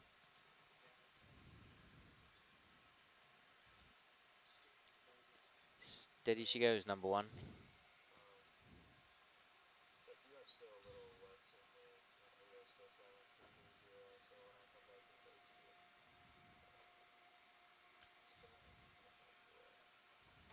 Oh, nice little jelly there. Diva, that looks like a little hydrozoan jellyfish with those lots of tentacles like that.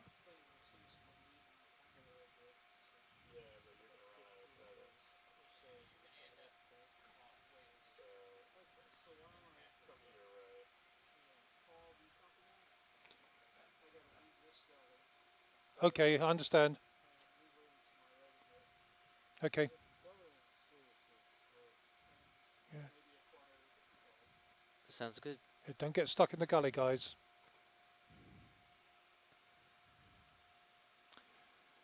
Actually, while we got a little quiet, I can tell you about the gully in cricket. The gully in the cricket is on the offside and goes straight out from the wicket at a right angle. I knew there was a reason I left the country. And the position on the opposite side of the wicket is a square leg.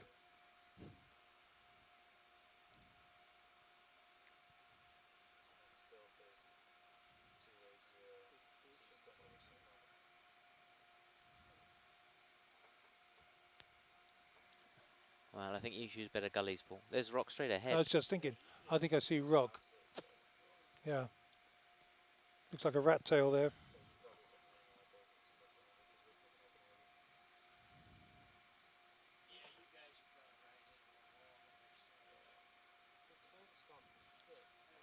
No.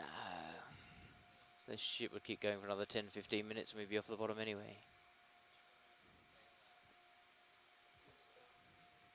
Looks like that's the rock we're going to let get away. That would have been the one with the gold in it, you realise that?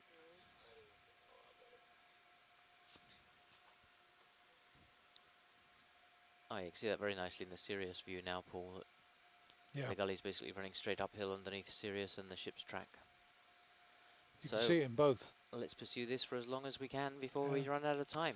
Do you know the amazing thing about this is, you know, if I was just seeing this bit of video, I'd say Bahamas. This is exactly the sort of pattern you get down at about 500, 600, 700 meters in the Bahamas. These sort of gullies coming down like this, and it's very steep slope with this, you know, literally sediment creep and sediment channels going down into deep water.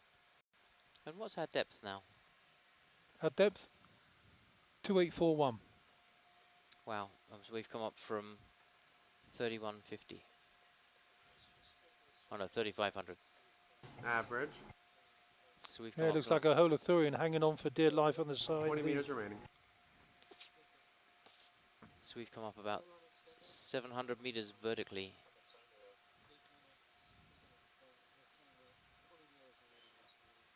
Oh, let's just keep it going.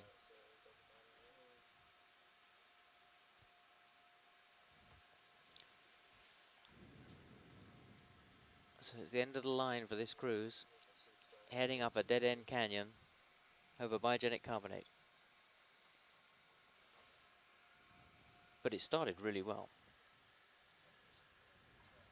But it's the sort of thing, you know, that's part of exploration. Is just, if we don't go and look, we won't know. You know, people set off, you know, exploring land. There's a colour change coming in this last bit of gully. It's turning grey in the top right there. We are closer to a little bit of rock. Are you sure there's a change in colour and not just shadow? Maybe. You could be right.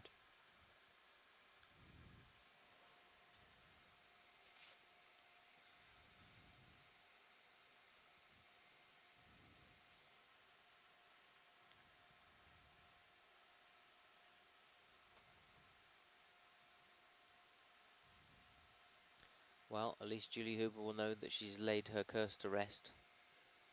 Logging out early from a dive doesn't necessarily mean exciting things happen that she has to miss. We still have 5 minutes to go yet. Oh, that's true. No, this could be a typical German pull out the bag. Nope. 6 minutes past. Very good. Yeah, 6 minutes. I understand, Nav. Oh, what's this, Paul? That was something that lived there, but most likely had a pretty lousy life. It's alive, is it? Oh, wow. But not necessarily enjoying itself. It's wondering why it moved into this neighbourhood, I bet.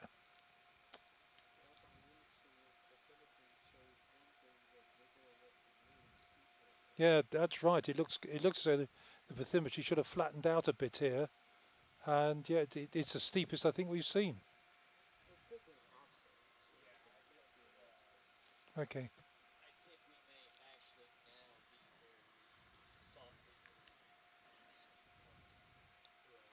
Okay.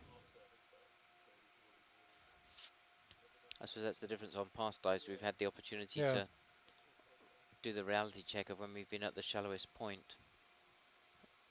Things like the Von Dam Spiral, the summit of Mount Doom. We knew exactly when we were in the shallowest point, and we could use that as a frame of reference for everything else for our navigation for the day.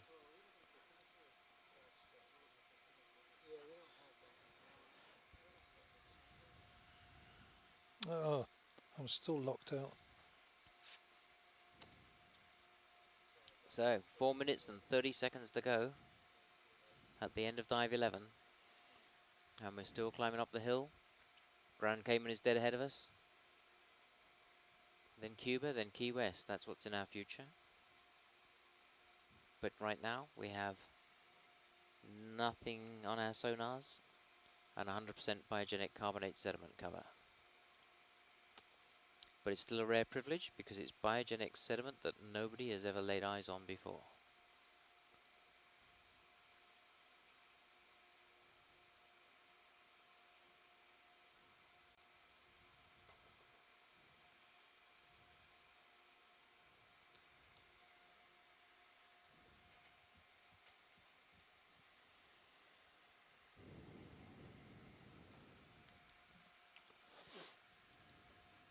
And Paul, perhaps you could advertise over the event log. We'd like to get a, we'll get our scientists back on the line at 4:30 local time, 5:30 ship time tonight for a, 4:30 ship time, 5:30 Rhode Island for a last science get together. Sounds good, Chris.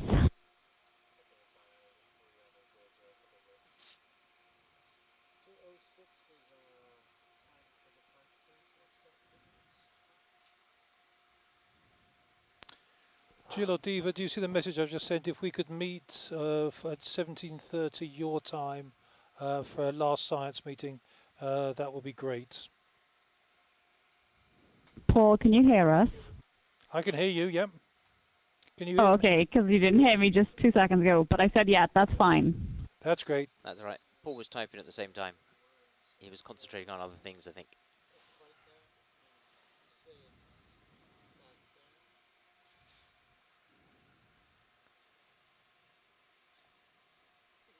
Pilots determined they're going to find something interesting in our last couple of minutes. Oh, we're up on a ridge. So that's us looking back downhill behind ourselves. Looking down, okay. The other up.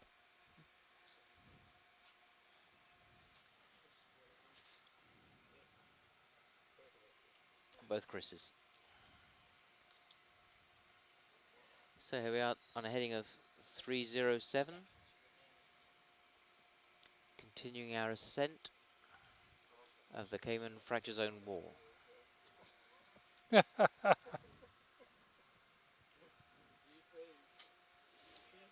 100 seconds left.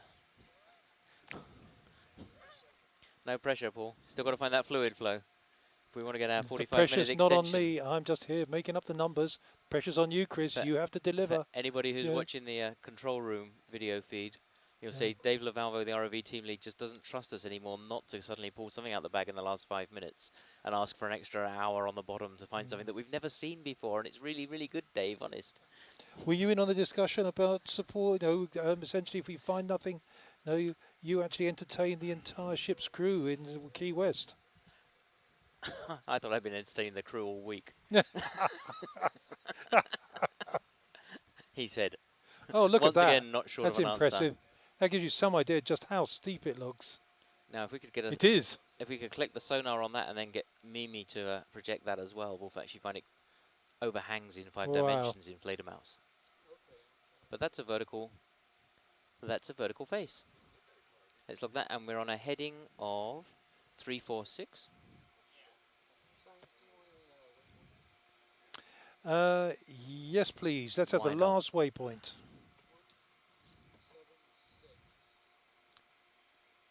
And we're heading 329 degrees. What was the depth there, please, Paul? Can you sing that out? 2822. 2822 meters and a series of scarps about 10 to 20 meters down throw. Nav bridge. Yes, and go this ahead. Position move heading, we're looking northwest. So that's actually that's just the side of the gully, actually, before we get too excited. That's heading upslope, and that's just the wall of the gully. It's not quite as exciting as we thought. But it got our pulse racing. We got a 1 minute extension. And we've already blown 40 seconds of it. Oh no. No, I'm sorry, nobody rang a bell and said last orders. We have to stay down for another dive. Okay. Okay, guys. This is the Okeanos Explorer at the Mid-Cayman Rise. We have just completed dive 12. We got a 1 minute extension. And we've already blown 40 seconds of it. Oh no. No, I'm sorry, nobody rang a bell and said last orders. We have to stay down for another dive. Okay. Okay, guys. This is the Okeanos Explorer at the Mid-Cayman Rise. We have just completed dive 12. Before I sign off, I would like to say it's been a pleasure and a privilege to work with such a professional bunch of people aboard the Okeanos Explorer. We have an absolutely fantastic ROV team, pilots, engineers, navigation and video. We also have a great team doing CTDs, all the mapping that's so necessary for this work, and also IT, which brings all this to you. And the whole platform on which we work is the ship, and this is managed by the crew and the ship's officers, and we thank you very much. Chris German and I thank Noah for the opportunity to work on this ship for the last 2 weeks. Thank you very much indeed. And signing off now, hope we one day get to talk to you guys again. And a last pop quiz moment for the crews. People can send us postcards of which movie I'm quoting when we say, gentlemen, it's been emotional.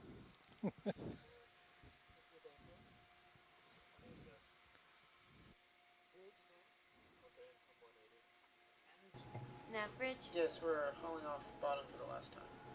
Thank you very much. We're going home.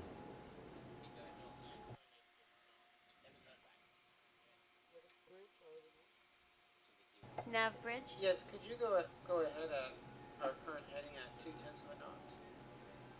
Roger that. Current heading? Yes, ship heading. Okay, at 0.2 knots. That's correct. Thank you. As I say, thank you to you guys, because that was greatly appreciated, the whole cruise. Thank you guys, that was brilliant.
super deck. Is there somebody up there that can pull the rinse system upward so that it doesn't interfere with the wire when we come up? Stand by. Hold on.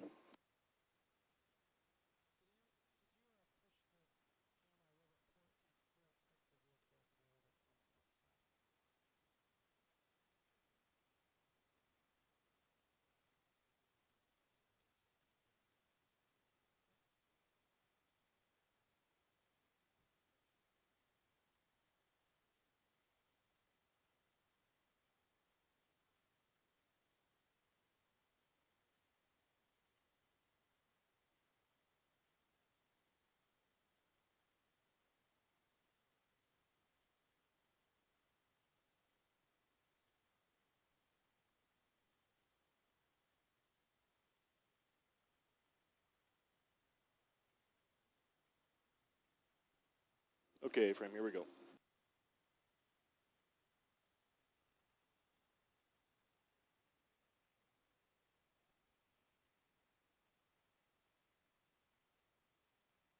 Little Herc is on the surface.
Deck, the daisy chain is free.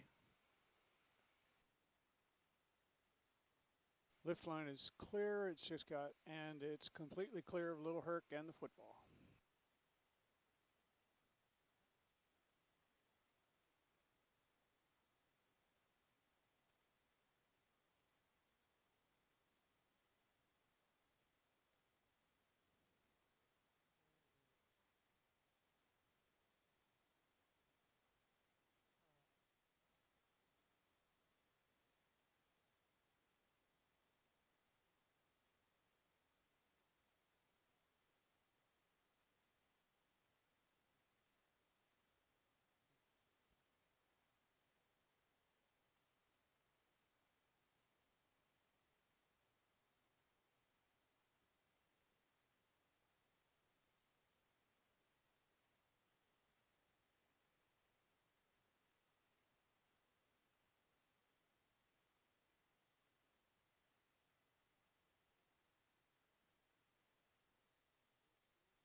Power off, please. Power off.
Power off, please.